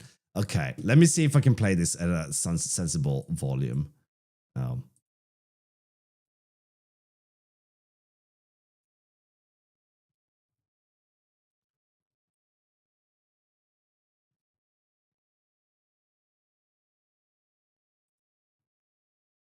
Yeah, it was going to be a tool to replace this, right?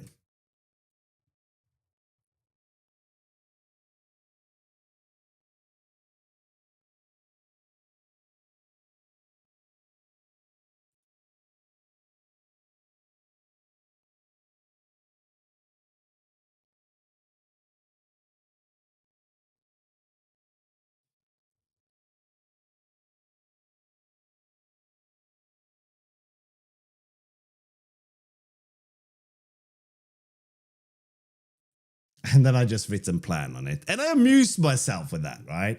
Why don't you just spend some time working on a plan and then it's just the word plan? What a stupid joke. Did I entertain myself with it? Yes, I did. I thought that's funny. It's not like super funny, but it's in there with stupid things to do.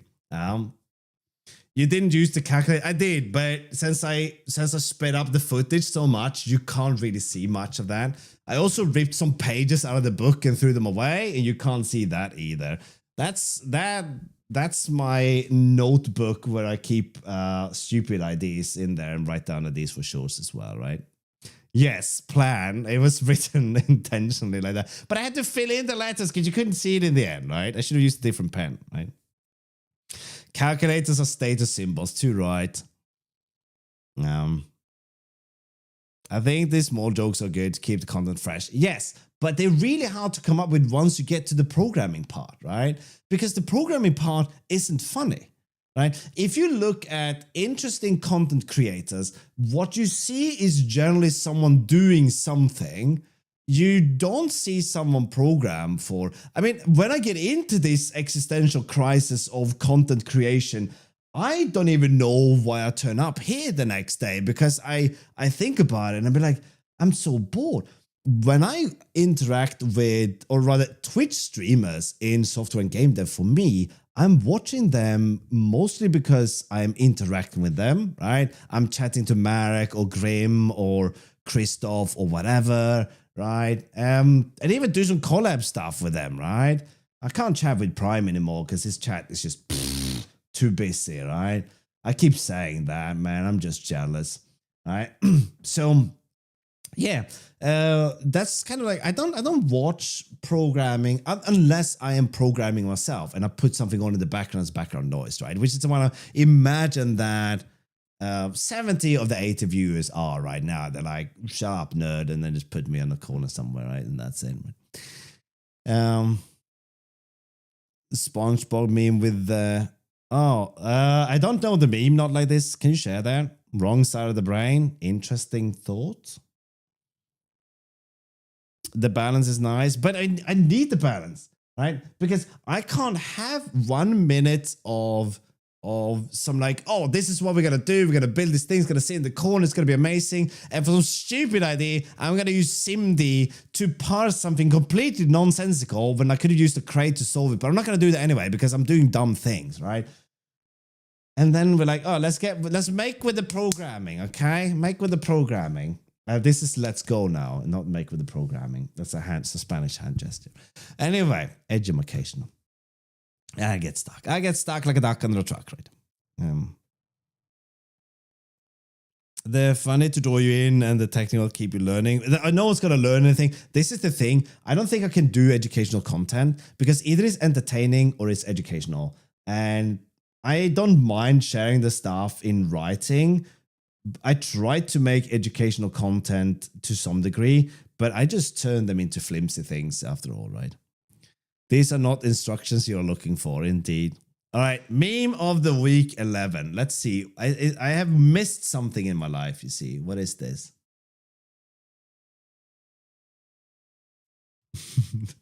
Man, I had never seen this before. This is the first time I see this. SpongeBob SquarePants. There. Yeah, I get that. I get that. Oh man, that's definitely what it feels like.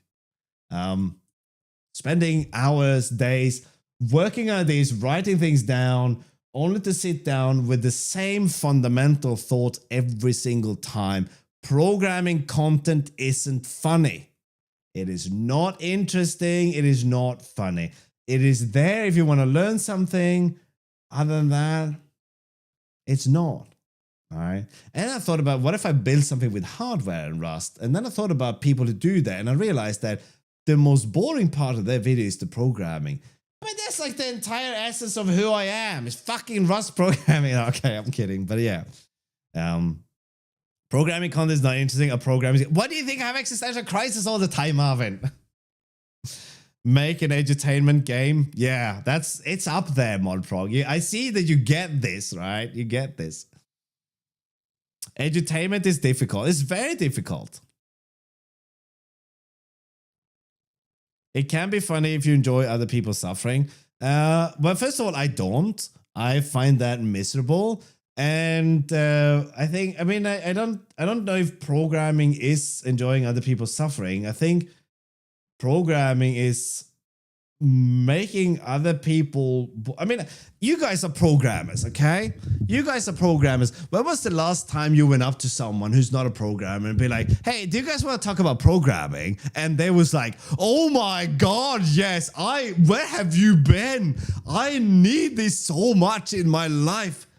Thank you for asking me this. I definitely want to talk about programming. Tell me everything about it, right?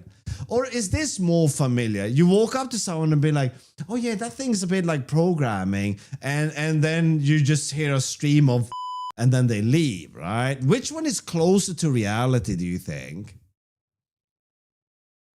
It's funny when I spend hours on a problem that has a 2-second solution. That's where pair programming comes in really well. And that's where LLMs can help as well. I think the laughing is reverse effect of mental breakdown. Oh yeah. Unhinged Randy videos from a while back was very entertaining. Oh yeah, but Randy's got that personality to do that, right? Did you guys see that little kid that was ripping off his video ideas? And I don't know if I like, he should probably be flattered by that though, right? But that was a bit funny. How do I answer this? I also don't go to random persons and talk to them about what's Balatro? Legendary Marvin. What's Balatro? Programming can be funny, SIMDs and all. I mean, it could be, but you know, if you have like a quirky thing that you can do with programming, you can make funny things happen, right? Like there could be funny things in the world of programming. There's a funny video about a bunch of cursed things from a talk about JavaScript, right? Featuring that Batman thing and everything. You guys probably know the video I'm talking about. That was quite funny.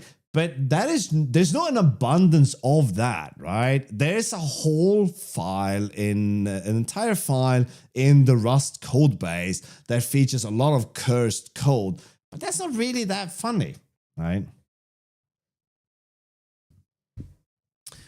Yeah, and Fireship's videos are really short in comparison to the kind of content I want to make. So I do the YouTube shorts and there I can be silly, bang it out, we're done. It's a funny idea, it's slapstick, just roll with it. There's another one coming out tomorrow if you haven't seen that on YouTube, right? But that's just slapstick, all right? And I'm a sucker, I'm a simple man, right? You wouldn't know them. They go to another school. People go full rest of all. Our wife looks in a weird way at me. Oh, sorry, my wife, not a wife. Like just, hey, are you married to someone? Yeah. Stop looking at me in that funny way then. I do, Raga, by the way. If I explain something to her about programming, she looks at, is that man married? Yes. I get the same thing, right? Which is why I used to do rubber ducking with the bunnies instead, right? That's why we have a Discord. Bunnyville is the best. Too right, Scott. Go Bunnyville. I kind of wish there was more programming podcast where it's more casual conversation. I used to have a podcast like that with Acton, but time difference. Sebastian League is good at finding good short projects for videos once a year or so. Yes, but his the difference between Sebastian and me is that he knows what he's doing. Right, his video on 3D Boards was pretty good. I don't have interesting things like that. And another thing about his videos is he's showing things off in the world of game programming. Okay, so with games programming, you can maintain interest of the viewer by showing them some pretty moving pictures, okay? A static screenshot of Vim with a 10-minute monologue is not that, okay? I have at least never written a chess engine. Where's Yusef, right? I do watch conference talks as well. GDC is pretty good. I like the talk on the code tree stuff in Noita, and I like the one on netcode in Overwatch that was linked to me as well. I hated going to conference back in the day. Oh yeah, all the conference I went to was Microsoft stuff because I was working in the .NET shop. It was very dry. The talk can be very interesting because it's actual new things and not a meme report format. I don't know about that. I don't remember it being like that when I went to conferences. But I never got to go to Redmond because I hadn't been with the company long enough. But some of them flew out from London to Redmond and they got to play. Maybe we should focus on smaller projects for a bit. That was the point. That was the point of this top right corner thing that I was going to build. We got to try to exit Vim. Museum. Hang on. I'm going to write that down in my stupid book. Where is my book? Where is my book?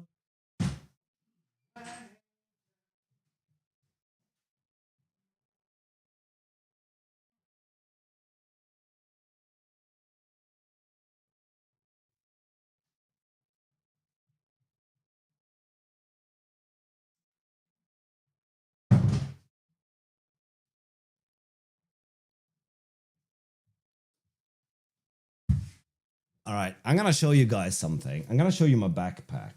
Okay, but first I gotta tell you the story of my backpack. The reason I'm gonna show you my backpack is because my book is in my backpack. Okay, so my kids turned 1 year older on paper, and she wanted a backpack. So I bought her a backpack, one that I've seen her look at in a store, and she was really excited about the backpack. And when she got the backpack, she was really excited about the backpack as well. But I realized she was never using the backpack. So after a few days, I said to her, "How come you're not using the backpack?" And she said, I'm a little bit embarrassed. I feel bad because I don't use it." And I said, "Sweetie, don't feel bad. It doesn't bother me or mommy. Especially not me, who's your favorite parent. Whether you use it or not, right? We love you unconditionally. It's fine." Very serious conversations. But she was embarrassed to have the backpack on. So I said, "Okay, why don't we sell your backpack so you can buy a new one?" And we put it up for sale, but no one wanted to buy the backpack. I don't know why. So in the end, I bought it. And now I use her backpack when we're out and about. So I wear her backpack when I'm out with her, walking with her. And here's my backpack that I wear when I'm out with my kid. Anyway, yes, it's a dad's job. It's a dad's job. And here's my book.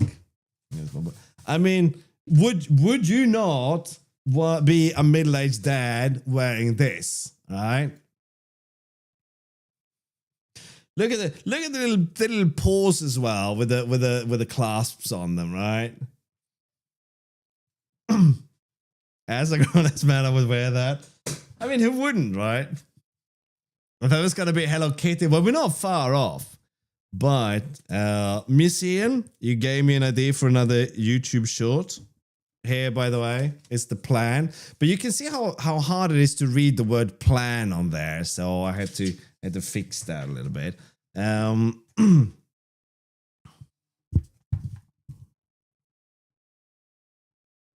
I can at least record another YouTube short now.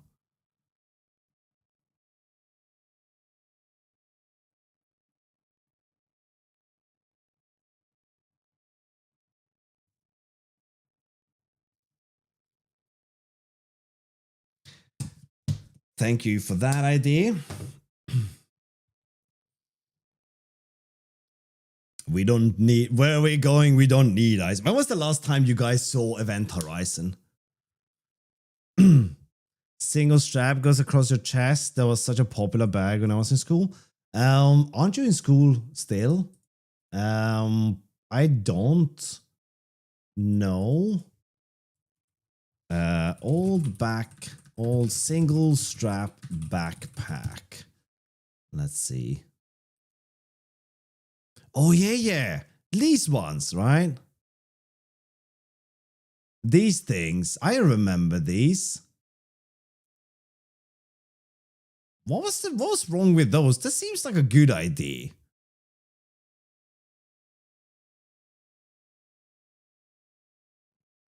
Yeah, these ones, right?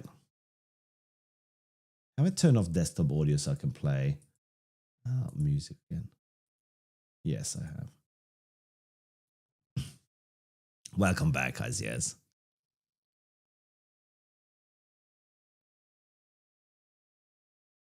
Carrier satchels, I believe. I have a really nice courier bag. There's a leather shop in part of London called Camden Town.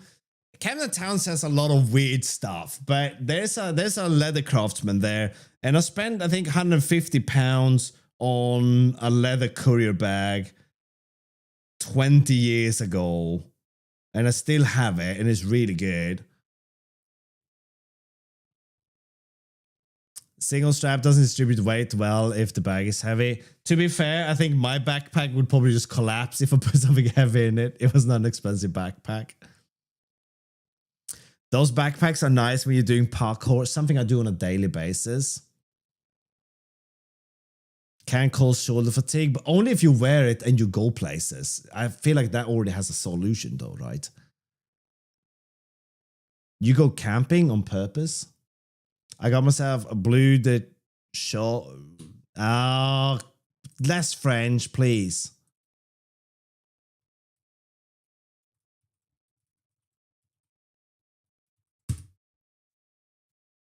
We don't need the love in there, right?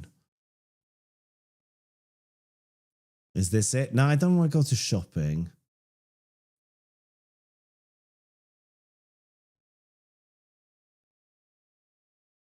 This person needs to work on their posture. Less French, more German. Yeah. Bring my phone to write Rust, though. You are categorically mental, mate. Programming on a phone. Did you not see my video? All right. That's dropping tomorrow, by the way.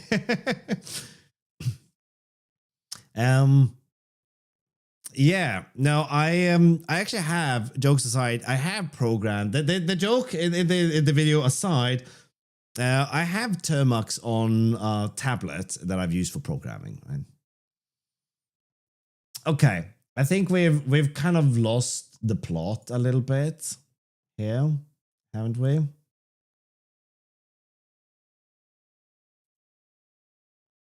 What's happening there? There we go. Right. No, I good grief. I'm using what's it called, like a hacker keyboard or some stupid thing like that. I say yes, we get that. Yes, we get that. I gotta get back to Miguel. I need to do something about this. I need to do something about the keyboard thing, right?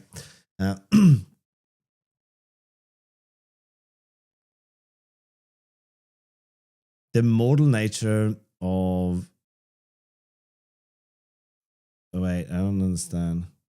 Neovim in Tmux is really nice flow. Oh, right. Sorry, I read messages from the bottom up. Yeah, no, I can't. I just can't. But I mean, my keyboard supports Bluetooth. I could definitely just hook that up to my phone if I wanted to. Wouldn't be a problem. But yeah, right. Okay, anyway, I do have an idea for the next YouTube short, so that's good, right? My keyboards are too heavy for lightweight camping. Yeah, there are lighter solutions than that, but they are terrible. But whenever I go out my missus has access to a cabin, And we go there sometimes, and I go there to be away from this machine, right? So,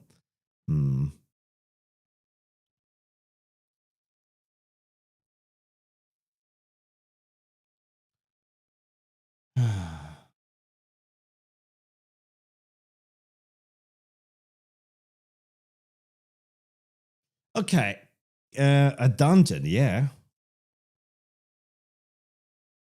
The phone programming comment was half a, yeah, only half a joke though. That's what concerns me. Okay. Now, jokes aside, okay. So I gotta move past this, and I gotta make with the video, right? So how do we make the, I don't know why my hand is interesting, but how do we make video, it's not you don't have to do anything, okay? This is entirely my problem, but how do I get past this, right? When the programming content isn't interesting enough. So you gotta salt the video with more nonsense, because that's just who I am, right? But finding the balance is really difficult. I'm gonna work on this. I'm gonna figure it out, right? I'm gonna go and eat some food, and I'm gonna work on the video, right? Unless you do messages top down, I'm too simple for that, unholy. More meme, more win, obviously. Shift to other tech things. Like what? Tell me more. Not like this, not like this. You know what? I was looking at something that I learned the other day. Finish the sentence. Okay. I learned the other day that there are 3D printers with built-in CNC machines. And I said to the wife, for the first time in years, it's actually something that I want to buy. But it turns out they weren't very good. So I don't want one now. So we're past that. But yes. Trying out other editors.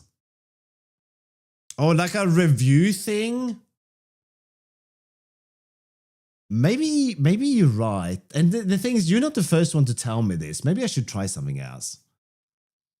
But the thing is, when I do that, I feel like I want to give something a fair shake. So spending a day trying out 4 different editors isn't really a fair shake, and then it doesn't become funny either. I did record building one of my keyboards. I built keyboards on stream as well, but that's not very funny. I did some stupid things that would be laughable, but that's very unintentional. Maybe talk about how to get a FANG job using language with a keyboard to declare variables. For those of you who don't know what this is talking about, there's an actual video out there that has had 6 million views, I think. And the guy was telling you how to get a job with Google. And one of the comments was, and don't use a language where you have a keyword to declare a variable. And I just lost it. I'm like, what are you talking about? Why? You've deceived 6 million people with your bullshit. Okay, maybe not everyone bought into it, but I mean, okay, look. If I say that if you put duct tape on the CPU fan, you will become a better programmer. I'm sorry, but that's on you if you do that. Okay? You shouldn't believe anything that content creators tell you, okay? Because half of it is just bullshit, right? And the other half is just accidental correct, okay? But come on, man. You got a raise? Nice one, Araga. You swapped to Python. You're gonna use VS Code. I have VS Code installed on this machine. I have used VS Code. I don't think the only thing I don't like about VS Code actually is Codium, right? But the only thing I don't like about VS Code is the Microsoft involvement, right? I made my own 3D printer, so I just made the printhead replaceable with a router. There's a project. Probably, do you want to like come over and help me do that? Because I don't know where to start. Holy smokes, indeed. Yeah, I couldn't make a 3D printer. I saw there was one on like, okay. You know what? Let me do something that I don't really like doing. Okay, I don't like talking about other content creators in a bad way, right? I've criticized some here on stream, right? I'm not gonna pretend I didn't do that, and I stand by that. I think there was some of it was just completely aggravating. But where was I going with this? Oh yes, there are some really big YouTubers out there whose content is, I bought the 10 crappiest things of Temu, I bought all this shit of AliExpress and all that. And okay, little bit of backstory. There's a YouTube channel that I used to watch. I kind of gone off it now because I got a bit tired of the content, no other reason, called Sorted Food, right? It's a bunch of British kids. They're not kids, they're not that much younger than me, maybe. Maybe one can dream. Okay, there's a bunch of dudes that has like a cooking YouTube channel together. Sorted Foods, it's a good watch. You can enjoy it, right? But every freaking time they go on about, we don't waste food, we don't waste food. Because if they don't say this, their chat will just be packed with people who will complain about them wasting food. Okay? And it tires me, right? It tires me. I mean, who knows if they waste food or not, and why do you care? Okay? Why do you care if 4 dudes makes an awful meal and throw it away? Okay? Do you think that that means that the entire world is going to throw all the food in the bin that they're promoting food with? I don't know. If you think that, then learn to think for yourself, right? But here's the thing.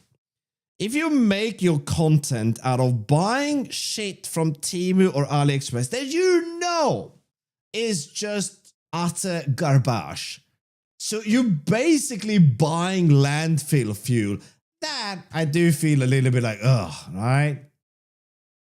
It's like you're just buying crap. You're not failing at making something and throwing it away.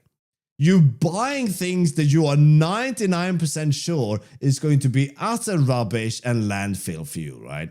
That thing is a little bit, right? I feel that's a bit. At least food decomposes, yeah. No more office shirts? No more office shirts.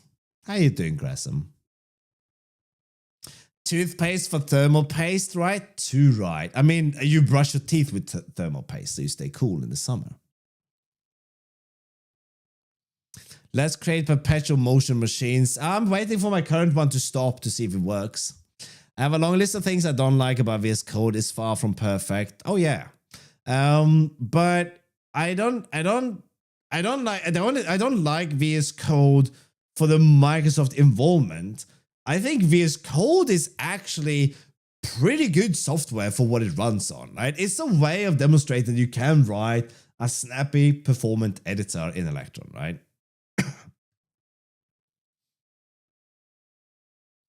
Yeah, no, I think VS Code or Codium, whatever, is perfectly fine. Right? You gotta use what you like. I use JetBrains. I think JetBrains is very nice, but my God, does it have a long startup time. Oof. Too right, hybrid.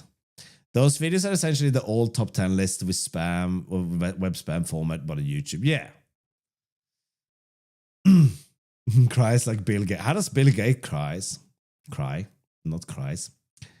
Imagine if those people found out about how much food waste is produced by restaurants or even grocery stores. Oh God, yeah. And you know what's insane about that?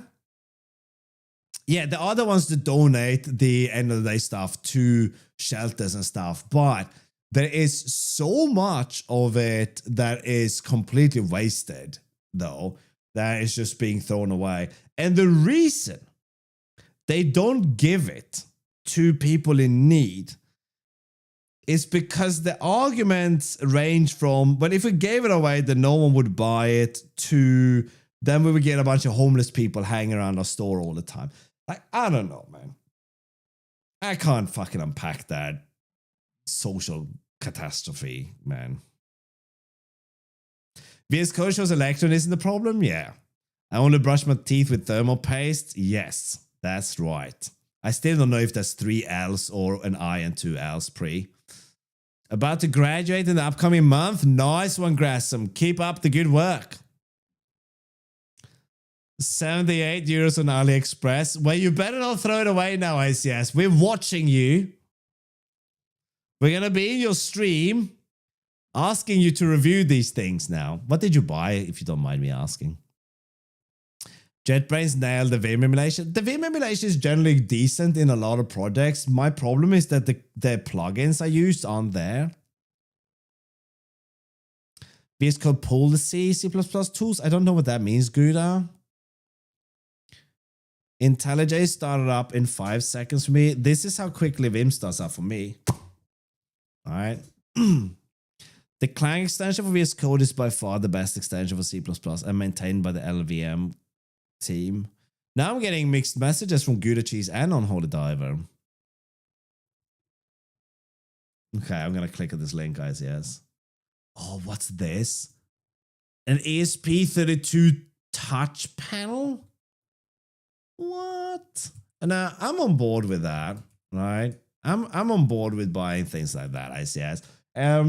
I thought about buying a camera track on AliExpress, which is a track which has a servo motor attached to a tripod head so it can make these panning shots, right? Because these things cost hundreds of pounds, but you can buy cheap-ish ones off AliExpress. And I thought about doing that. You can also solve the problem with something on wheels on a track and a weight, but I'm a little bit scared doing that with my camera. Turn you into a frog. I turn you into a gay frog, courtesy of Alex Jones.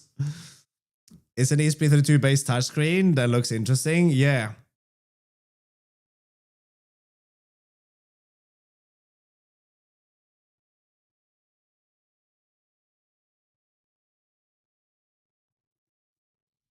I've spent lots of days to scout best price and features. Nice. Yeah. So don't get me wrong. Buy from Temu or AliExpress if you want to buy the material, right? To build things. It's a great place to buy materials for creating stuff, right? But it's when my gripe is more like when someone buys 10 electric whisks and then you know they're just going to throw them away, right? That's more my gripe. I don't have a problem if you buy 10 electric whisks and you want to use 10 electric whisks for something, right? That's like, do whatever you want, right? But videos that are just landfill fuel, that kind of upsets me a little bit. But hey, I'm no different though, right? I'm sitting here writing meaningless software, burning CPU cycles that could have been used to mining bitcoins instead, right? Or training an LLM on some rubbish. So I'm no better, right? Pot, kettle, right? Have you met? It's all good. It's all tickety boodles. Electronics is all made by them, so you can really find interesting things for DIY. Yeah. Again, I think the camera track thing. Let me see if I can find this thing just to show you. Camera track motorized. Right, I'm talking about these things. And yeah, I mean, that's AliExpress. That's £48. Now that might not be the whole thing, right? But these things, right? If you were to look at what these things cost from someone like B&H Photo or whatever, right? Or Amazon even. For some reason, Australia. Oh wow, look at that. A beginner's guide to the dolly shot, and you got that. Although this one doesn't look too bad, right? But yeah, generally these things are pretty damn expensive. All right, no, that's a YouTube video. They tend to be hundreds of dollars for these things, especially if they're motorized, right? So yes, I did think about buying a cheap one from AliExpress for $40, $50. Okay, there we go, $314. Look at the seashore panel there. $314 for this thing. Now, this is obviously not the same as we saw on AliExpress, but if the end result is about the same, this one might, I say might, I haven't read it, but this might connect to your camera and allow it to follow a target when you're using it, but I didn't need it for that, right? I just wanted to have something to add. So I didn't have to Ken Burns every bloody shot, right? Train an LLM on how to mine bitcoins, the most useful use of electricity. Yeah. Who was it? There was some video by someone who talked about this. Like, one use of an LLM is like 200 energy wise, like 200 Google searches, energy expenditure wise, right? Kubrick was a beginner, yeah. Get your ladder out, you big nerd, Kubrick. Full metal nerd. As someone that has ordered electric mixers for a professional kitchen, the €10 ones last about as long as the €300 ones to start abusing them. Oh man, that's used. I think what I heard once was that professional chefs buy really cheap pans because they are consumer goods, as in they're consumables, not consumer goods, they're consumables in the kitchen. You wear them down and throw them out. That's how I've heard. Not all restaurants, but I heard this from someone who runs a restaurant. Buy like IKEA bullshit and then throw it. Yeah. And I can see why. It used to be that people thought about professional printers, professional blenders, professional everything. There was that you buy that as a consumer and it would be like better. But the thing is, the professional stuff is made for high volume, right? Which is not what your kitchen is, right? Cheap pans, expensive knives. Yeah, oh man, I have Mac knives and I love these. My wife bought me my first Mac knife in 2000. I sound like an old person now, right? In 2013 or 14, I think. And ever since then, I buy only Mac knives. They are so good. I have some cheap ceramic knives that someone who don't know me gave to me. And they just wrapped up. I have one global knife, and that was an impulse purchase because when I met my wife, all her knives went in the dishwasher and you couldn't cut butter with them. So I went down to the shopping center close by, bought a global knife because that's what I knew, and replaced one of her knives with that. And of course, it's been used as an axe and a few other things, right? But yeah. Oh, I have a lot. I bought something in, there's a shopping center called Corte Inglés in Andorra where I bought my hatchet, my meat hatchet, my cleaver for €21, and that thing has been with me for many years. €21. But I sharpen my knives and everything on whetstones, right? I keep a good, and I recently resharpened my knife to a steeper angle, and it stays sharp a lot longer. You buy cheap tools and it wears out. That's the one you should replace with an expensive one because you used it a lot, right? Yeah. My drill died, so I replaced it with a very cheap drill, but it still works. But because I did that, I could afford the impact driver as well. So, your move. A lot of people do it because they want assurance when Skynet happens. Wait, no, I'm missing something here, right? Was there an article that it cost OpenAI a couple of... hang on. The economy is because people write thank you. No idea, but I don't understand this. And please, guys, do not think that LLMs have feelings. If you are polite, it will not get you better results. You're wasting your time and you're wasting CPU cycles.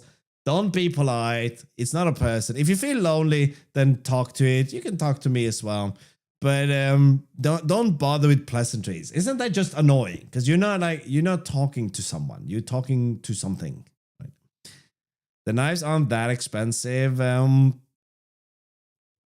Yeah, there's so $70 to $150 per knife. Then you got like these Japanese handcrafted lightsabers that are like $500. I don't buy that, right?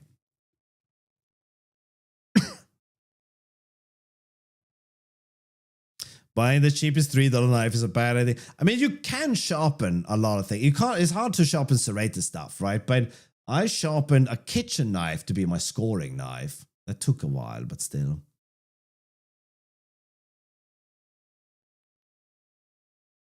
Use thing for X hours at home. You cook 2 hours a day. At work, 18 hours a day. Oh, God, you need more time off.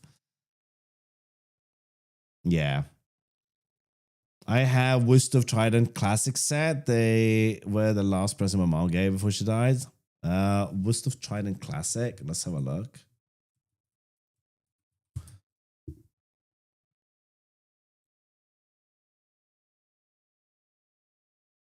Yeah, that looks surprisingly like a Mac knife. Handle-wise and everything. These aren't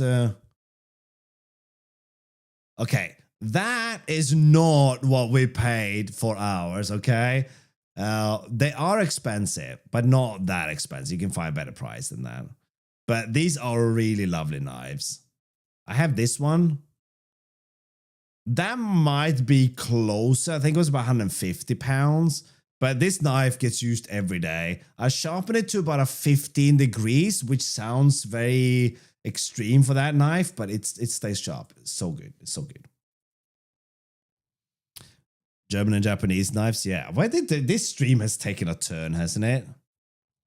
A cheap pan is a cheap pan. It holds water, also holds whatever. If it doesn't leak, it works. Well, technically, that's not entirely the story, though, right? If you buy a cheap pan and you have an induction hob, if you look at the bottom of your pan, you might see that your pan has different patterns and you're not making full contact with the glass, and subsequently you are slightly further away from the magnets. So if you look at the bottom of your pan and it has this weird pattern, it's a cheap pan and you have induction hob, then you are probably boiling a cup of tea takes 1 minute in my good pan, takes up to almost 3 minutes in my cheap pan. So there is a difference there, right? Oh, I see. I have one expensive knife that's from a knife smith here in Germany. Actually, I thought you were Swedish. All right, sorry. You all sound the same to me. You use a pan for making tea. Oh yeah, multiplexer. I do. I have an induction hob. The only difference is that a kettle stops boiling when it's done, whereas the hob doesn't. But the disadvantage is that my kettle fell from a height and exploded, and the other kettle stopped working or started glitching. So I had to use that, right? I actually bought a kettle. I got donations from chat to buy a kettle that I was going to have in here, but that kettle is the one that crashed. And I'm sorry about that. I love all cooking with gas. We used to have gas in our flats. Induction is fine, but gas is just, there's just something more into. Maybe I'm a pyromaniac under the hood. I got a ruby honing stone from AliExpress that I've been using as a final step of sharpening, and it works like a charm. Nice.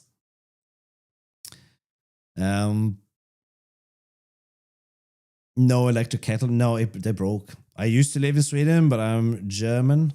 Atelier, if you're interested in the knives. Let's have a look. Gas is dangerous when you have a family. Not really, although I did leave. So my wife is not British, and we lived, and neither am I. We lived in the UK. Oh wow.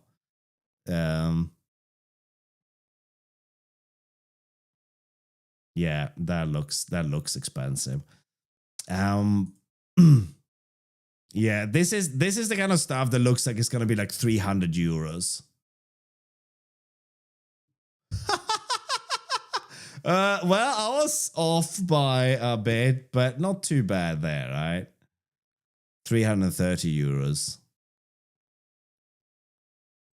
Petty go my way and lose all the money. So yes, so the wife, not British, not used to gas. I accidentally left the gas on, went to the office, and the neighbors came knocking on her door. She opened them. It's like, we smell gas. And it's like, okay. And she was not familiar with that gas. So in the UK, there's stuff added to the gas to make it smell for obvious reasons. And we've been leaking gas into the flat for like an hour. I was like, whoops. Once in my entire life. I only done it once, though. Only once. Damascus is clean. It's very nice. Until you look into the byproducts of burning gas in the household, it's not great. Possibly not, but I do like cooking with gas.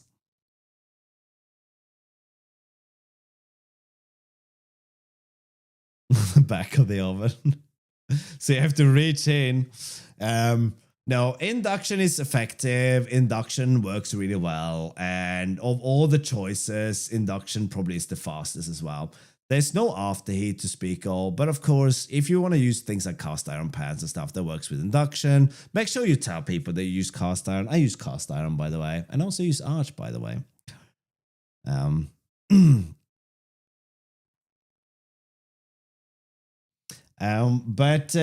no, it's all, you know.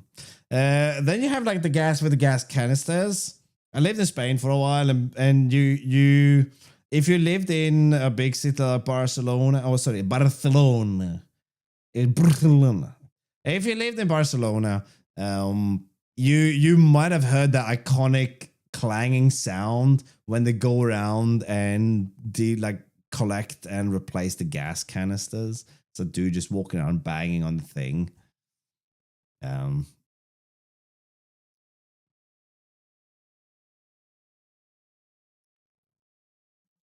Yeah, you're not gonna that's like is it like 25 amps or whatever to induction or 13, I don't remember, but it's a lot.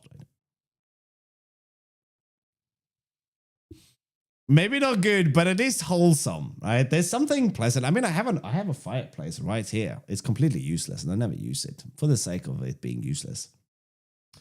If I wasn't moving, I would have ripped this whole thing down. It is mad. Let me show you how. No, I can't. There's a light in the way now. Anyway, but wasn't I supposed to go and work on a video? All right, you guys are as bad as I am. I love that you guys are procrastinators, okay? But you know what I'm gonna do before I work on the video? I'm gonna eat some lunch and I'm gonna play a round of Balatro and then I'm gonna do it, okay? But for now, let me go and be boring and maybe we can get a video at the end of it in a couple of days. But thank you guys for listening to me cry in the corner. This is my corner about this stuff. It's really helped me to get a little perspective on how I'm going to try to balance the video stuff, right? So what is, but I have no idea what that is, Marvin. I never heard of it before. You guys are amazing. Thank you so much. Hopefully I don't have sweat stains on my arms as I'm doing this. Have a wonderful rest of your day and I'll see you on Discord. Bye.